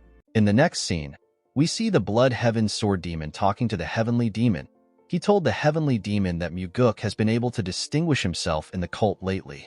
The heavenly demon reminded the old man that he was the one who allowed Muguk to do this. Kiampa bowed his head. He told the heavenly demon that it is all thanks to his efforts. He said that he only understood our boy's aptitude recently. The cult leader said that Muguk is still immature. Kiampa found this statement to be strange. He told the heavenly demon that he wishes to raise Muguk to higher heights. The cult leader believed that this is a rare opportunity for his son. He asked Kiampa to do as he wishes. He stood up after saying this. Kiampa bowed his head and thanked him. He asked the heavenly demon if he can assist him in giving Muguk a good push from the back. The heavenly demon asked him to explain what he means. Kiampa said that he wants the person he selects for the demonic army commander selection to become the commander. The cult leader remembered that our boy asked him to not accept Kiampa's recommendation no matter what happens. He told the Blood Heaven Sword Demon that it will be hard for him to accept his request. Kiampa informed him that Muguk also wants the position. The heavenly demon told the old man that he has done a lot to support his second son. He said that he needs to consider the feelings of his first son. Kiampa assured him that he understands. He told him that he learned something while raising his disciples. He said that if they are going to support a certain person, they must choose to go with only that person. He said that he has been criticized a lot for failing to stick to one person.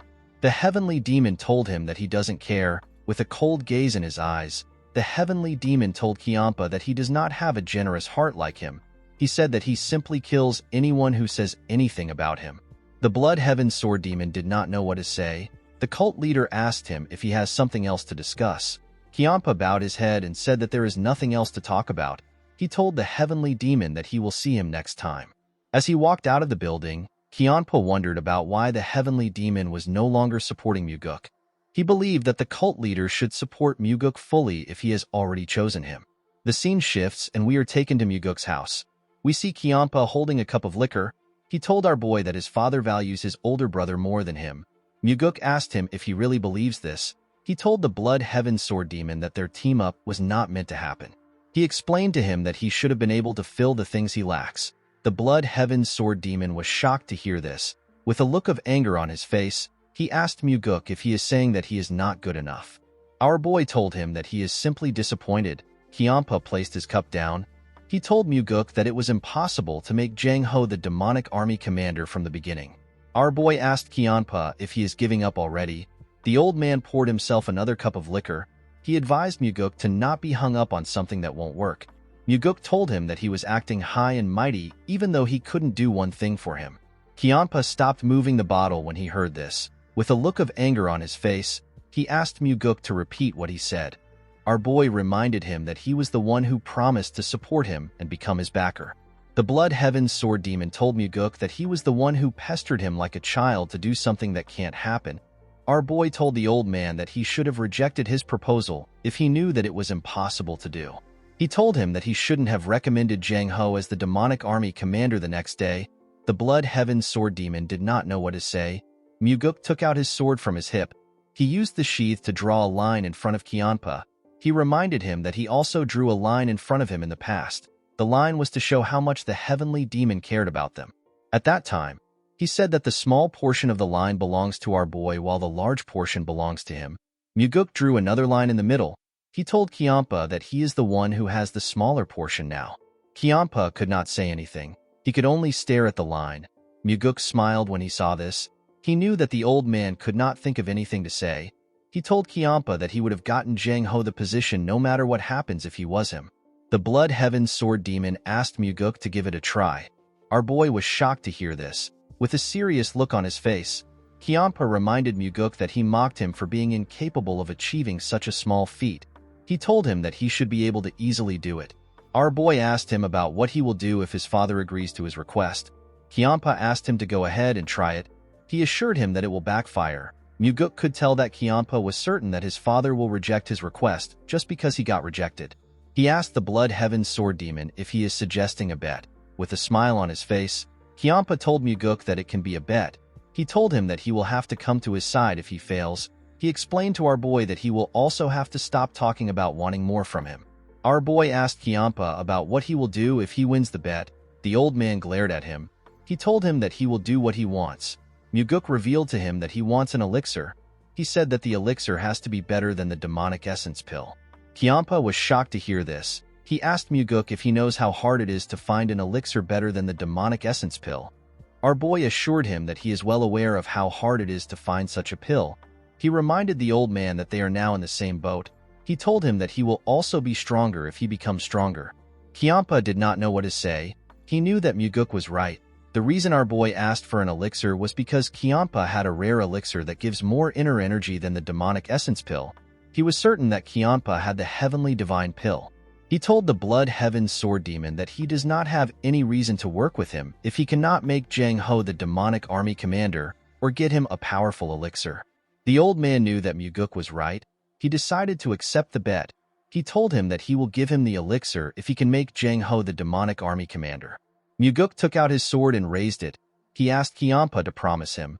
Kianpa hid his huge sword on our boy's sword in order to make the promise. After doing this, he jumped out of Muguk's house. If Muguk is able to consume the heavenly divine pill on top of the demonic essence pill he already has, he won't lose to any of the demon supremes because of a lack of energy. Fortunately for Muguk, he knew a perfect way to win the bet. In the next scene, we see Muguk talking to the chief advisor. He asked Myung for the probability of Jang Ho becoming the demonic army commander. He asked the man to be honest with him. Myung told him that it is less than 10%. Our boy found this odd. He reminded the advisor that the Blood Heaven Sword Demon recommended Jang Ho. Myung informed our boy that his father rejected the recommendation. He told him that the cult leader is not the kind of person who will change his mind unless he has a good reason to. Muguk assured the advisor that he knows about his father's behavior. He asked Myung to tell him what would happen if another demon supreme recommended Jang Ho. Myung found our boy's words to be weird. He repeated it to him. With a smile on his face, Muguk remembered a certain demon supreme. She was a woman in blue clothes. In the next scene, we see Myung reading some documents. The man remembered what Muguk said about two demon supremes recommending Jang Ho. He told our boy that such a thing has never happened before. He said that there is a chance that Jang Ho will become the demonic army commander if it happens. This is because it would give the heavenly demon the justification he needs to change his mind. The man asked Muguk if it is possible for this to happen. With a smile on his face, our boy said that he will give it a try. He told the man that it is sometimes easier to fight two tigers than one. Myung hoped that the other tiger our boy was talking about wasn't the Sword Supreme. The scene shifts and we see a martial artist from the Northern Heaven Sword clan. The man wore some blue clothes. His name is Bae Jongtak. Jongtak was in front of Muguk. He found out that he was accused of rape. He said that the servant is trying to frame him. He begged Muguk to let him confront her. Our boy asked the man to tell him why he believes that the servant would frame him. Jongtak told him that someone might have asked the girl to do it, or he might have offended her in some way. He assured Muguk that he never forced himself on her. Our boy told him that he will allow him to meet the girl. He called out to Daryong. The man was outside the door. The moment he heard his name, he brought the girl inside. Jongtak quickly stood up. He asked the girl about why she is trying to frame him. Muguk asked him to keep quiet. He told him that he will ask the girl to leave if he shouts again. Jongtak quickly shut his mouth. Muguk asked the girl if Jongtak was the one who raped her. The servant nodded her head. Jongtak yelled at her. He asked her not to lie. He told Muguk that the girl is shaking because she is scared that she will be caught. Our boy told the man that the girl is simply scared. Jongtak asked him about what he is saying. He asked him if he is taking the servant's side. Muguk revealed to him that the girl told him about how he threatened to go to her hometown and kill her family if she dared to expose him. Jongtak became nervous. He asked our boy if he seriously believes what she said. Muguk nodded at Daryong to signal him. Daryong nodded back to show that he understands. He brought in 2 more girls. Jongtak became terrified when he saw the girls. Our boy reminded him that this girls worked as his servants before. With a shaky tone in his voice, Jongtak said that he remembers them. He said that they are now grown. The girls glared at the man. Muguk asked him to stop feigning ignorance. He revealed to him that the girls have already testified against him. He told him that he has forced the girls the same way, and he has threatened them the same way. The bastard would sleep with the girls for about 2 to 3 years. Then he will change to a new child. The bastard realized that he has been caught. He said that he simply made a mistake after getting drunk. He begged Muguk to give him a chance. He said that no one has gone to jail because they touched their servants. Muguk told him that he is right. He told him that he made the right research. Jongtak swore that he will never do this again. He told our boy that he can even write a vow if he wants. Muguk asked him not to worry about it. He assured him that he won't go to jail. The girls were shocked to hear this. With a smile on his face, Jongtak thanked our boy. He promised to repay the favor. The moment he said this, Muguk drew his sword and cut off his head in one strike. With a cold gaze in his eyes, our boy told him that he is going somewhere else instead. He put his sword back into its sheath. Everyone was shocked to see what Muguk did. Our boy told the girls that the person that tortured them is dead. He told them that their families will no longer be threatened. He advised them to live without worries from now on. Muguk told the girls that they might not be able to forget what happened to them until the day they die. He advised them to remember what happened today if they are going to remember what happened to them. He hoped that the moment Jongtak paid for his crimes would be enough to console them. He asked them to remember the last look on the bastard's face. Unfortunately, this was all Muguk could do for them. The girls were shocked to hear what he said. The oldest among them thanked him for helping them take revenge. The moment she said this, she and the other girls broke down in tears. They seemed to be very happy and sad at the same time. They thanked Muguk again. Our boy and Daryong could only watch them as they cried. Muguk asked the girls not to thank him. He told them that he was only able to punish the bastard because they were all brave enough to testify against him. Our boy asked them to continue living bravely. The girls bowed their heads and told him that they will. After Muguk was done talking to them, Daryong escorted them out of the building. Our boy looked outside his window. He realized that their cult was unable to protect this girls because of the rule that only the strong survives. He believed that fate will allow his father to be cut down by the orthodox martial artists he hates so much if they continue like this. Muguk told himself that his father needs to be cut down. While he was thinking, Leon stepped into his office. She revealed to him that the person on the floor served the Northern Heaven Swordsman. She said that the Flower Sword Supreme won't let him off easily. She asked her master if he is not afraid. Muguk said that he is afraid. With a serious look on his face, he said that he is afraid that he will die before he can take care of all this trash. Leon told her master that their cult has slowly began to become good. She said that they will soon have more good people than the Murim Alliance. Muguk smiled when he heard this. He explained to Leon that it is not a good deed to not rape a servant.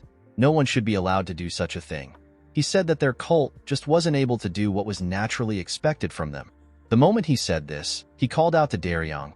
He asked him to notify the Sword Supreme right now. He asked the man to tell her that a problem occurred in the process of an investigation. He asked Daryong to tell her that he is going to meet with her to explain everything. In the next scene, We are taken to the Northern Heaven Sword clan. We see a man in blue clothes escorting Muguk and Daryong. The man took them into a bamboo forest. In the middle of the forest, we see a nice building. Someone announced that the Nirvana Pavilion Master has arrived. A beautiful woman stepped out of the building to greet Muguk. This woman is the Flower Sword Supreme. Her name is So Yeonrang.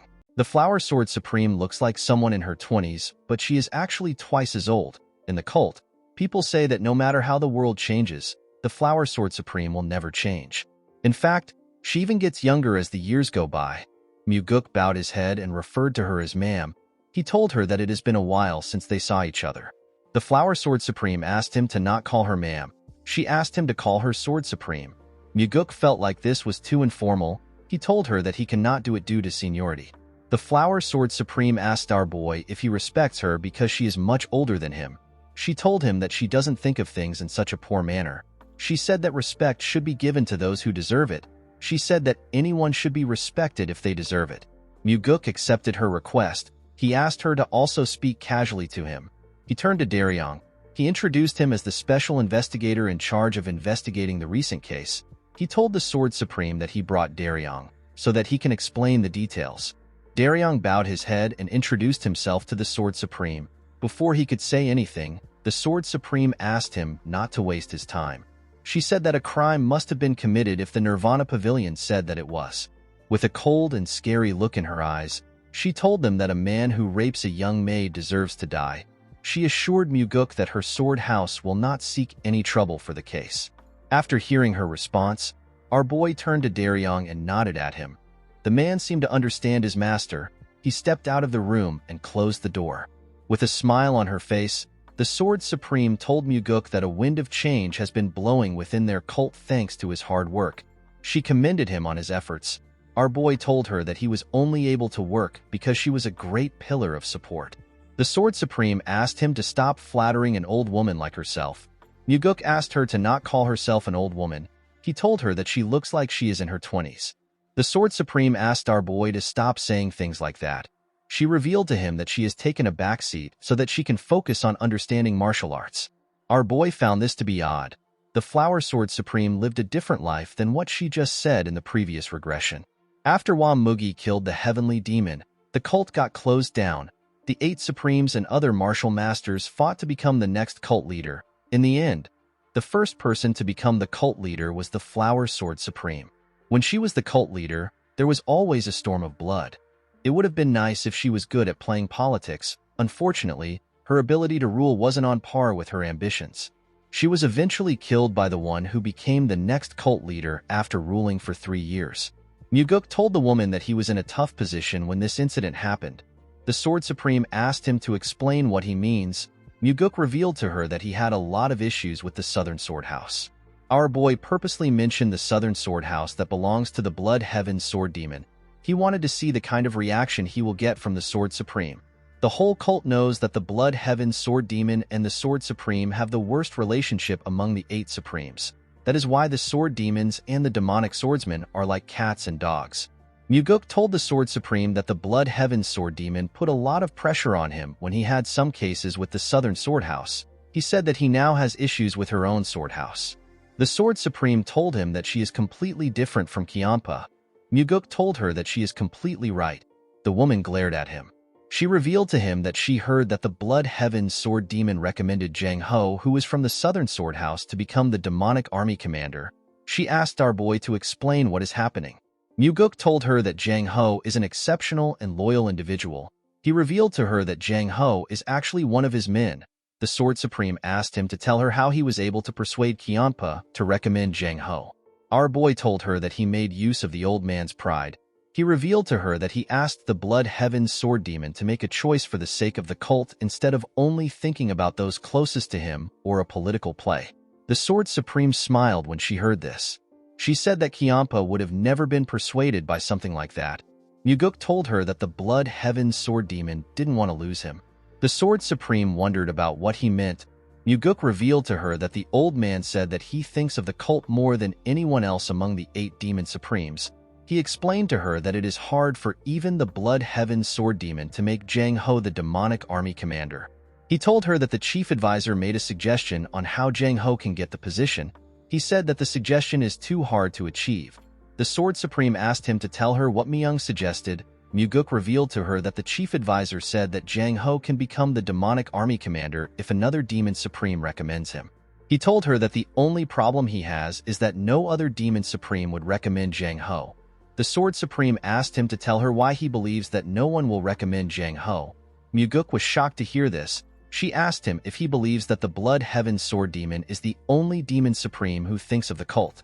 Our boy told her that he does not think like that. The Sword Supreme smiled when she heard this. She told Muguk that he came to mess with her pride. With a cold gaze in her eyes, she asked our boy if he came to ask her to recommend Jang Ho alongside the Blood Heaven Sword Demon. Muguk was not surprised to see that she saw through him. He realized that it was time for him to be honest. When the situation is mixed with trickery and truth to the point that no one knows what is happening, this is when it feels most satisfying to pull off a scheme. Our boy told the Sword Supreme that she is right. She glared at him. Muguk knew that the Sword Supreme had her doubts. The Blood Heaven Sword Demon is so unscrupulous that he would abandon his own brother. Why would such a person choose our boy?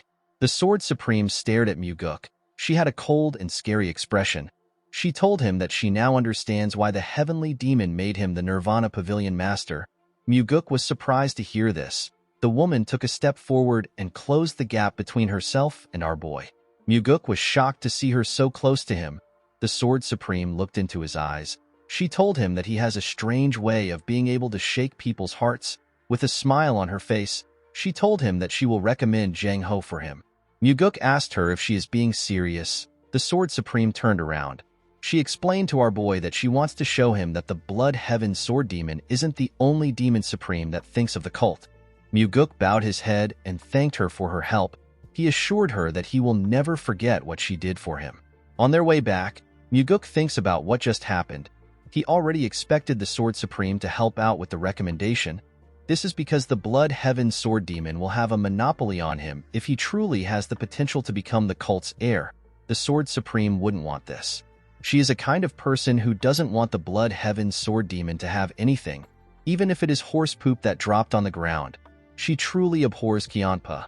In fact, the first person she killed after becoming the cult leader was the Blood Heaven Sword Demon. In the next scene, we are taken to the Heavenly Demon's Pavilion. We see the chief advisor talking to the Heavenly Demon. He told his master that he never thought that Muguk would be able to persuade the Sword Supreme. The Heavenly Demon told his advisor that his son probably made use of the discord between the two demon supremes. He asked Myung to tell him what Jang Ho is like. He asked him if Jang Ho can be trusted with the position of the demonic army commander. Myung said that Jang Ho is an exceptional individual, but he is more of a martial artist. He is weak when it comes to politics. The chief advisor said that Muguk made a really wise decision to push Jang Ho for the demonic army commander position. The Heavenly Demon said that his son probably did not know how good Jang Ho was from the start. He believed that Muguk made an emotional decision. He said that our boy is more emotional than one would expect. Myung said that it is both a strength and a weakness for Muguk. With a serious look on his face, the Heavenly Demon said that it is a weakness. Myung asked his master about how he would like to resolve the issue of the demonic army commander position. The Heavenly Demon said that he will accept the recommendation since two demon supremes recommended him. He did this in order to not hurt the prides of the demon supremes. He announced that Jang Ho will become the demonic army commander. Myung bowed his head and accepted his master's order. The scene shifts and we see someone tell Muguk that he does not know how to repay his kindness. When our boy turned to the side, he saw Jang Ho bow his head. Muguk placed his hand on the structure in front of him. He told Jang Ho that he will not be able to repay his kindness due to his nature. The man was shocked to hear this. He asked our boy to explain what he means. Muguk revealed to him that there are two reasons he chose to make him the demonic army commander. The first reason is that he is the most suitable person for the position. He told Jang Ho that he gave him the position for the sake of the cult. The man said that he does not deserve such high compliments. Muguk revealed to him that the second reason he gave him the position is because he was hoping that the demonic army will become his strength. He advised Jang Ho to not let the first and second reason contradict each other. The man found this statement to be odd. Muguk explained to him that it won't be easy to maintain a personal relationship with him because he is an incorruptible person. He asked him not to worry about him using their personal relationship to force him to do anything. Jang Ho smiled when he heard this. He told Muguk that he is wrong if he sees him as someone who would throw away his personal relationships for the cult. Our boy was surprised to hear this. The man asked him if he remembers the first time they met. At that point in time, he sent Muguk an anonymous letter because his friend was killed. He wanted revenge for his friend. Jang Ho placed his hand on his chest. He told Muguk that he is an emotional person who treats personal relationships as the most important thing. Our boy was surprised to hear this. Jang Ho told him that he has already sworn his loyalty to him. He assured Muguk that he is still loyal to the cult and the heavenly demon. He promised to also work hard for the demonic army. He told our boy that he is the person who he is most loyal to.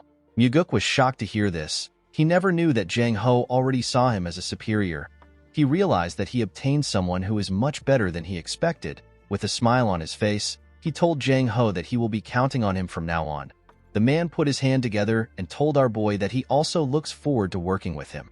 The scene shifts and we see the Blood Heaven Sword Demon in Muguk's house.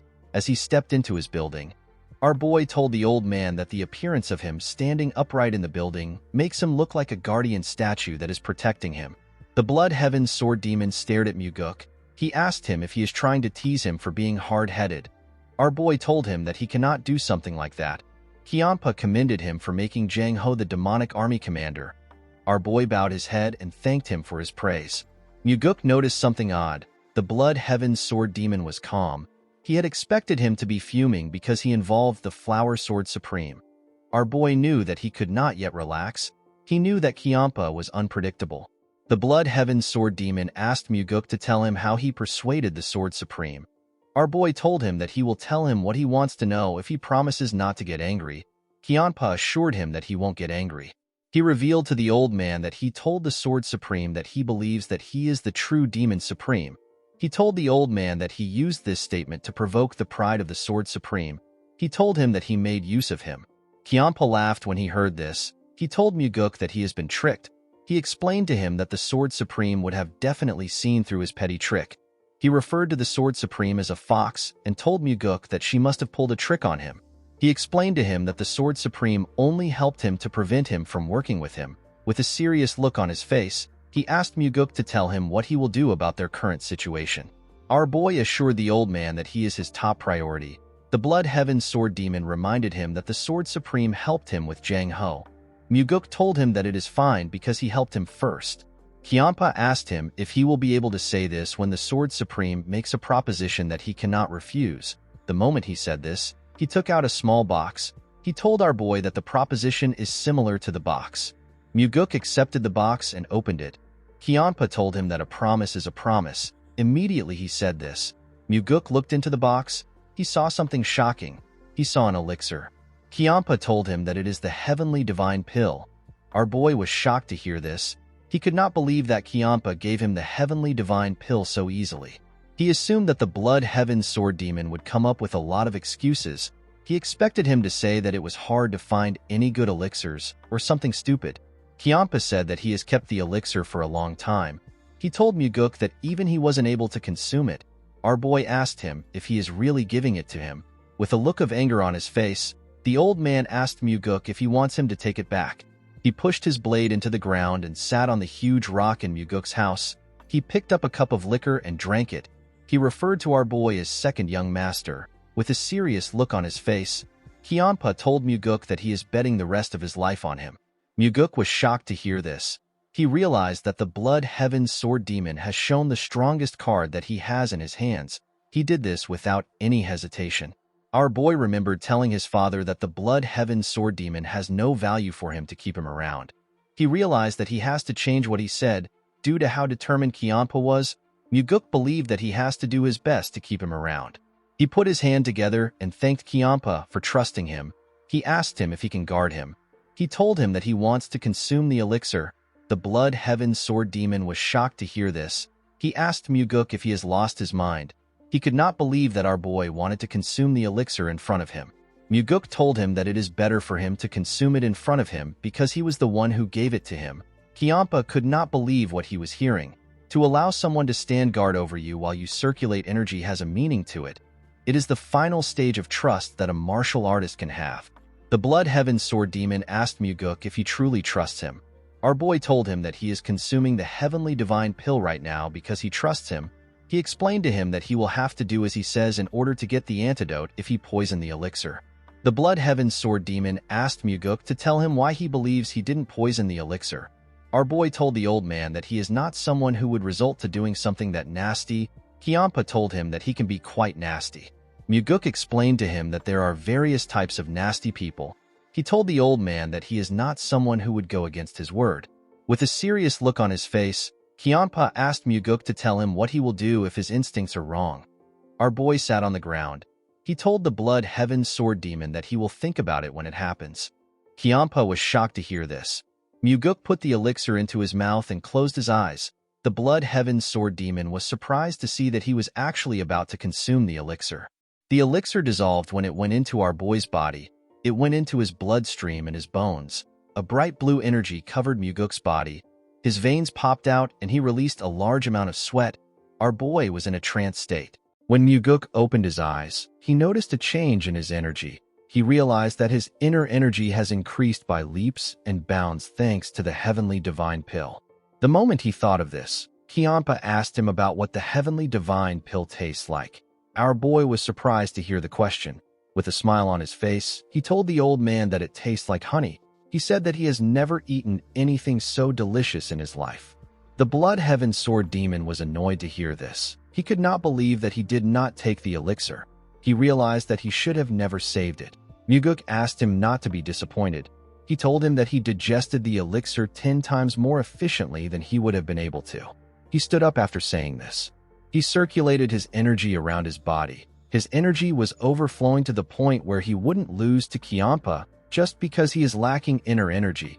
Kiampa moved close to our boy. He asked him to tell him who he really is. He asked him to tell him who he is for him to mess with his mind and make him hand over the heavenly divine pill. The Blood Heaven Sword Demon stared into Muguk's eyes. He was completely focused on his eyes. He saw something odd in Muguk's eyes. He was surprised to see what was inside Muguk. He saw a large amount of energy. Muguk released a large amount of his energy. He told the old man that he is someone who will eventually lead him. He told him that he has to live long enough for him to see it happen. The Blood Heaven Sword Demon glared at our boy. He watched him as he released his energy. He put his hand together and stood his ground. Muguk decided to take away his energy. He asked the old man about what his ultimate goal is. Kiampa was shocked to hear this. He raised his head up and looked into the night sky. He said that he is already very old. He told our boy that there is nothing he wants. He said that he wants to continue living the same way he has lived so far. Muguk told him that he is being overly passionate for something like that. Kiampa was surprised to hear this. He asked our boy to tell him how he is overly passionate. Muguk told him that he felt like he was a young man when he was putting pressure on him. He said that he could feel the flames of youth still burning strongly within him. Kiampa asked him if this is really how it looked to him. Our boy told him that it is. With a sad look on his face, the old man said that he is happy to hear this. He told Muguk that he thought he has mellowed off recently. Our boy noticed the look on his face. He could understand how Kiampa felt. No matter how many ambitions and passions he has, time will still mercilessly take them away. Muguk moved close to the huge rock. He picked up the bottle of liquor and the cup. He stretched out his hand and asked Kiampa to pour him a drink. The old man was shocked to see this. He reminded Muguk that he lost the bet. He did not understand why our boy wanted to accept his drink. With a smile on his face, our boy explained to him that he won the moment he gave him the heavenly divine pill. He told him that he will accept the liquor that he offered. The Blood Heaven Sword Demon could not believe what he was hearing. Although Muguk did not know if it was possible, he wanted to still make the Blood Heaven Sword Demon one of his people. Kiampa took the bottle and poured our boy a drink. He glared at him as he poured the drink. He did not believe that Muguk would actually drink the liquor. To his surprise, our boy drank the liquor. He gently smiled when he saw this. He told Muguk that they should work well from now on. Our boy accepted his offer. He told him that he can pull off any of his filthy tricks if he wants. He told him that it is fine as long as he can handle it. Kiampa was annoyed to hear this. He could not believe that our boy said that he pulls filthy tricks. He began to laugh like a crazy person. Muguk asked him to pour him another cup. The old man accepted his request. Our boy was no fool. He knew that even though Kiampa is laughing heartily now, he has not yet opened his heart. He knew that Kiampa was not the kind of person which he could understand by getting a small glimpse through the narrow crack of his heart's door. Not even Muguk knows what lies beyond the door. The only thing our boy knew was that their relationship will be decided when Kiampa finally opens the door, whether he will burn Kiampa in flames, stab him to death with his sword, or if they will become eternal friends will be decided when the door opens. The two of them were waiting to see the moves that they will make. The scene shifts, and we see Muguk training in his training room. He covered his sword with his energy and carefully swung it around to understand his new strength. He noticed that the power of his attacks have gone up to the next level, and his attacks have also gotten faster thanks to his increased energy. His inner energy has now reached the level where he can fight on par with the Demon Supremes. Our boy carefully moved and made a huge swing. He was not satisfied with his current strength. He believed that he needed to accumulate even more energy. Inner energy is something that a person can never get enough of. While he was training, someone mentioned that his inner energy has grown again. When Muguk turned around, he saw his father, with a smile on his face. Our boy revealed to his father that he received the heavenly divine pill from the Blood Heaven's sword demon. The heavenly demon did not say anything.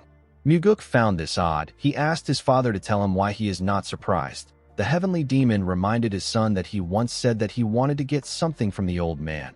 He told Muguk that he already knew that Kiampa had the heavenly divine pill. Our boy asked him about how he knew. The heavenly demon revealed to him that he was the one who gave Kiampa the elixir a long time ago. Muguk was shocked to hear this. He remembered the line the Blood Heaven's sword demon drew to show him how much his father loved him. He wondered if Kiampa was right. The heavenly demon asked his son to tell him what he offered in the bet. Muguk revealed to him that he offered himself. The heavenly demon said that Kiampa made a losing bet. Our boy told his father that he is just getting started. He said that he intends to rip off each one of the Demon Supremes. The heavenly demon did not say anything. Muguk found this strange.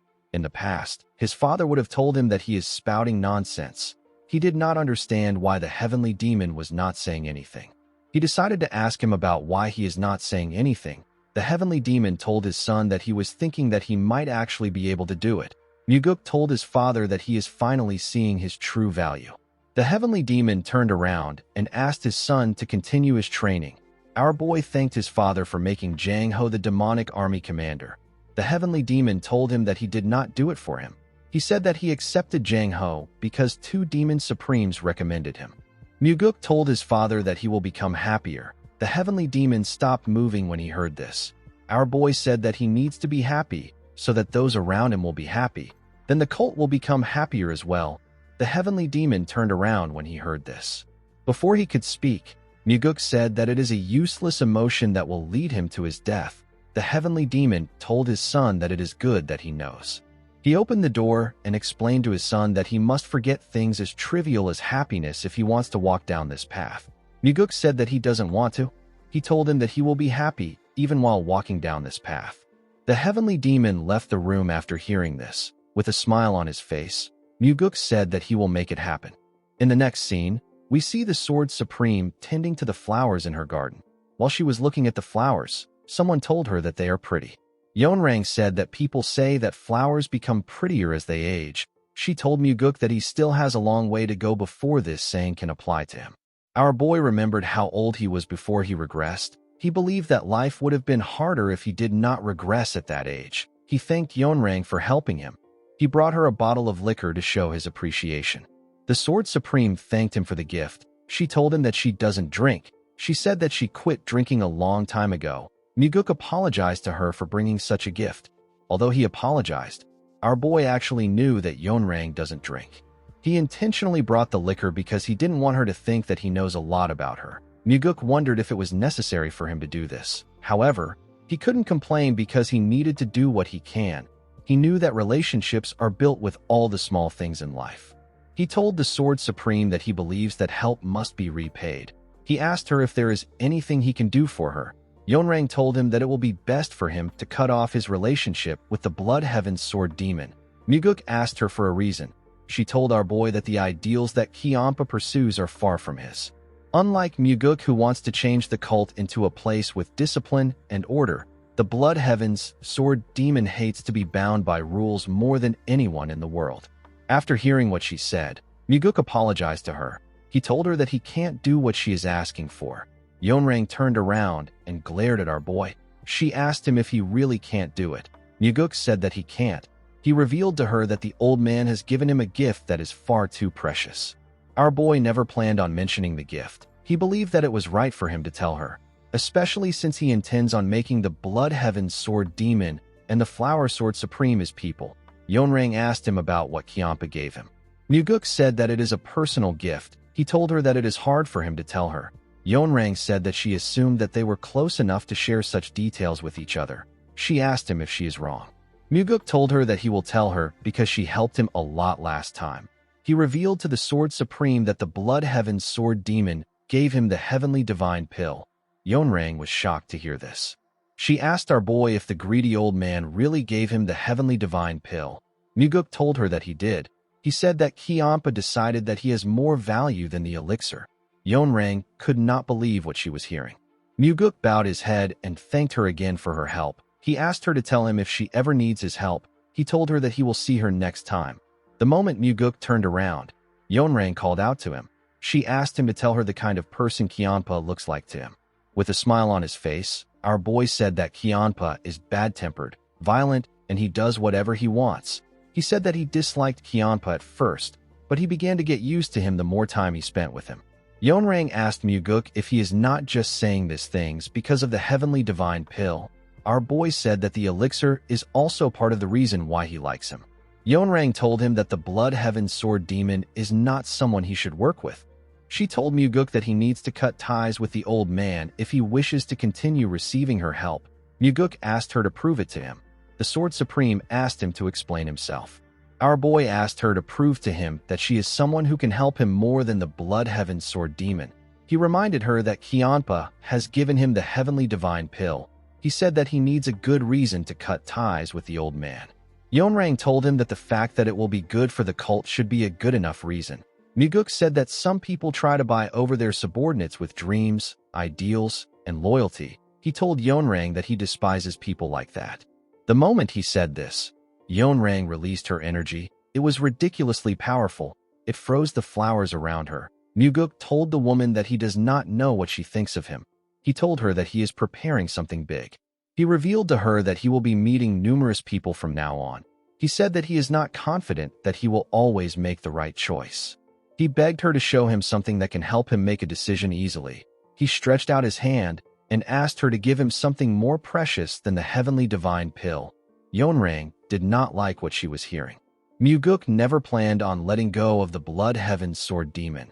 He believed that he must have Kiampa by his side. He looked into Yeonrang's eyes. He could tell that she was already wavering. The woman took away her energy. She asked our boy to tell her what he wants. Muguk clenched his fist. He told her that there is nothing he currently needs. Yeonrang glared at him when she heard this. Our boy already knew how she was going to interpret what he said. In her head, she heard him say that he does not need anyone else because he already has the Blood Heaven Sword Demon. Muguk bowed his head and told her that he will see her next time. He assured her that he won't forget what she did for him. He turned around after saying this. He smiled when he turned around because he said that he doesn't need anything. The Sword Supreme will become even more impatient. At night, we see our boy arrive at his house. He saw Kiampa waiting for him there. The old man referred to Yeonrang as a fox and asked Muguk about what she said. Our boy revealed to him that Yeonrang asked him to cut ties with him. Kiampa reminded him that he told him that the Sword Supreme would say this. He asked Muguk if Yeonrang gave him a reason. Our boy told him that she said that their ideals are too different and he is too free-spirited. The old man said that it is a load of crap. He asked Muguk about what he will do. Our boy said that he will work with the person who gives him the most benefits. Kiampa was shocked to hear this. Muguk told him that he is simply trying to weigh his options. He told the Blood Heaven Sword Demon that he would have done the same thing too. Kiampa glared at him. Muguk smiled when he saw the look on his face. He asked him not to worry about it. He told him that he is still in the lead. He said that it is impossible for her to give him something better than the Heavenly Divine Pill. Kiampa said that it is not impossible. He told our boy that Yeonrang is someone who would do anything just to destroy him. Muguk asked the old man about why their relationship is so strained. Kiampa stopped talking when he heard the question. Although our boy asked the question, He already knew the answer. The Blood Heaven Sword Demon told him that reasons aren't needed to hate another person. Muguk asked him if he wants to have a drink. He told him that he will feel bad if he leaves like this. Kiampa asked him if he knows the kind of person he is. Muguk said that he is calm-headed. He told him that it is not a bad thing. He advised him to act disappointed when he is disappointed. He advised him to talk things out when he is upset. Muguk told the old man that he will pay for the drinks. Kiampa grabbed his sword and jumped. He told our boy that he will wait for him at the demonic village. Muguk gently smiled when he heard this. In the next scene, we are taken to the pleasure bar. The people in the bar were noticeably uncomfortable. They were all fixated on some people. They focused their attention on the Blood Heaven Sword Demon and the second young master. Kiampa told our boy that he expected him to take him to a courtesan house. He revealed to him that he actually hates places where women are at. Muguk did not expect to hear this. He reminded Kiampa that his late brother loved courtesan houses. The old man asked him not to bring his brother up. He told him that it will ruin the mood. Our boy accepted the request. Muguk actually purposely mentioned Cheon-yang. He did not want the wound to fester in Kiampa's heart. The owner of the bar moved close to them. He welcomed them to the bar. With a shaky tone in his voice, he said that it is an honor to have them both in the bar. Muguk told him that they came there because the liquor and the food is great. The man thanked our boy for his compliment. He left after taking their order. Kiampa told our boy that he is being unnecessarily nice. Muguk told him that nothing bad comes from being friendly. Kiampa explained to him that there will inevitably be times when things go wrong because he got swayed by his emotion. He decided to use the bar owner as an example. He asked our boy if the food will taste better because he was friendly, or if it will taste better if he threatens to kill the bar owner if he makes a bad meal. He told Muguk that his older brother has an advantage over him in this aspect. Our boy agreed that life gets easier if a person lives cold-heartedly. He said that he doesn't want to live his life like that. Kiampa asked him for his reason. With a smile on his face, Muguk said that he believes that the food will taste better when it is made by someone who is happy to make it instead of trembling in fear while making it. Kiampa told him that one day others will try to make use of his friendliness to get grand favors. If he doesn't agree to help, he will be greatly criticized. The old man said that this is how humans are. Our boy told him that the person could also give him back several-fold of the friendliness he has shown. He said that it might even be what saves his life. With a serious look on his face, he told Kiampa that this is also how humans are. The Blood Heaven Sword Demon did not know what to say. He told Muguk that they will have to wait and see. While they were talking, they were served their meal and liquor. Muguk told the Blood Heaven Sword Demon that he sees him as someone who is more emotional than him. The old man was surprised to hear this. He asked our boy if he is blind. He told Muguk that he really sucks at judging people. Our boy smiled when he heard this. He believed that his judgment was accurate. Muguk noticed that in all the situations which Kiampa has gone through with him, he was more emotional than normal. Even in this moment, his emotions are involved as he shares what he thinks with someone else. This is something he has never really done before. Our boy decided to ignore the talk about emotions and face a pressing issue. He placed his cup on the table and told Kiampa that he needs to start managing his disciples from now on. He told him that his disciples will continue having issues with the Nirvana Pavilion if he doesn't start managing them. The Blood Heaven Sword Demon glared at Muguk. He told him that he is getting more arrogant. Our boy corrected him by telling him that he is the one who is arrogant. Kiampa was annoyed to hear this. He screamed at Muguk. Everyone at the bar became nervous when they heard his voice. Muguk told the old man that he looks down on both the cult and his father. He said that he is confident because he is the Blood Heaven Sword Demon. With a serious look on his face, Muguk told him that he assumes that nobody cares about what his disciples do. The moment he heard this, Kiampa released his energy. He destroyed the table in front of them. He glared at Muguk. Our boy did not back down. He looked him in the eye. The Blood Heaven Sword Demon took away his energy and the plates and bottles fell to the ground. The owner was shocked to see this. Everyone else became nervous. With a look of anger on his face, Kiampa told our boy that his words were beyond arrogant. He told him that he really wants to beat him right now. He turned to the owner. He asked him to stop staring at them. He ordered him to bring them some more liquor and food. Our boy told Kiampa that this is not how he should handle things in times like this. He placed some gold coins on the table. He apologized to the owner. He told him that the money is for the things they broke. He assured him that he will also compensate him for his other losses today. The owner became more nervous. He assured Muguk that it is fine. Our boy told him that it is not fine. He gave him some coins and asked him to bring them new food and drinks. He asked him to bring out enough food that will make the table fall apart. The Blood Heaven's Sword Demon asked Muguk if he wants him to do things like that. Our boy told him that he shouldn't be destroying things if he doesn't want to do something like that. Kiampa asked him if he is teaching a demon supreme how to be kind. Our boy explained to the man that the demonic path he is trying to build up is not one where a person destroys a restaurant. Because he is upset, Kiampa yelled at him.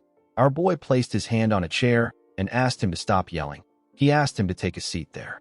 The old man grit his teeth out of anger. Oddly enough, he still went to sit down without throwing a tantrum. He called our boy an arrogant brat. He told him that he is crazy. With a scary look on his face, he promised Muguk that he will kill him if he betrays him. The owner, who was about to place the food on the table, became terrified when he heard this. He placed the food on the table and quickly ran away. Muguk asked Kiampa if he really means what he said. The old man said that he does. Our boy asked him to swear his loyalty to him with sincerity. He said that his threat can also be used in another way. He told the Blood Heaven's Sword Demon that if he truly swears his loyalty to him and he betrays him, he said that he will plunge his sword into his heart. Due to the look on his face, Kiampa could tell that Muguk was not playing around.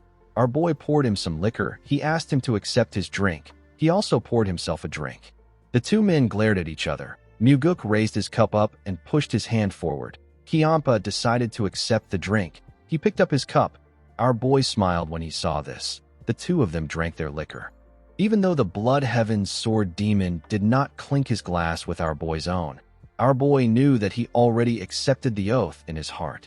The scene shifts, and we are taken to the Sword Supreme's flower garden. We see her looking at the stars. While she was looking up, someone informed her that Muguk is with the Blood Heaven's Sword Demon. He said that they are having drinks together. The man told his master that our boy is an arrogant person. Yeonrang asked him to mind his words. With a cold gaze in her eyes, she told him that there is nothing more crude than speaking carelessly behind one's back. The man said that he will remember this. Yeonrang said that Muguk is not the same person that she knew before. The man said that our boy is a storm in a teacup at best. The Sword Supreme asked him about what he will do if the teacup is big enough to contain the whole Murim. The man was shocked to hear this. The Sword Supreme knew that there is something special about our boy for Kiampa to give him the heavenly divine pill. She said that he basically gave Muguk everything. She knew that the Blood Heaven's Sword Demon must see a possibility of Muguk becoming the successor of their cult. The man asked Yeonrang if she also sees that possibility. Although Muguk showed her an unexpected side of himself, it was not to the point where she would give him an elixir that is on the level of the heavenly divine pill. This made Yeonrang annoyed. She felt like she was missing something which the Blood Heaven's Sword Demon picked up on. She did not like the fact that the old man could see something that she couldn't. While she was thinking, the man asked her to rest for today. He informed her that he has prepared a new man. The Sword Supreme turned around when she heard this. She walked past the man. After she passed by his side, the man raised his head up and turned around. He watched her as she went into her house. In the next scene, we see Muguk step into a large room. Our boy carefully looked around. This was his first time in his father's personal training ground. Our boy noticed a huge piece of iron dangling in the room. He quickly recognized this iron. It was the 10,000 years cold iron. Muguk noticed the marks that were left on the iron. He realized that his father was using it to train. He carefully looked at the marks. He said that his father is abusing the iron. The heavenly demon stepped into the room. He asked Muguk to not waste his time. He ordered him to use the 4 strides of the wind god. Our boy released his energy and began to move in a unique manner. Each step had its own meaning. The 4 strides of the wind god has 4 main moves and more than 900 changes that can be made. Depending on how a person interprets the changes and uses them, their movements will change slightly and the power of the 4 strides of the wind god would be different. Muguk looked like he was walking on water. Each of his movements were graceful. He was not wasting any moves. He gently landed on the ground and turned to his father. He noticed that the heavenly demon was looking at him weirdly. He wondered if something was wrong. He wondered if he made a mistake. The heavenly demon was actually looking at his son for a different reason. He asked Muguk if he has really learned it to this level. Maybe it was because his father acknowledged his skills. Muguk continued discussing about the martial arts with him. The heavenly demon gave his son some of his opinions and also quietly listened to Muguk's opinions. He didn't just listen, he even accepted some of our boy's opinions. The heavenly demon told his son that putting more strength into the right foot seems to be the correct interpretation. He told Muguk that he was right. Our boy never expected his father to speak so freely and act this rational when it came to martial arts. The heavenly demon asked his son to close his eyes. He told him that he will now tell him what he learned. Muguk followed his father's orders. When he closed his eyes, the heavenly demon began to speak to him. This made our boy begin to visualize everything in his mind. As his father spoke to him, he practiced the techniques in his mind. He slowly perfected his strides and movements. Through his discussion with his father, Muguk was able to take his 4 strides of the wind god to the next level. He opened his eyes and stood up. He bowed his head and thanked the heavenly demon for teaching him. He promised himself that he will repay this favor by killing Wamugi. He told his father that he will repay the favor by giving him more allowance in the future. The heavenly demon stood up and asked his son to stop spouting nonsense. He asked him to eat with him before he goes. Muguk was shocked to hear this. The heavenly demon asked him if something is wrong. Our boy told him that he has never heard him ask anyone to eat with him. The heavenly demon did not say anything. He turned around and told his son that it is nothing to be surprised about. In the next scene, we see some food placed on their table. The heavenly demon told Muguk that there is always more if this isn't enough. Our boy thanked him. He served himself and began to eat. The heavenly demon watched Muguk as he ate. He looked at him as if something was wrong with him. Our boy understood why his father was looking at him. He knew that the heavenly demon found it strange that he is not talking as much as he usually does. His father didn't know that the version of himself before his regression has never thought of eating with him before. However, now that our boy was eating with him, he realized something important. He realized that he has always wanted to eat with his father deep in his heart. The heavenly demon asked him if the food is to his liking. Muguk asked him if he is interested in changing chefs. His father told him that he will never do this. The heavenly demon asked his son to tell him the reason why he came to look for him today. Muguk revealed to him that he has a favor to ask. The heavenly demon asked him to tell him what he wants. Our boy told his father that he wants to have another family member. The heavenly demon did not expect this. He asked his son if he wants to get married. Muguk explained to him that he simply wishes to teach the soaring sword arts to his bodyguard. Our boy wanted to teach Lee on the soaring sword arts, which he has completely mastered. He believed that the woman needed to learn the soaring sword arts in order to protect her position as the leader of the Phantom Shadow Corps. The problem was that the soaring sword arts can only be taught to the blood relatives of the heavenly demon. The heavenly demon reminded his son that he treats his brother, who is his true blood relative, poorly, and yet he wants to elevate his bodyguard to the level of a blood relative. Muguk told his father that Leon is someone that is even more important than his blood relative. He said that she is someone who will achieve great things in the future. The heavenly demon reminded him that the soaring sword arts is his exclusive martial arts. He asked him if he is fine with this. With a serious look on his face, Muguk told his father that the 9 Calamities demonic arts will become his exclusive martial arts.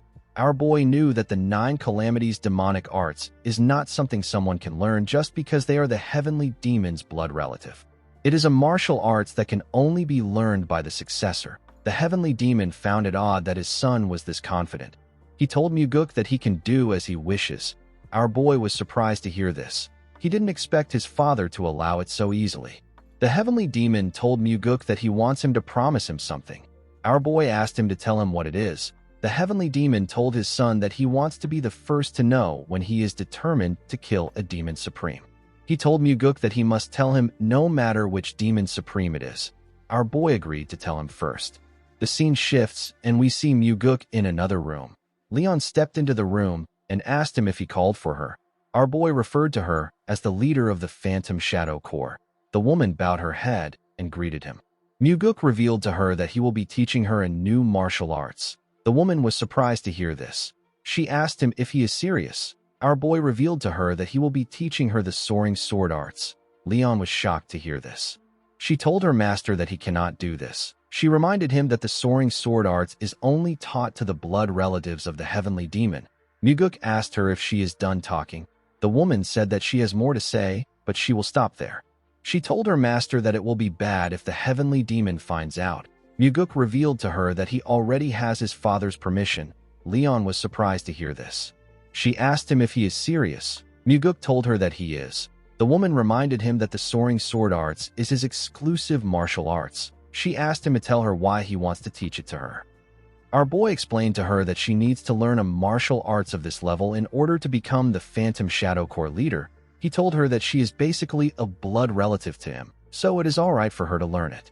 Leon was shocked to hear this. She took a look at her master's face. She realized that he was being honest. She told Muguk that she still can't learn his martial arts. With a shaky tone in her voice, she said that no one has ever treated her this nicely before. Our boy moved close to her and placed his hand on her shoulder.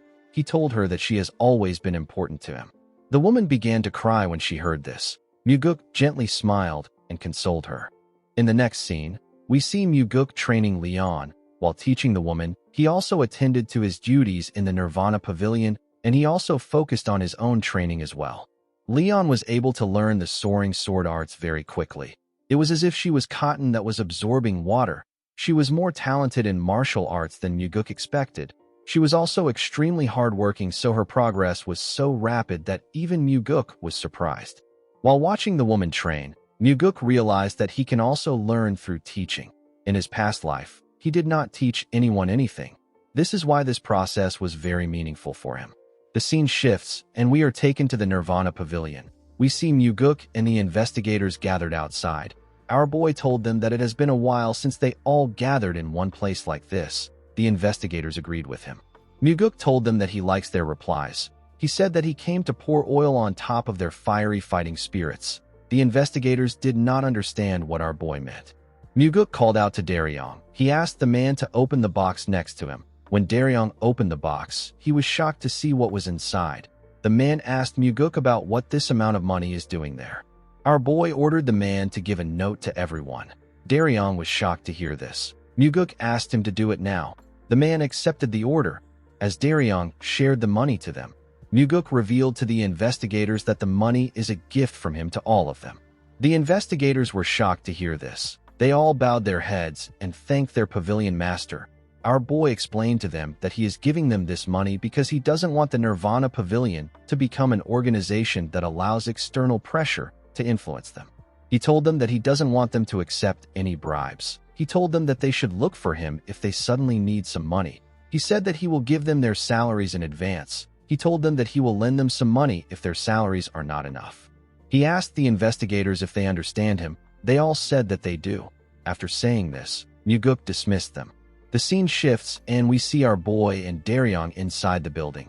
Daryong asked his master to tell him how he knew about something. Muguk asked him about what he means. Daryong decided to be straightforward. He asked our boy to tell him how he knew that Iko needed money. He explained to him that Iko has been trying to get more money because his brother is getting married. He used up all his money because his parents were sickly when he was alive. Now he has to look after his younger siblings, so he doesn't have a lot of money. Muguk said that it is impossible for him to know something like that. He said that he didn't know. Daryong asked our boy not to lie. Our boy smiled when he heard this. He actually got to know about Iko's situation through pure coincidence. He wanted to just give the man some money, but he changed his mind. He decided to give everyone something. Muguk asked Daryong if the fact that he knew is important. The man told him that it is. He said that it would help create a sense of loyalty. Muguk smiled when he heard this. He asked the man not to be deceived by things like this. He said that it is just trickery to create a good impression. Daryong told him that he doesn't buy his excuse. He explained to our boy that the world can make a person do all sorts of things even without resorting to such trickery. Muguk was surprised to hear this. He noticed that Daryong was being serious. The man bowed his head and turned around. Our boy watched him as he walked away. In the next scene, we are taken to the Southern Sword House. The Blood Heaven Sword Demon asked Muguk to tell him what he is doing there. He asked him if something happened that warrants his arrest. Our boy asked him if he did something. Kiampa said that he has done many things in his life. Muguk told him that his arrest won't be happening today. The Blood Heaven Sword Demon asked our boy to tell him why he came.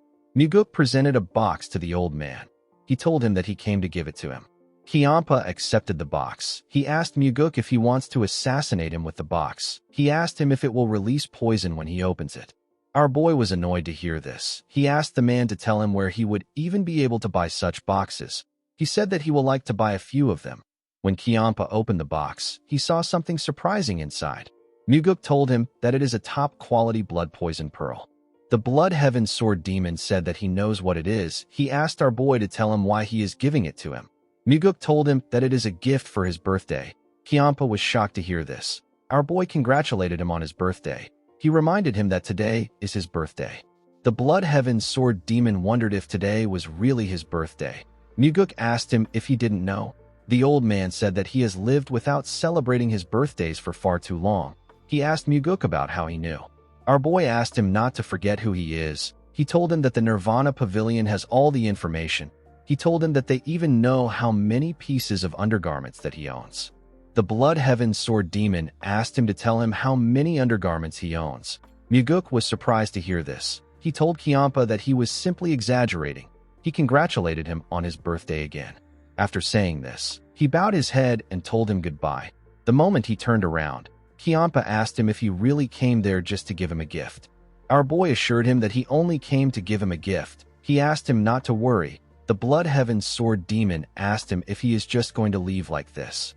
Muguk told the old man that he is very busy. He said that they can have drinks later tonight at the entertainment pavilion. He told him that he will wait for him there. After saying this, our boy left. Kiampa took another look at the box. He could not believe that he received a gift for his birthday. Later in the evening, we see Muguk return to his residence. Our boy saw something shocking inside his house. He saw the Sword Supreme in his house. She was sitting on the huge rock. She had a small table next to her. The woman greeted Muguk. She asked him to have a drink with her before he goes out.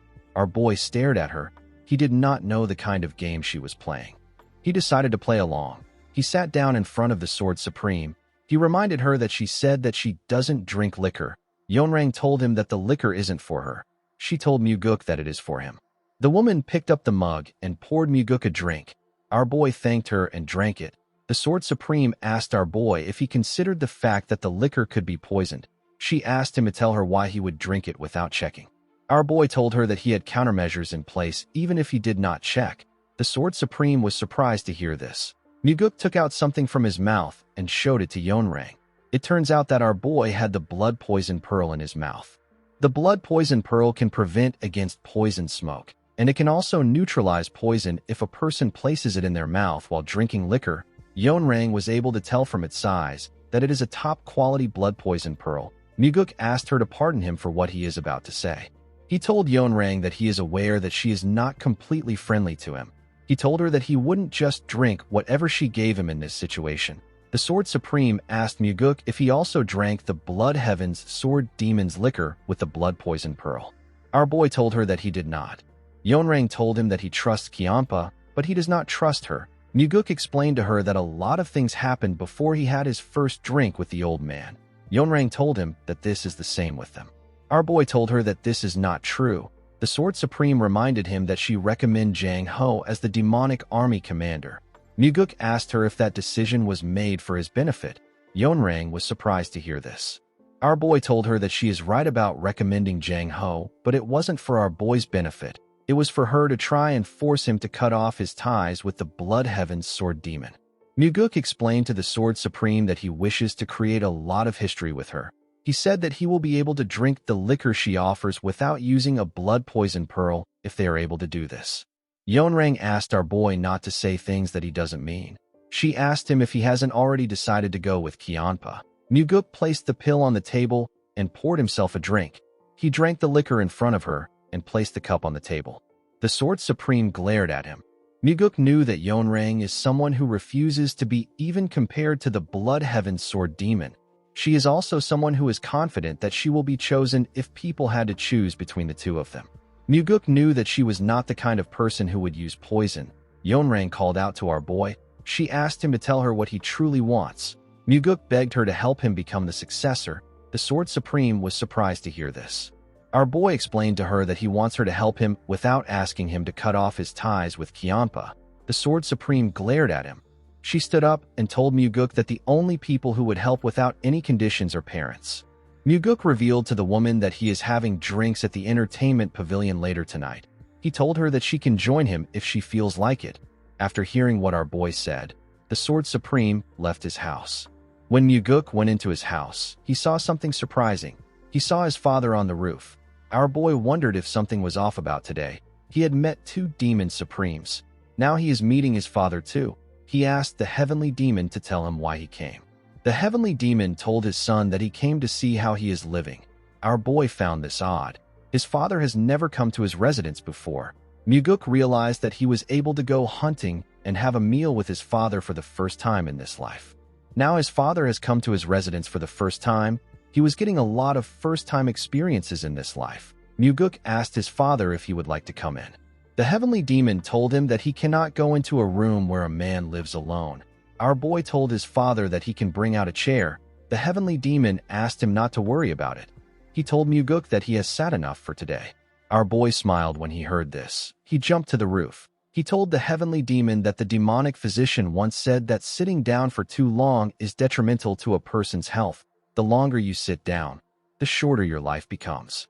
The heavenly demon asked Muguk if he wants to live for a long time. Our boy said that he does. He said that there are many things he has not tried yet. He told his father that he wants to do everything before he dies. He asked his father if he also has something he wants to do. He asked him if he wants something else other than being the heavenly demon. The heavenly demon said that there is nothing he wants. Muguk turned to him when he heard this. Although he said that there was nothing he wanted to do, it sounded like he was trying to tell his son that he has too many things that he wants to try, but he can't speak of them. Our boy told his father that he wants to go to the Central Plains with him one day. The heavenly demon glared at his son when he heard this. Muguk explained to his father that he is not saying that he wants them to attack the Murim Alliance together.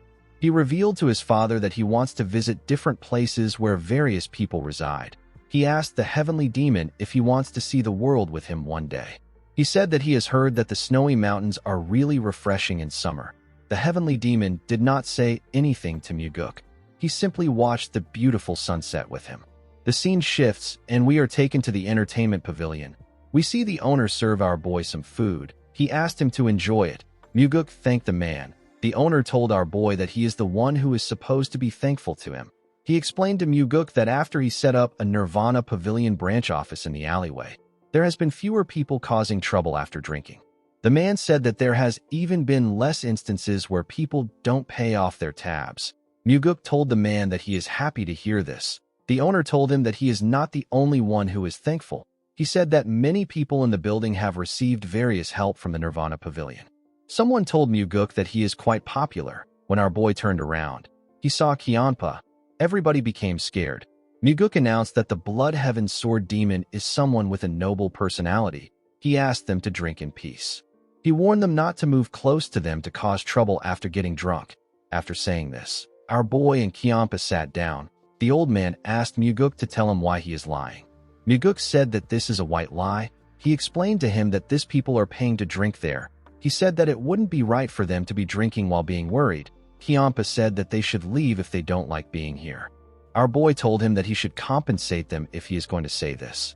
He said that he can ask the people to go eat somewhere else with the money, and he also has to pay the owner for his losses.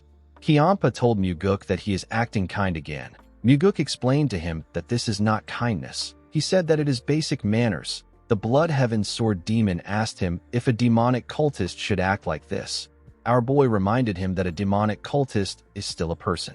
Kianpa was surprised to hear this. He told Muguk that he can't tell if he is from the Murim Alliance or the demonic cult in times like this. Our boy smiled when he heard this. He also didn't think of himself as a demonic cultist. In his past life, he left the demonic cult when he was young, and he was able to meet numerous people. Muguk raised his cup and congratulated the Blood Heaven's Sword Demon on his birthday. Kianpa quickly looked around. He asked our boy not to speak so loudly. He asked him not to do stupid things like that from now on. He said that there is nothing about becoming older that needs to be celebrated. Muguk told him that birthdays are meant to be an excuse to drink liquor. The Blood Heaven Sword Demon told him that he likes drinking more than he looks. Muguk asked the old man if he doesn't like drinking. Kianpa took a look at his cup. He said that he used to like drinking. He said that he has cut it down by a lot recently. Someone told him that he didn't completely stop. Kyampa was shocked to hear this person's voice. He quickly turned around. Muguk was also shocked to see the person. The person turned out to be the Sword Supreme. The woman glared at Kyampa. The old man also glared at her. The Blood Heaven's Sword Demon and the Flower Sword Supreme continued glaring at each other. Everyone in the entertainment pavilion was on the edge. They didn't know how things would go. Muguk stood up and pulled out a chair for Yeonrang. He asked her to have a seat. The Sword Supreme walked past Kyampa and sat in the middle of the men. The mood in the air was still quite weird. They were all cautious of each other. Yeonrang asked Muguk to tell her why he asked her to come there. Our boy revealed to her that today is the Blood Heaven's Sword Demon's birthday. He said that no matter how much hatred we have for another person, we ought to at least congratulate them on their birthdays. He told her that he gathered them there for a celebration. He said that today is a joyous day. Kyampa did not seem like he believed our boy's words. Yeonrang stood up and asked Muguk to only invite her when he is alone in the future. Kyampa asked the Sword Supreme to tell her what she is so unhappy about.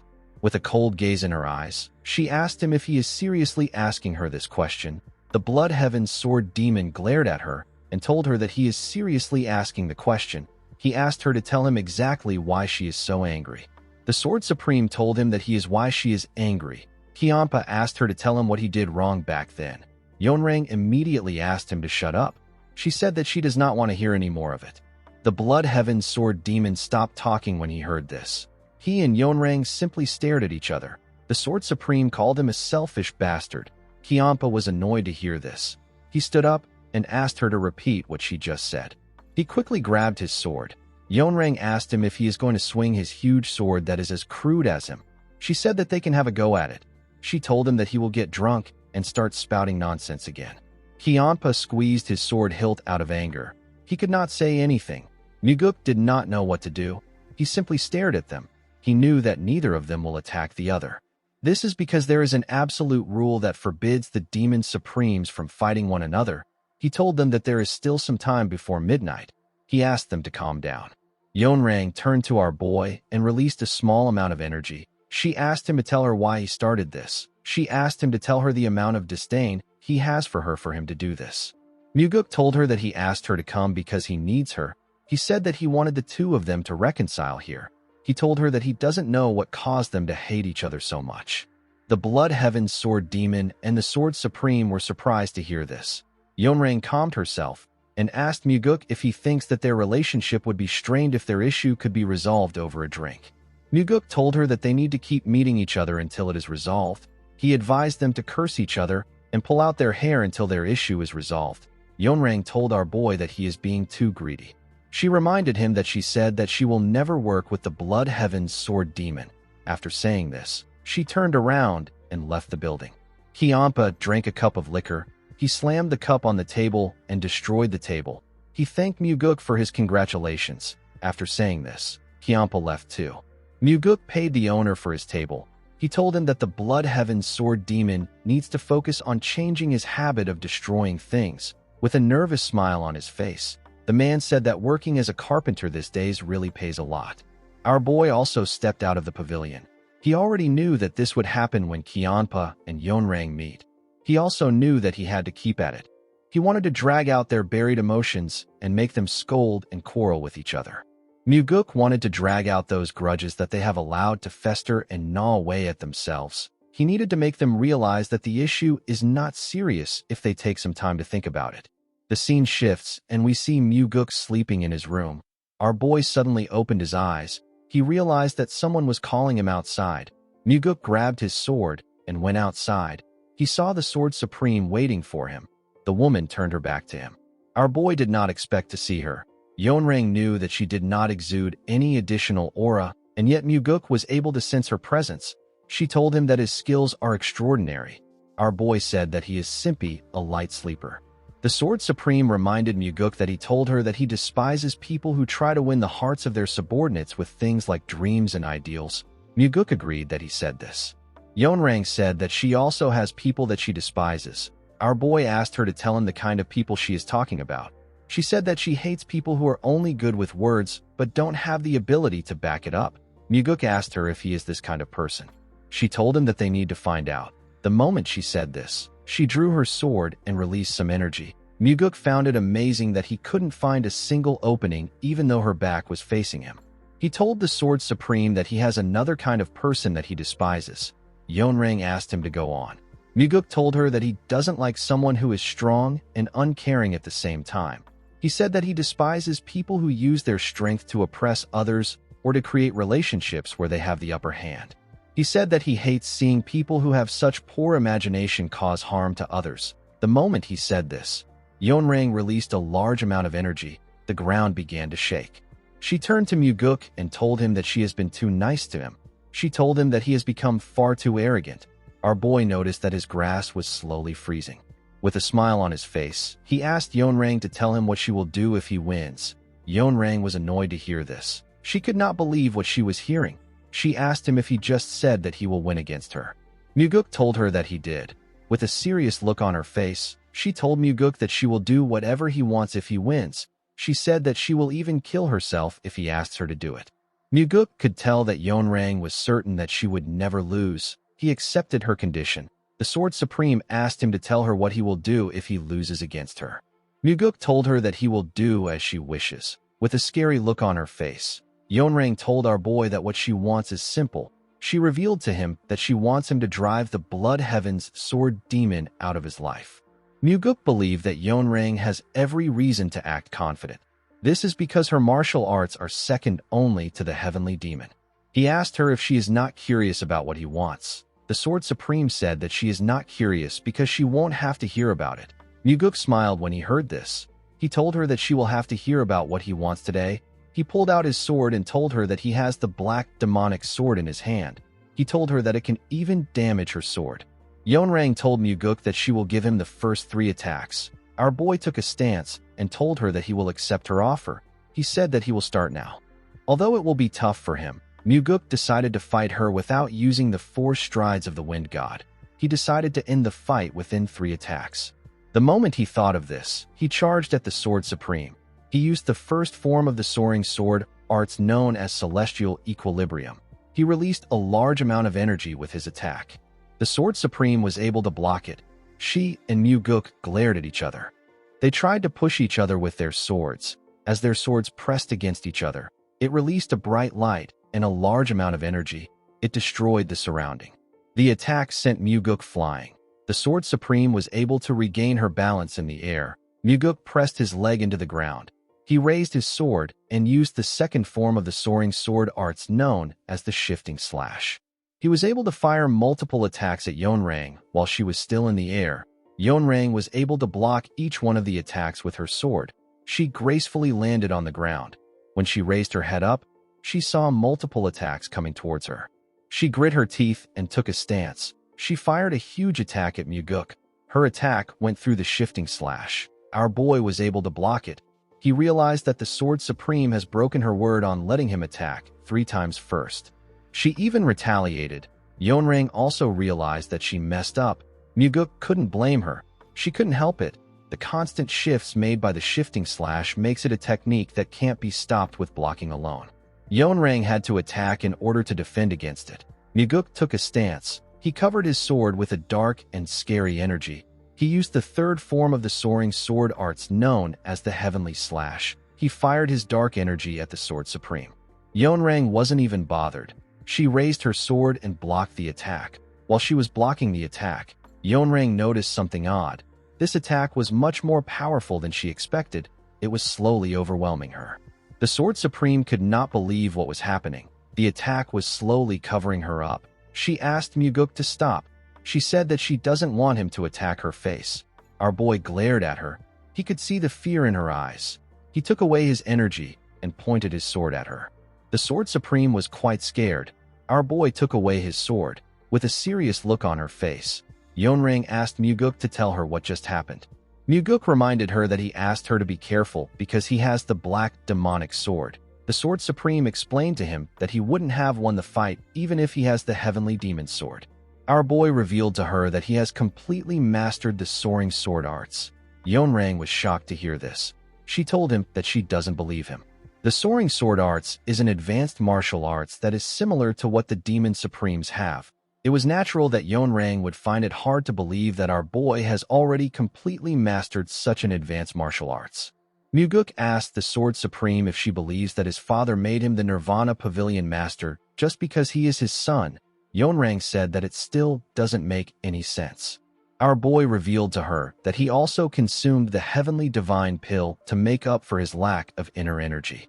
The Sword Supreme finally understood why Muguk is so strong. Our boy told her that he won the fight. He asked her if she acknowledges this fact. Yeonrang said that she wouldn't have let her guard down if she knew that he was this strong. Muguk knew that she was right. She allowed him to attack 3 times because she didn't know how strong he was. This was what led to her defeat. He asked Yeonrang if she won't acknowledge her defeat. He told her that if the Demon Supremes learn that she broke her word, she will be forever haunted by the label of a coward. Yeonrang asked Muguk to shut up. She told him that he does not need to provoke her by saying things like that. She told him that she will keep her word.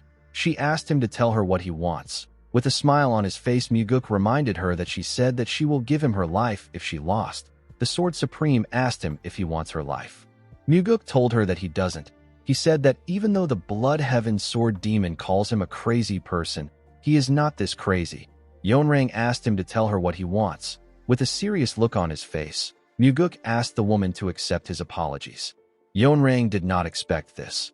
Muguk put his hand together and apologized to her for the disrespect he has shown her up until now. He told her that he is being sincere. He hoped that she will forgive him. The Sword Supreme asked Muguk if he is mocking her right now.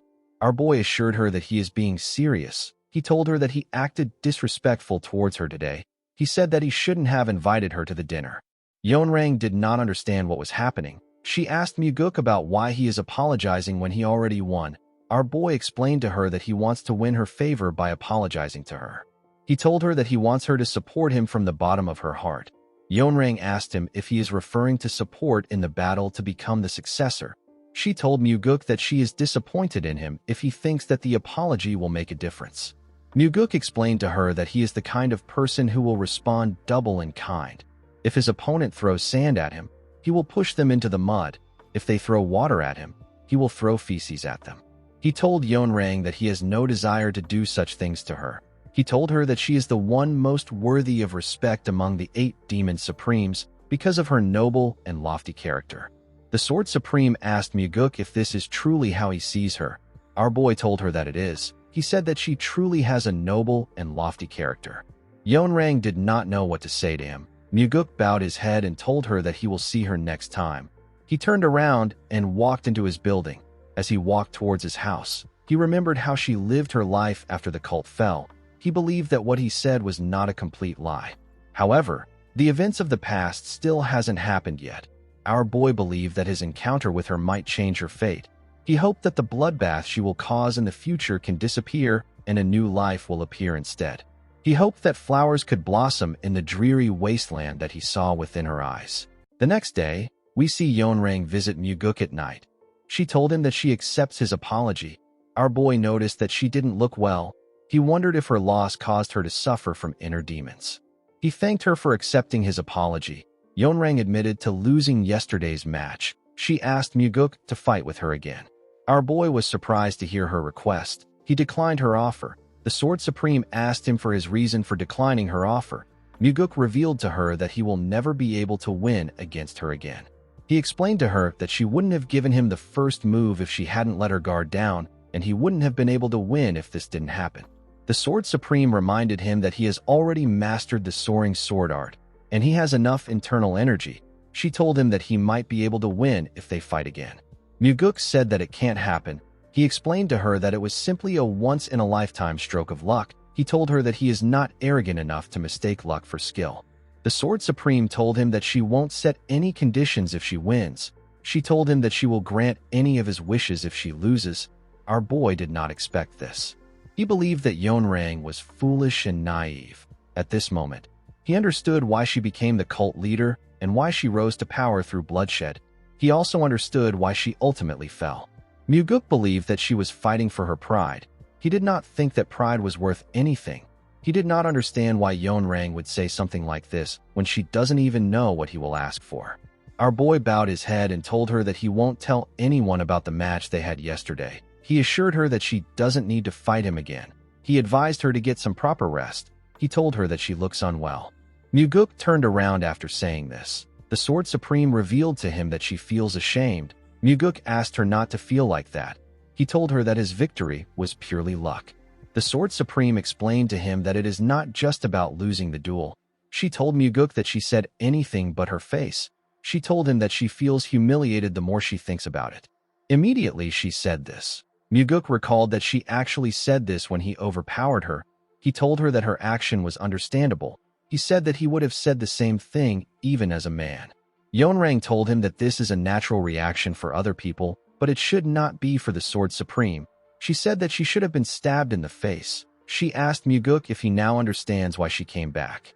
Our boy said that he does. The Sword Supreme asked him if he will now fight her. Muguk still declined her offer. He asked her if she can't allow him to enjoy this single stroke of luck. Upon seeing that our boy was stubborn, Yeonrang decided to tell him her real reason for requesting the duel. She told Muguk that she made a promise to never lose to anyone except one person. Muguk did not expect this. He wondered about who the person is. The moment he thought of this, he knew who she was talking about. Yeonrang realized that our boy already knew who she was referring to. She revealed to him that she made a promise with the cult leader. She asked him not to think of anything disrespectful. She asked him not to disgrace her pure respect for the heavenly demon. Muguk assured her that he wasn't thinking anything stupid. He asked her about why she respects his father so much. The Sword Supreme gently smiled when she heard this. Our boy noticed this. He realized that bringing up his father was her last resort. He didn't have any other choice but to accept her request. He told Yeonrang that he will duel with her. He said that a promise made with his father must be honored. The Sword Supreme smiled brightly when she heard this. Muguk asked her if she is satisfied with this. Yeonrang said that she is. Our boy carefully drew out his sword. He told the Sword Supreme that he will give this fight his all.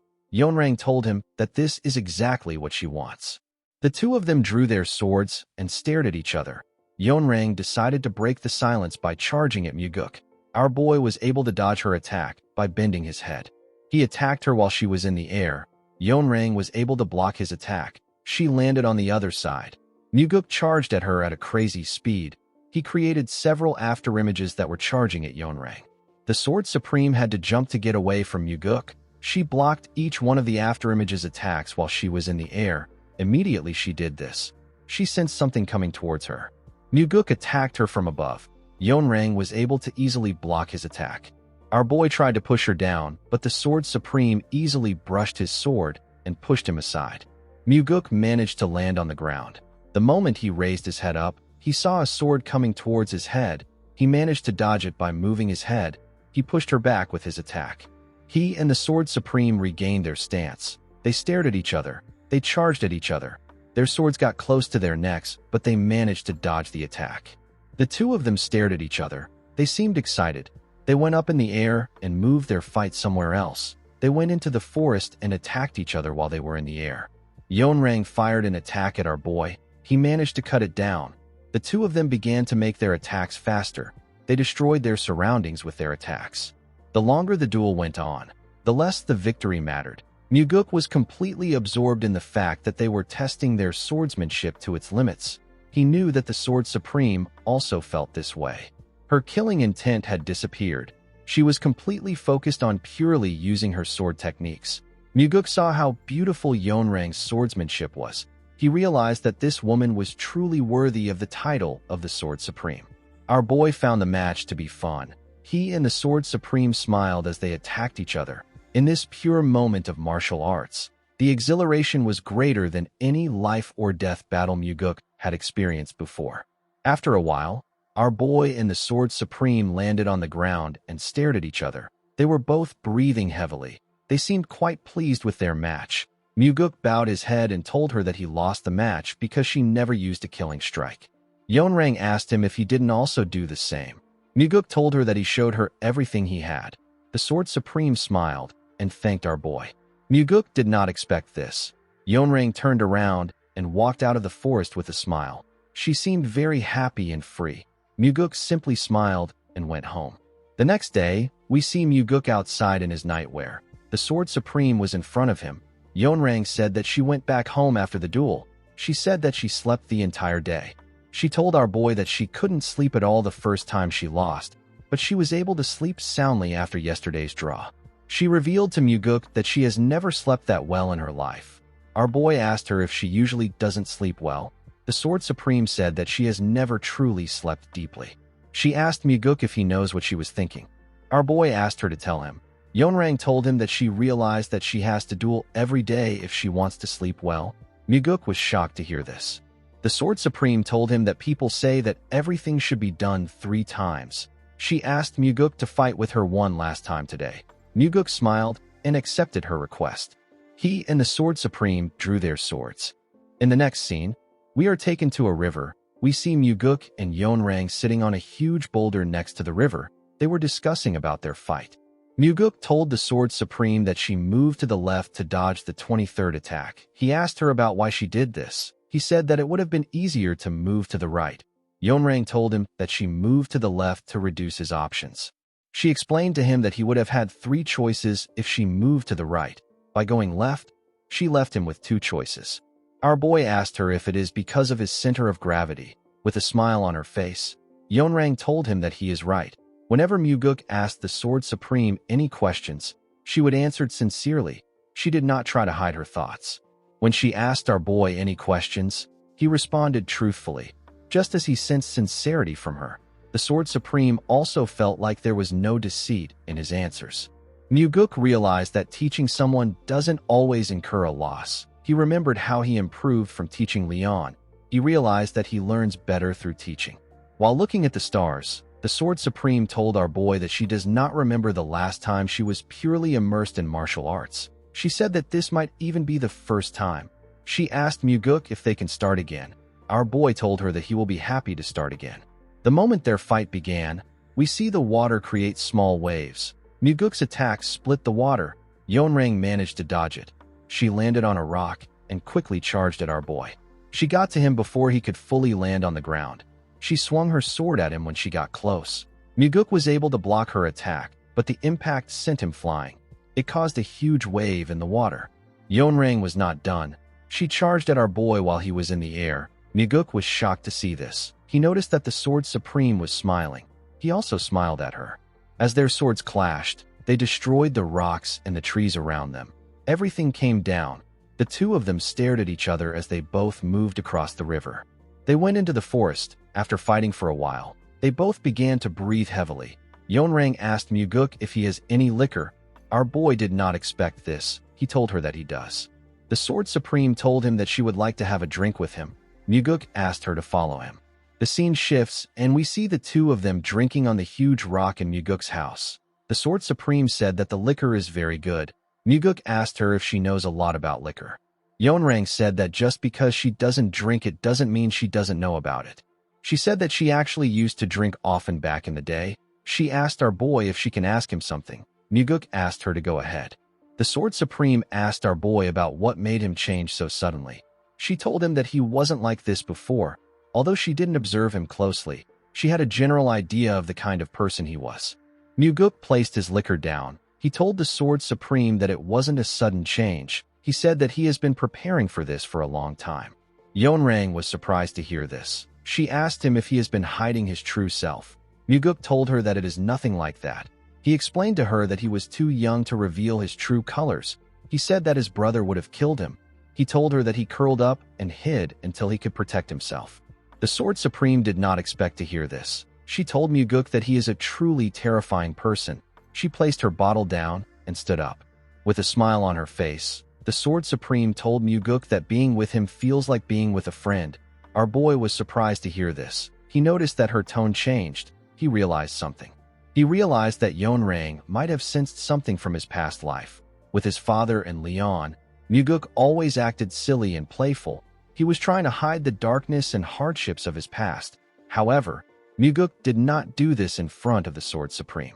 Especially during their duels, he was more serious with her than anyone.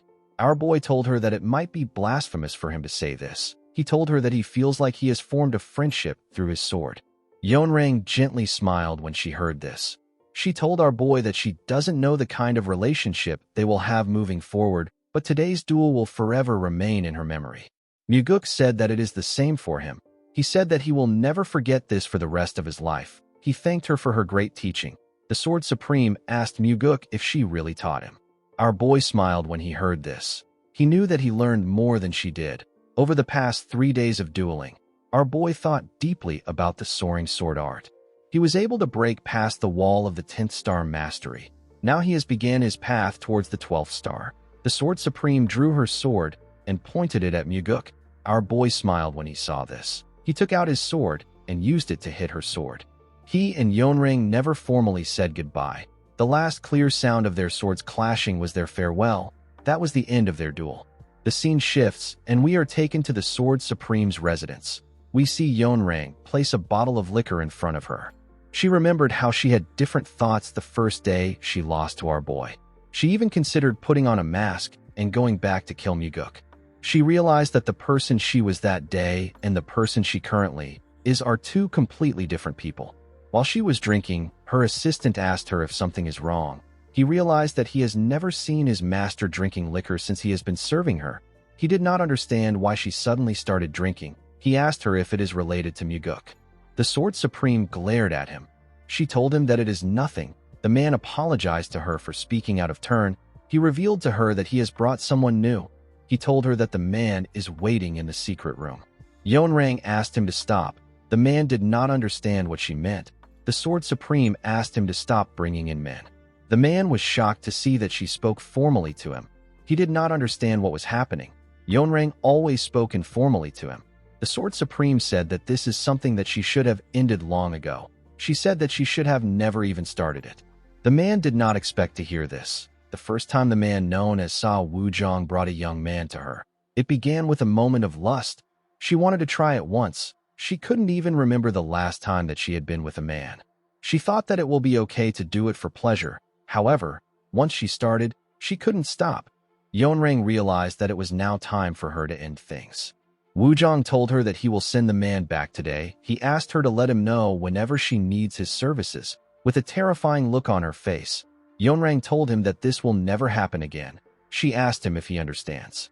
Wuzhong bowed his head and told her that he does. The Sword Supreme told him that she will kill him herself if he ever lays his hands on the young men under the pretense of keeping secrets.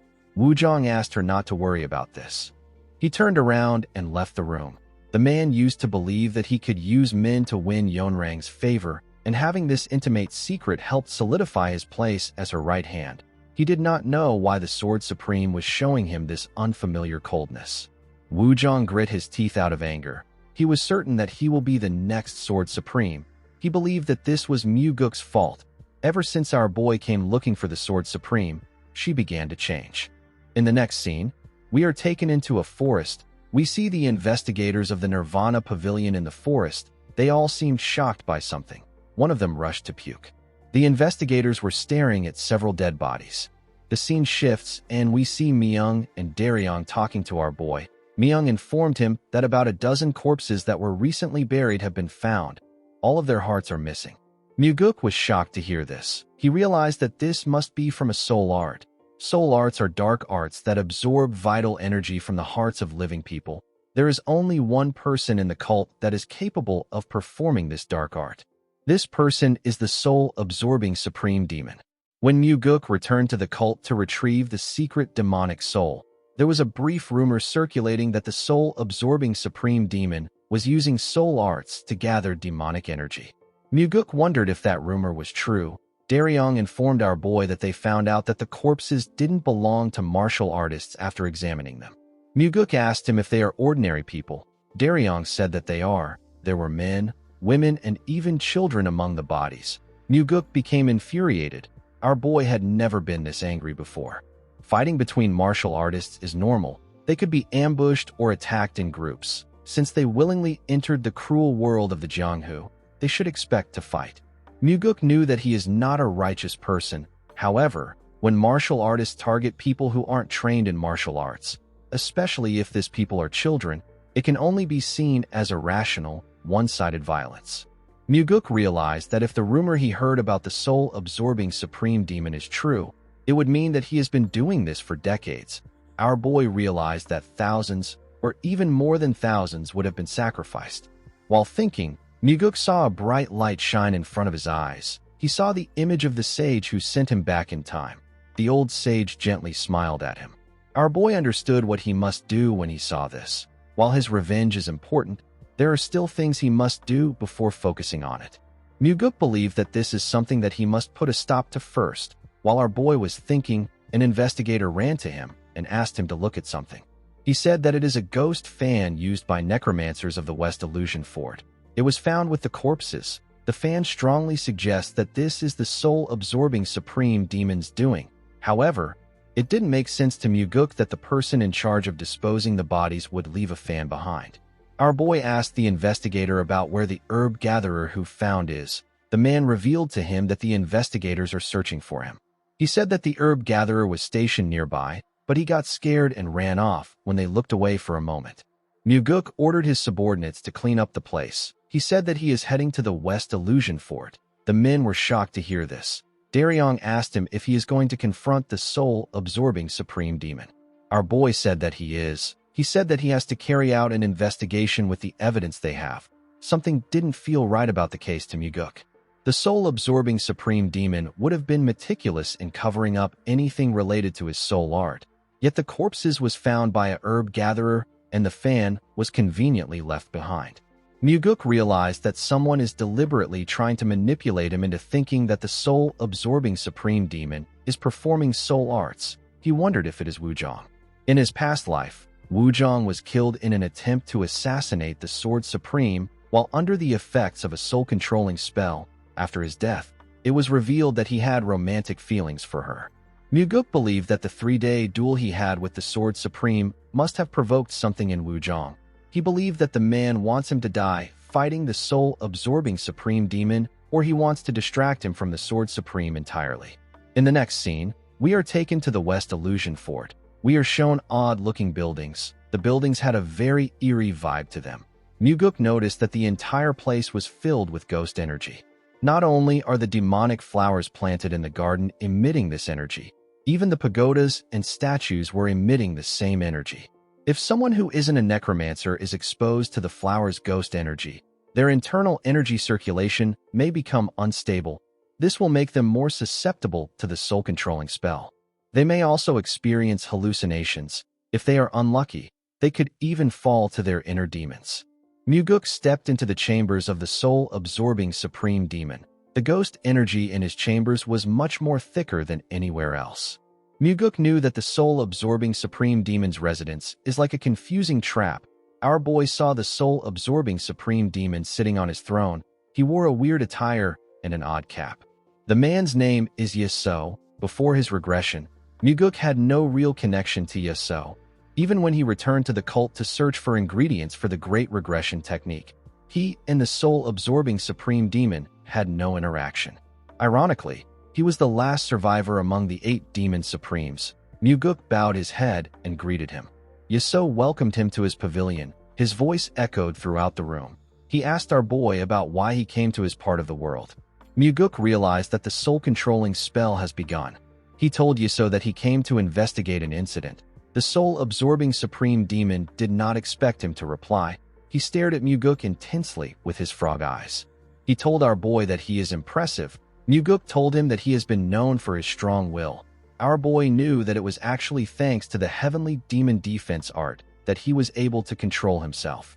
He revealed to Yasuo that a number of unusual corpses were found along with an item belonging to a necromancer. Yasuo asked him about the kind of item he found. Our boy put his hand into his clothes and brought out the fan. The moment he saw the fan, Yasuo ordered someone to call in Nung Hayu. Muguk noticed something odd. Even though he emphasized that the corpses were unusual, the soul-absorbing supreme demon didn't bother to ask about what made them unusual. He realized that Yasuo already knows. Nung Hayu stepped into the room out of nowhere and greeted the soul-absorbing supreme demon. Yasuo asked him about where the ghost fan is. Nung Hayu said that he lost it yesterday. Muguk threw the fan at him. Nung Hayu told him that it belongs to him. He asked him about where he found it. Muguk explained to him that several corpses were discovered yesterday, and the item was found with them. The man did not say anything. Our boy noticed that Nung Hayu also isn't asking about where the corpses were found or how they died. He told the man that he needs to come in for questioning due to the circumstances. Nung Hayu carefully looked at his master. Yiso didn't say anything to him. Nung Hayu told our boy that he will follow him for questioning. Muguk thanked the soul-absorbing supreme demon for his cooperation. He told him that they will meet again. After saying this, he walked to the door with Nung Hayu by his side. Yiso watched him as he walked towards the door. The scene shifts, and we see Daryong talking to his pavilion master. He told our boy that it is hard to get Nung Hayu to talk. He said that the man only told them that he lost his fan. He hasn't said a single additional word apart from this. Muguk already knew that things would go this way just by looking at Nung Hayu's eyes. His loyalty and fear of the soul-absorbing supreme demon are so great that persuasion or interrogation will not work on him. Daryong explained to Muguk that they can't detain him for long without concrete evidence that he killed those people. Muguk told Daryong that Nung Hayu is just a subordinate. He said that they need to arrest the soul-absorbing supreme demon to get to the bottom of the case. Daryong asked him to be careful. He reminded him that he is dealing with the soul-absorbing supreme demon. Muguk asked him if he remembers what he said when he was first assigned here. With a serious look on his face, our boy said that he will arrest anyone even if it is his own father who is in the wrong. Daryong was shocked to hear this. He realized that his boss wasn't joking around. He put himself together and told him that he understands. Muguk smiled when he saw that Daryong was with him. While he was looking at him, an investigator barged into his office. He revealed to our boy that the heavenly demon is here to see him. Daryong was shocked to hear this. Muguk didn't seem very surprised. In the next scene, we see Muguk having tea with his father. With a nervous look on his face, he asked his father to tell him the reason why he came there. The heavenly demon picked up his cup and drank his tea. He told Muguk that he decided to check the place out while he was passing by. Muguk immediately knew that his father was lying. He knew that the heavenly demon had something to say to him. The heavenly demon looked outside the window. He asked his son not to interfere with the soul-absorbing supreme demon yet. Muguk asked his father for his reason. The heavenly demon told his son that he cannot yet match the soul-absorbing supreme demon with his current skills. Muguk told his father that he can cut the soul-absorbing supreme demon down if he catches him off guard. He said that he will stab Yeso in the back if this doesn't work. The heavenly demon told our boy that getting behind Yeso is even harder than killing him. Muguk asked his father if the soul-absorbing supreme demon is really that strong. The heavenly demon revealed to him that Yeso is both the weakest and the strongest among the demon supremes. Muguk was surprised to hear this. He understood what his father was talking about. To a person who has mastered martial arts that are immune to the soul-capturing techniques, or has reached a level of martial arts understanding where sorcery has no effect on him, the soul-absorbing supreme demon becomes the easiest opponent. Muguk asked his father if he will help him surpass the soul-absorbing supreme demon. The heavenly demon told him that it is impossible for him to do this in a short period of time. Our boy told him that he learns faster than expected. The heavenly demon told him that his talent won't be enough. He revealed to him that there are only 2 ways to block Yeso's sorcery. The first method is to learn the 9 calamities demonic art. Depending on Muguk's aptitude, he might be able to resist Yeso. If he is able to reach the 5th star mastery, the soul-capturing sorcery won't even work on him. Muguk told his father that he doesn't want to hear the second option. He begged him to help him achieve the first option. The heavenly demon revealed to his son that the second option is for him to gain full mastery of the heavenly demon defense art. He told Muguk that both options are currently impossible for him. He told him that this is the reason he is asking him to back down. With a serious look on his face, Muguk asked his father if the soul-absorbing supreme demon is truly essential to their cult. The heavenly demon revealed to his son that the soul-absorbing supreme demon is the demon supreme that the Orthodox sects fear the most. Our boy told his father that the soul-absorbing supreme demon is pulling people's hearts out while they are still alive for his sorcery. He asked the heavenly demon if he knew about this. The heavenly demon revealed to his son that he just found out about it recently. Muguk knew that his father wouldn't approve of someone who extracts live hearts. However, as the leader of the cult, eliminating someone who could become their greatest asset against the Murim Alliance is a heavy burden. Our boy believed that this isn't something that he should leave to his father. He believed that it was a problem that he needed to solve by himself. Muguk reminded his father that he asked him to inform him before he goes after a demon supreme. With a serious look on his face, Muguk told his father that he is going to kill the soul-absorbing supreme demon. He said that Yeso will be the first to die among the 8 demon supremes. Before Muguk's regression, Yeso was the one who lived the longest, but now he will be the first to die. The heavenly demon glared at his son after hearing his declaration. Muguk explained to his father that he is not going after Yeso out of anger. He said that Yeso is worse than a lunatic that goes around killing people. He is systematically and regularly killing people in a sane state of mind. Muguk told his father that he would understand Yeso if his reasons were noble or lofty. However, he is doing all of this just to become a little stronger. Our boy said that Yeso is not human. He asked his father to leave Yeso to him, since he has his limits to what he can do to the 8 demon supremes.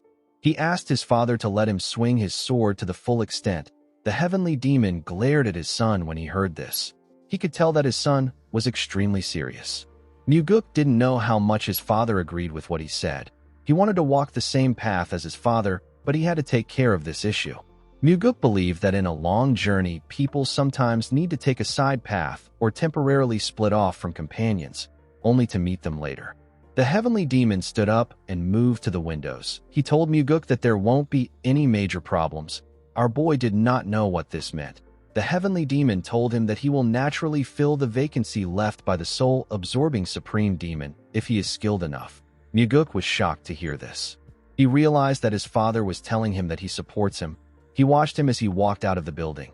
He was quite thankful to his father. Muguk clenched his fist and told himself that this isn't where him and his father will part ways.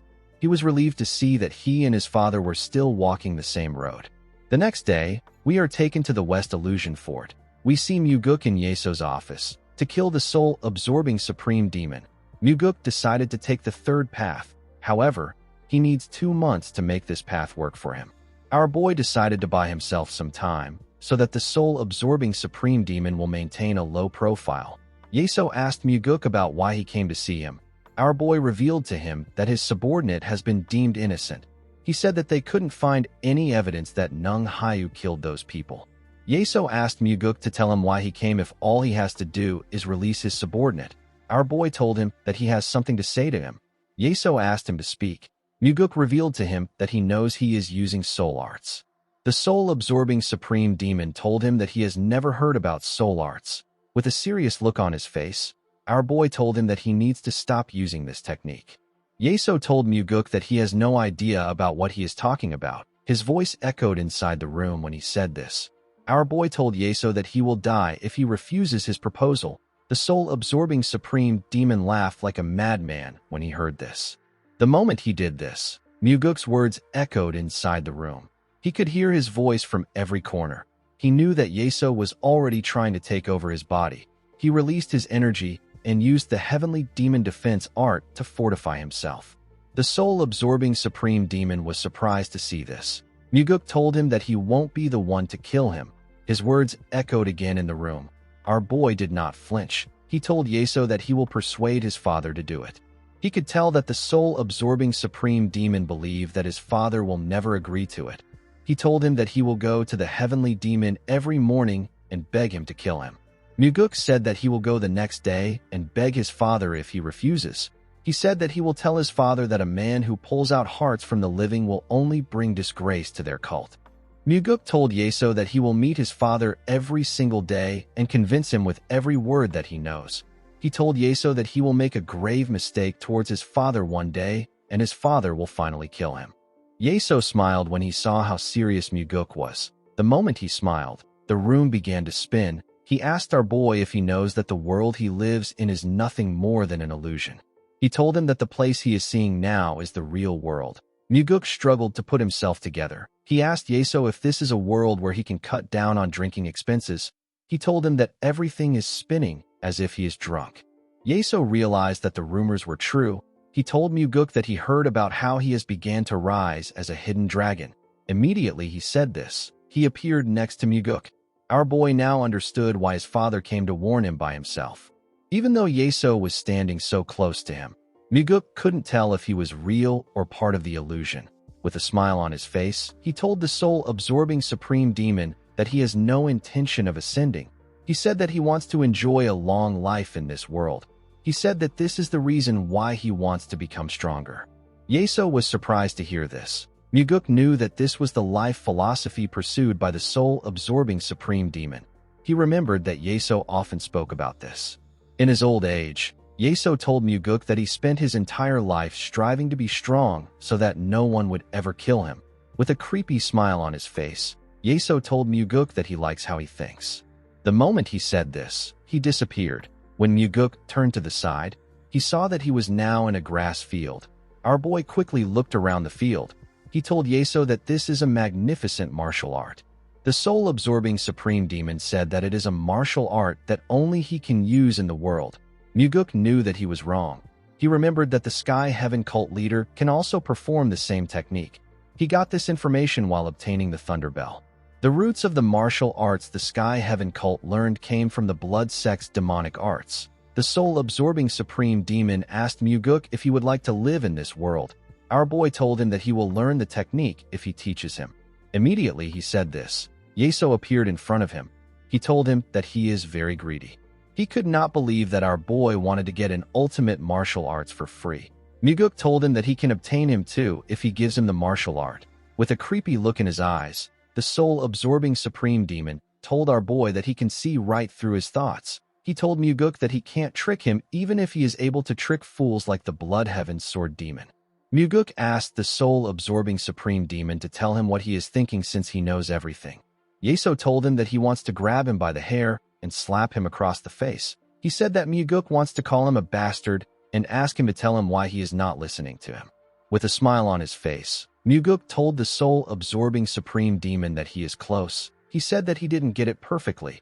Our boy moved closer to him and told him that he wants to call him a bastard and ask him to tell him why he killed those people. He told Yeso that he will rip out his worthless heart. Muguk asked Yeso if he can see that his words were a little different. The soul-absorbing supreme demon asked Muguk if it is hard for him to die, because he is the son of the heavenly demon. He asked our boy if he wants to die by his hands. Muguk told him that he doesn't want to die. He said that it is better to be a living third-rate martial artist than a dead world's strongest. This was something that the soul-absorbing supreme demon used to say often. Yeso was surprised to hear what Muguk said. His eyes went back to normal. He took Muguk back into the real world. He asked him if he is not afraid of him. He explained to him that he can open a hellish place where he will be trapped forever if he wanted to. Our boy assured him that he is very scared. He told him that this was why he said he would convince his father to fight. The soul-absorbing supreme demon laughed like a madman when he heard this. He told Muguk that he has to acknowledge him at this point. He now understood why the Blood Heaven Sword Demon was so desperate to align himself with our boy. He asked Muguk to go back for now. Our boy put his hand together and begged Yeso to refrain from causing trouble for the time being. He asked him to do this out of respect for his father. Our boy turned around after saying this. Before he could walk out of the room, Yeso told him that he will never return to this world alive if he comes to see him again. Muguk grit his teeth and walked out of the room. The scene shifts, and we are taken to the entertainment pavilion. We see our boy and Daryong having a drink together. Daryong asked him if everything went well. Muguk said that he is not sure. He believed that he will be able to hold the soul-absorbing supreme demon for 2 to 3 months because he threatened him with his father. Daryong told his leader that the fact that he went to meet the terrifying soul-absorbing supreme demon to find a solution is commendable. He told our boy that no matter what the outcome is, what he did was meaningful because it is something that no one else dared to do. Muguk was surprised to hear this. Daryong apologized to him for not being able to do anything for him. He told Muguk that he wishes he could confront the soul-absorbing supreme demon by himself. Our boy could not believe that Daryong was trying to console him. Our boy told him that he will take his sentiment. He said that this is why a person always needs a right-hand man. Daryong was surprised to hear Muguk call him his right-hand man. He asked him if Leon isn't his right-hand man. Our boy assured him that Leon isn't his right-hand man. He placed his hand on his chest and said that Leon is his heart. Daryong was shocked to hear this. He told Muguk that he now feels like being his right-hand man isn't enough. The two of them began to laugh. Our boy said that his left hand, his heart, and the left wing are late. Daryong asked Muguk to tell him who the left wing is if the Blood Heaven Sword Demon is his left hand. Muguk drank his liquor and said that it is someone. Daryong wondered about who it was. Immediately he thought of this. Jang Ho arrived. He apologized to Muguk for being late. Our boy told him that he believed he called for him when he was busy. Jang Ho told him that he would have been disappointed if he didn't call him for this meeting. Muguk told him that he had to call him because this is the first drinking party he is having with all his people. He poured Jang Ho a drink. The man thanked him for this. Daryong stared at the demonic army commander. Our boy noticed this. Before he could say anything, Leon arrived. The girl apologized for being late. Muguk asked her not to apologize. He asked her to sit down. Leon greeted Daryong and Jang Ho when she sat down. Jang Ho was surprised to see her. He told her that she seems different somehow. Muguk realized that the eyes of the man who leads the demonic army weren't ordinary. Recently, Leon has become an even greater martial master through the soaring sword art. Jang Ho was able to sense the change in her aura because she has changed a lot. Leon said that she lost some weight after falling into training hell. She realized that she actually looks different. She turned to her master and told him that she was craving a drink because the weather was gloomy today. She asked him to also pour her a drink. Muguk poured her a drink and told her that she trained very hard. Daryong was still staring at the demonic army commander. He also took a look at Leon. He decided to drink more. He said that he feels like the only loser here. Leon asked him about why he feels like this. Daryong didn't respond. Jang Ho wondered about why he said this.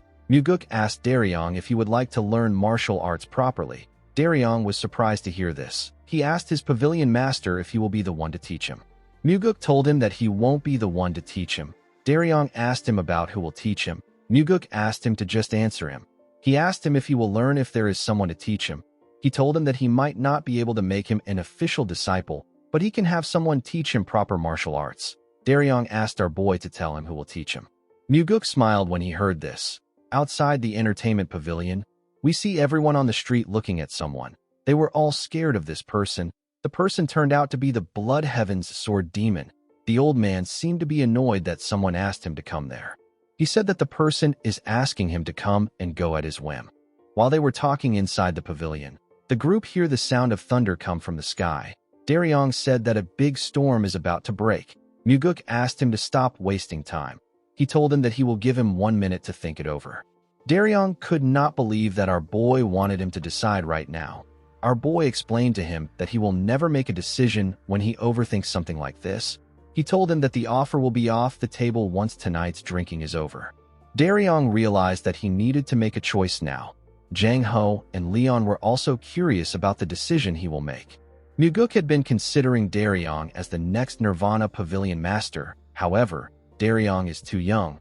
He doesn't have strong relationships in the cult, and he doesn't have any form of political network. To become a Pavilion Master, he needed something more. Muguk poured Daryong a drink. He immediately poured it down his throat. Our boy gave him another drink. Daryong quickly drank it again. His face became flushed. Leon told him that he is drinking too fast. Daryong slammed the cup on the table. Everyone turned to him. Daryong asked Muguk if he thinks that it is okay. He told our boy that he is already 32 years old. He said that he is worried that it might be too late for him. Muguk agreed with him that he is late. He told him that it also comes with an advantage. Daryong was surprised to hear this. He asked him about what it is. Our boy told him that he will try harder with more sincerity. Every strike of the sword will carry more effort than anyone else's. Every step he takes will be filled with deeper thoughts. Daryong was shocked to hear this. Leon and Jang Ho smiled when they heard what our boy said. Daryong thought about it. He told Muguk that he will give it a try. Our boy smiled when he heard this. Daryong explained to him that he would have rejected the offer if anyone else had suggested it. He told Muguk that he finds himself persuaded because he is the one recommending it. It felt like an opportunity to him. Leon poured Daryong a drink. She told him that her master's persuasiveness is unmatched in history. Our boy smiled when he heard this. Daryong placed his cup on the table and said that he feels a bit regretful. He revealed to them that he has been an investigator for 10 years. He said that he stayed up many nights trying to rise to the level of a special investigator. He told Muguk that it will be hard for him to throw all of that away. Muguk asked him about why he will do this. Daryong was surprised to hear this. Our boy explained to him that he is the person the Nirvana Pavilion needs the most. He asked him to tell him why he is talking about quitting. He explained to Daryong that he wants him to study martial arts after normal working hours. Daryong asked Muguk if he wants him to work himself to death. Our boy told him that he will be able to fulfill the dream that he never could before if he does this. Daryong said that he is too late. He reminded Muguk that this is something that he has to bet his whole life on. Our boy asked him about why he is trying to rush when he is already learning late. He advised him to just learn it slowly after work. He explained to Daryong that the main reason most people fail is because they rush head first into it. They think they can risk their whole life on something, but reality doesn't work that way. In fact, if Daryong had free time from morning to night, it might even be harder for him to learn. He will be haunted by his thoughts. He will think that he is not improving despite having so much time. He will wonder about what he is doing. The sense of shame and defeat will creep into his mind. However, when he is busy with his own work and he carves out special time little by little, he will be able to get the greatest results. Daryong did not know what to say. He poured himself a drink and took another shot. He told Muguk that he understands. He asked him to teach him. He asked our boy about who will be his teacher. The moment he said this, Leon hears someone coming up the stairs. She quickly turned to see who it was. She saw someone with white hair coming upstairs. Leon was shocked to see the person. Jang Ho wondered why she looked so surprised. When he turned around, he saw the Blood Heaven's sword demon. Lightning struck when he saw him. Jang Ho and Leon didn't know what to do. Daryong noticed that they seemed shocked. When he looked up, he saw the Blood Heaven's sword demon. Daryong was extremely shocked to see Kiampa. Kiampa told Muguk that he has gotten far too cocky lately. He could not believe that our boy dragged him out to a place like this again. Daryong, Jang Ho, and Leon quickly stood up to welcome the Blood Heaven's sword demon.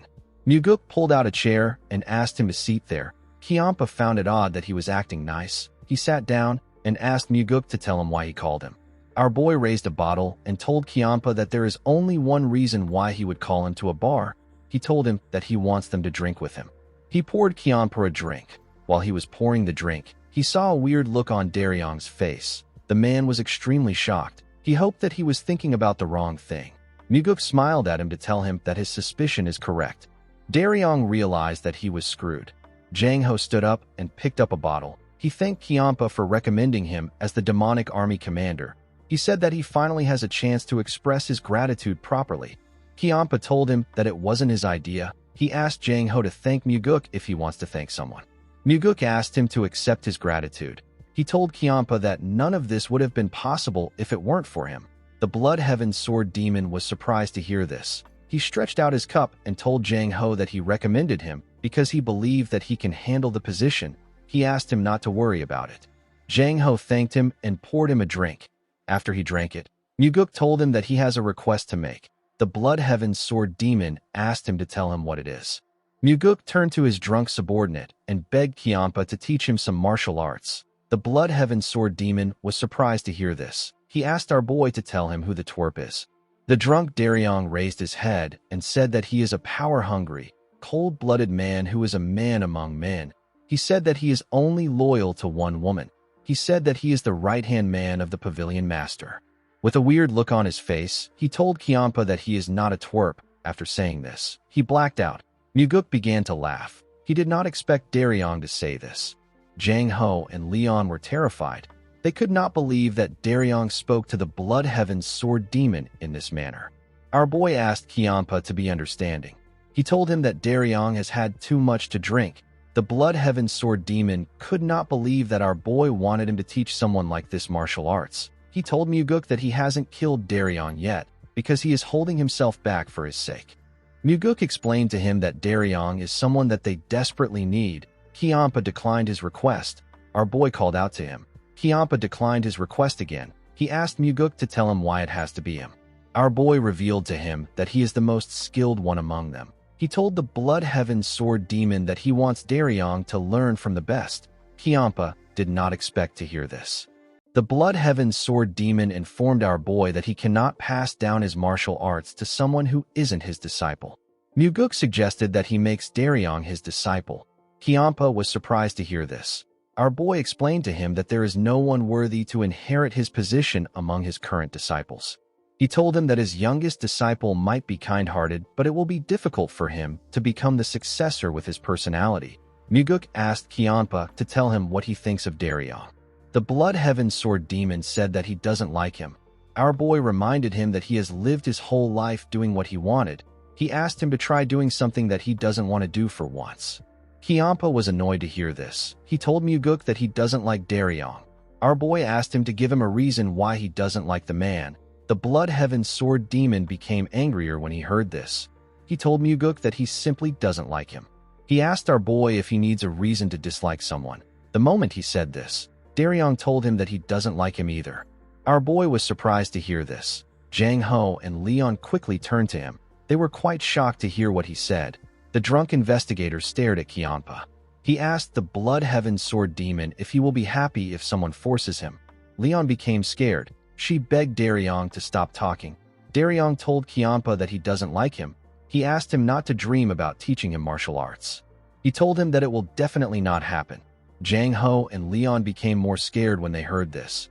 Our boy did not know what to say. Daryong turned to Muguk and referred to him as the Honorable Pavilion Master. He asked him if he can ask him a question.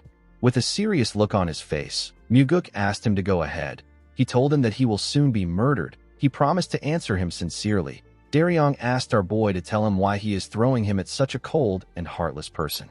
Muguk realized that his subordinate was really going to die.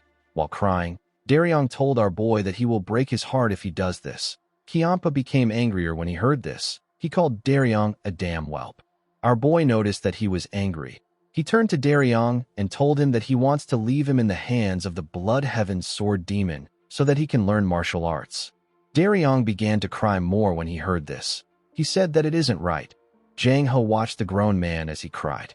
Muguk let out a sigh and turned to Kianpa. He asked him if he can teach Daryong for half an hour a day after he finishes his work. He said that a few days or a few years will be fine.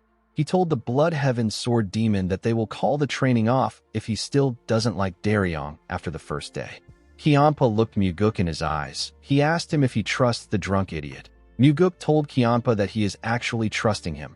The Blood Heaven Sword Demon seemed surprised to hear this. To Muguk, the Blood Heaven's Sword Demon and Daryong are oddly similar in some ways, though they are slightly off from the mainstream. They have more passion than anyone. Before Kianpa could respond to our boy, Daryong screamed that he doesn't want to learn from the Blood Heaven Sword Demon. Jang Ho and Leon were shocked to see that Daryong cut off Kianpa. The Blood Heaven Sword Demon was done with Daryong. He quickly grabbed his sword. Muguk quickly stood up to stop him. While he was begging Kianpa, Daryong slammed his head on the table and passed out. While drooling, he said that he doesn't want to learn. The Blood Heaven's Sword Demon glared at him. He asked Muguk to tell him what he will do for him if he teaches Daryong martial arts. Our boy told him that he will help him resolve his long-standing grudge. Kianpa turned to him when he heard this. He sat down and allowed Muguk to pour him a drink. Muguk wondered if the Blood Heaven Sword Demon really wants to reconcile with the Sword Supreme. Kianpa drank the liquor without saying anything. Jang Ho and Leon were still quite nervous. They carefully looked at the old man as they drank their liquor. Our boy also drank his liquor. He poured Kianpa another cup. After drinking a large amount of liquor, Jang Ho and Leon passed out. Seeing that there was no one there to interfere in their business, Kianpa asked Muguk if he is serious about what he said earlier. Muguk assured him that he is. He told him that it wouldn't be right for him to teach Daryong martial arts for free. The Blood Heaven Sword Demon looked outside the window. He asked Muguk if the branch office he set up is functional. Our boy told him that it is running well. Kianpa told him that he gave the wrong answer. He asked him if the branch is helping him improve his reputation. Our boy smiled when he heard this. He realized that Kianpa thought that he created the branch to gain popularity. He told him that it has been very helpful. To Muguk, helping the commoners of the demonic village is just as important as killing the soul-absorbing supreme demon, but Kianpa doesn't understand this.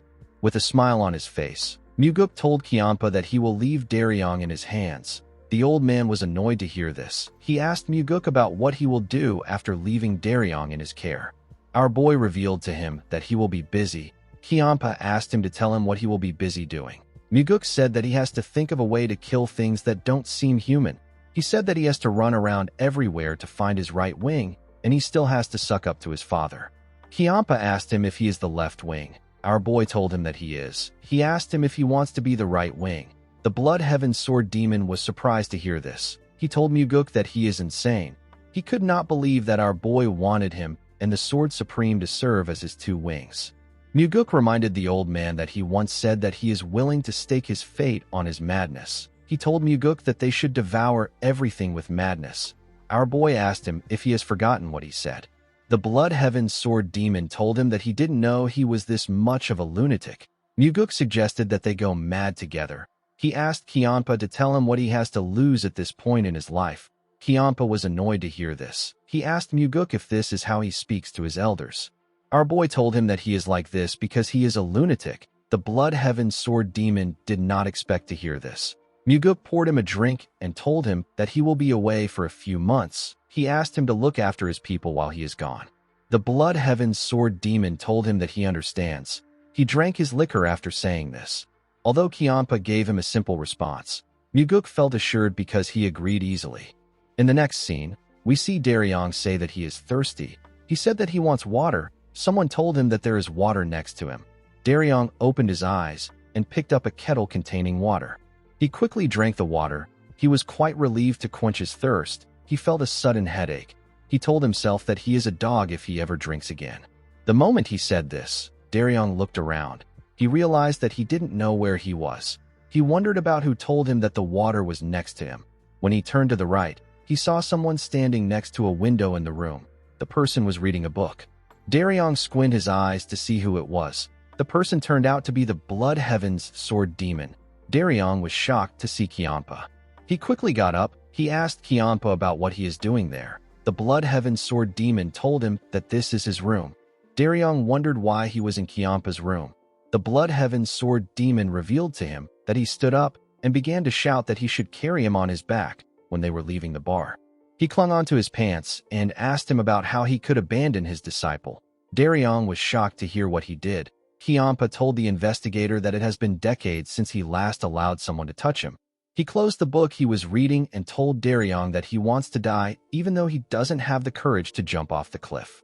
Daryong became scared. He asked Kianpa to tell him why he allowed him to sleep in his bed. The Blood Heaven Sword Demon asked him if he also doesn't remember what happened. Daryong became nervous. He wondered about what he did. The Blood Heaven Sword Demon revealed to him that he called him a heartless master when he tried to put him in the guest room. He called the guest room a shabby place. He then collapsed on the floor and screamed that he deserves to be treated well. He wallowed in self-pity. Daryong immediately realized that he was dead. Kianpa asked him if life is treating him poorly. He said that life is also treating him poorly. He said that he had to endure the urge to kill him. Daryong was horrified. He quickly got on his knees and begged for forgiveness. He said that he won't drink again. The Blood Heaven Sword Demon asked him to tell him why he would quit such a fine thing like drinking. He asked him to focus on quitting his drunken antics. Daryong promised to quit everything. He begged Kianpa for forgiveness. He told him that he drank too much yesterday. Kianpa opened his book and asked Daryong to leave. The man accepted his order. The moment he stood up, he saw something on Kianpa's shelf. He picked up a book and said that it is his favorite book. He asked the Blood Heaven Sword Demon if he has also read it. Kianpa glared at him. He told him that he hates people who touch his things without permission. Daryong was horrified to see the look on his face. He threw the book in the air out of fear. The book fell to the ground and caused some noise. Daryong did not know what to say. He quickly rushed to pick it up. He apologized and said that only the boring part got rumpled. He apologized again and bowed his head. He said that he will be going. The Blood Heaven Sword Demon asked him about what he likes about the book. Daryong did not expect to hear this. He told the old man that he thinks the main character is a lot like him. He was born in poverty, has a gloomy personality, and he struggles to fit in with others. Yet in the end, someone like him becomes a hero. Daryong said that he has read the book 20 times. He said that he reads it when he can't sleep. Kianpa turned to his book after hearing what he said. Daryong said that he will be leaving. He thanked him for letting him stay in his room. The Blood Heaven Sword Demon asked the man if he thinks that Muguk will become the successor. Daryong told him that he does. Kianpa asked him to tell him why he believes this. Daryong explained to him that our boy is the most outstanding person he has ever met. He said that he believes that Muguk will bring change to their cult. The Blood Heaven Sword Demon asked him if he can give his life for Muguk. Daryong said that he will never do this. Kiampa was surprised to hear this.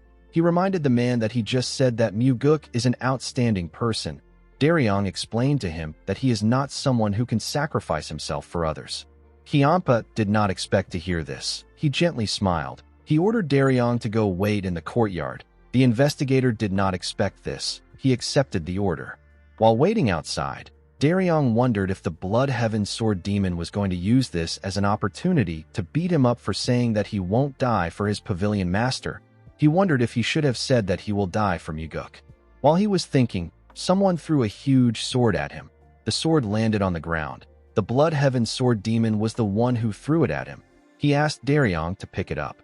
Daryong did as he was told. Kiampa asked him about what he thinks. Daryong did not know what this was about. He told Kiampa that the sword is heavy. Kiampa told him that this is all there is to it. Daryong did not understand what he was talking about. Kiampa explained to him that understanding its weight is the beginning and the end of the sword techniques he wants to teach him. Daryong was surprised to hear this. He raised the sword and told Kiampa that what he just taught him sent shivers to his heart. The Blood Heaven Sword Demon told him that this is probably from drinking too much yesterday, or it is a heart condition. Daryong felt embarrassed. Kiampa turned around and asked Daryong not to be late for training. With a bright smile on his face, the man said that he won't be late. The scene shifts, and we are taken to Mount Hong. We see a heavy rain falling in the town. Inside a tavern, we see different people and martial artists drinking. A man wearing a huge coat and a big hat stepped into the tavern. The man turned out to be Muguk. Our boy was wearing average clothes. When he raised his head up, he saw a young boy who happens to be a waiter running to meet a customer. Muguk smiled when he saw the boy. He remembered that the boy was a grown man when he came here in his past life to search for the Thunder Bell. The boy locked eyes with Muguk. He walked up to him and told him that there is no space right now. Our boy asked him if he has any vacant rooms. The boy said that they don't have any rooms. He revealed to him that guests are flooding in because of the Blood God ritual. Muguk asked him about when the Blood God ritual is happening. The boy revealed to him that it will take place 10 days from now. He told Muguk that there is another inn at the end of the street. He said that the inn is probably experiencing the same thing. While the boy was talking, someone asked for more liquor. The boy quickly ran to the person. Muguk was relieved to see that he arrived at the perfect time. He still had 10 days before the Blood God ritual. Once a year, the Sky Heaven cult holds the grandest ritual to honor the Blood God. Only on the day of this Blood God ritual can one obtain a method to suppress the soul-absorbing supreme demon. The place storing sacred treasures, including the Thunder Bell, was a prison with iron bars forged from 10,000 years cold iron. The Sky Heaven cult leader spends most of his time in the secured building located there. He even ate and slept there.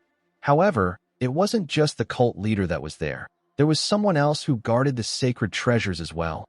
This man wore cold iron shackles and lived near the Thunder Bell like a guardian spirit. Due to this, it is nearly impossible to steal the Thunder Bell without being noticed by the Sky Heaven cult leader and the guardian spirit. However, once a year, there is a brief moment when the guardian spirit leaves the prison and the Sky cult leader is also absent. This is the day of the Blood God ritual. The two men leave for the Grand Martial Arena to conduct the sacred rite according to custom. Muguk plans to steal the item capable of killing the soul-absorbing supreme demon on the day of the Blood God ritual. In the next scene, we see Daryong swing the huge sword. He was swinging the sword in one position, while breathing heavily. Daryong remembered what Kiampa said to him.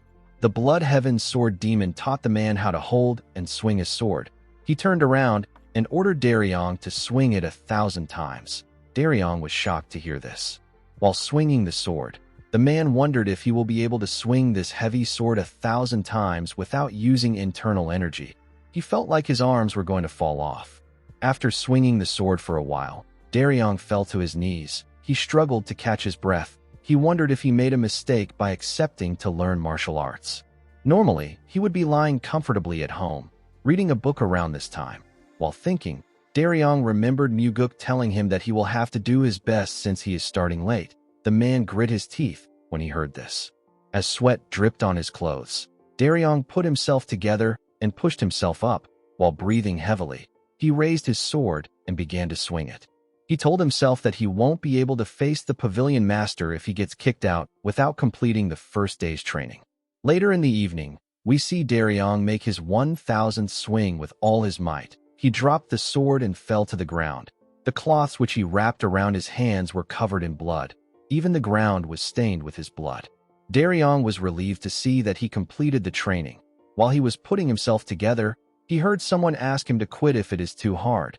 When the man raised his head up, he saw the Blood Heaven's sword demon. Daryong was quite exhausted.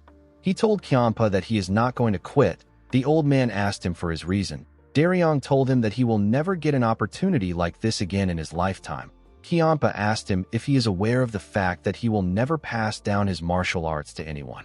The man told him that he is not thinking about that.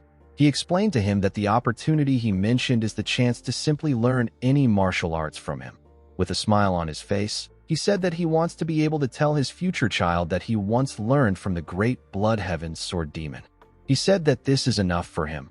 A memory like this is more than enough for a martial artist. Kiampa did not expect to hear this. He asked the man if he is thinking of marriage. Daryong said that he would like to get married someday. The Blood Heaven's sword demon asked him for his reason. With a smile on his face, Daryong said that he wants to raise a child and give them the fatherly love that his own father never gave him. Kiampa asked him about what he will do if his child ends up hating him. Daryong asked the Blood Heaven's sword demon if he will allow his child to have this training with him instead. Kiampa glared at him. He screamed and ordered Daryong to make 1,000 more swings. The man was shocked to hear this. He couldn't believe that he had to do this again. The scene shifts and we are taken to a cave. We see someone boiling something inside a kettle. The person turns out to be Muguk. Before coming to Mount Hong, our boy stopped by a medicine shop. He bought spirit root grass, poison bellflower, sandalwood, and a few other ingredients. When these things are boiled for a few days, they become an elixir that can numb the sense of smell even for someone wearing shackles. Applying it will prevent even highly perceptive masters from detecting one's scent. Muguk recalled that someone said that he has been imprisoned since he was young. He was certain that the person will still be there. Our boy decided to train in the heavenly demon defense art since the medicine is still brewing. He sat in a lotus position and circulated his energy. The more he practiced, the more he could feel the uniqueness of this art. He had heard that the heavenly demon defense art becomes more powerful when combined with the 9 calamities demonic art. Muguk hoped that a day would come when he could inherit this martial art. After practicing for a while, Muguk went outside to look at the sky. He recalled that he once looked at the night sky from here in his past life. He hoped that everyone was doing well in the cult. The scene shifts and we see Daryong wake up. The man quickly grabbed his arms. He was in so much pain. He remembered swinging his sword till night yesterday. He wondered about what happened after that. He looked around to see where he was. He quickly realized that he was in Kiampa's room again. He wondered why he slept here again. While thinking, he heard a sound come from outside. He quickly got dressed and went outside. He saw something surprising when he got outside. He saw Kiampa swinging his own sword. The Blood Heaven's sword demon made a perfect swing. Daryong was shocked to see this. His form was perfect. He realized that Kiampa is swinging his sword with the same stance he taught him yesterday. Even the grip on the sword is identical. Daryong understood that the training the Blood Heaven's sword demon gave him is the exact same one that he did when he first started learning martial arts. He thought that Kiampa was just randomly tormenting him. While he was staring at him, Kiampa told him that he cannot slack off just because his pavilion master isn't here. Daryong was surprised to hear this. He realized that he was late. He told Kiampa that he will leave now and come back later in the afternoon. The Blood Heaven's sword demon asked him if he is really coming back. The man said that he is. The Blood Heaven's sword demon told him that being in pain doesn't mean that it will get easier. He told him that he will have to make 2,000 swings today. With a bright smile on his face, Daryong said that he understands. Kiampa simply stared at him. The scene shifts and we are taken to Muguk. We see him walking somewhere. There's still 5 days left until the blood god ritual. Since the medicine has finished brewing, our boy decided to go check whether the secret passage he discovered before his regression still works. He planned on checking the throne of the Sky Heaven cult leader because it was where his target was. Our boy moved close to a cliff near a fortress. Inside the cliff, he found a huge boulder blocking somewhere. He touched something under the boulder. The moment he did this, the boulder opened up and revealed the stairs that went down. After Muguk went inside, it closed back again. Our boy was amazed when he first saw it in his past life. Seeing it again made him realize that it is a well-made mechanism. He wondered about how they managed to create a passage that can't be distinguished from the outside at all. He took out a gemstone to brighten the path. He poured the medicine on his clothes and began to walk down the long stairs. After walking for a while, he arrived at a huge door. He recalled that the room ahead is where the throne is. Muguk carefully released his energy and sent it through the door. He carefully moved his energy inside the room. While looking around, he found someone inside the room. Our boy quickly opened his eyes. He knew that this overwhelming energy belongs to only one man. It was the Sky Heaven cult leader.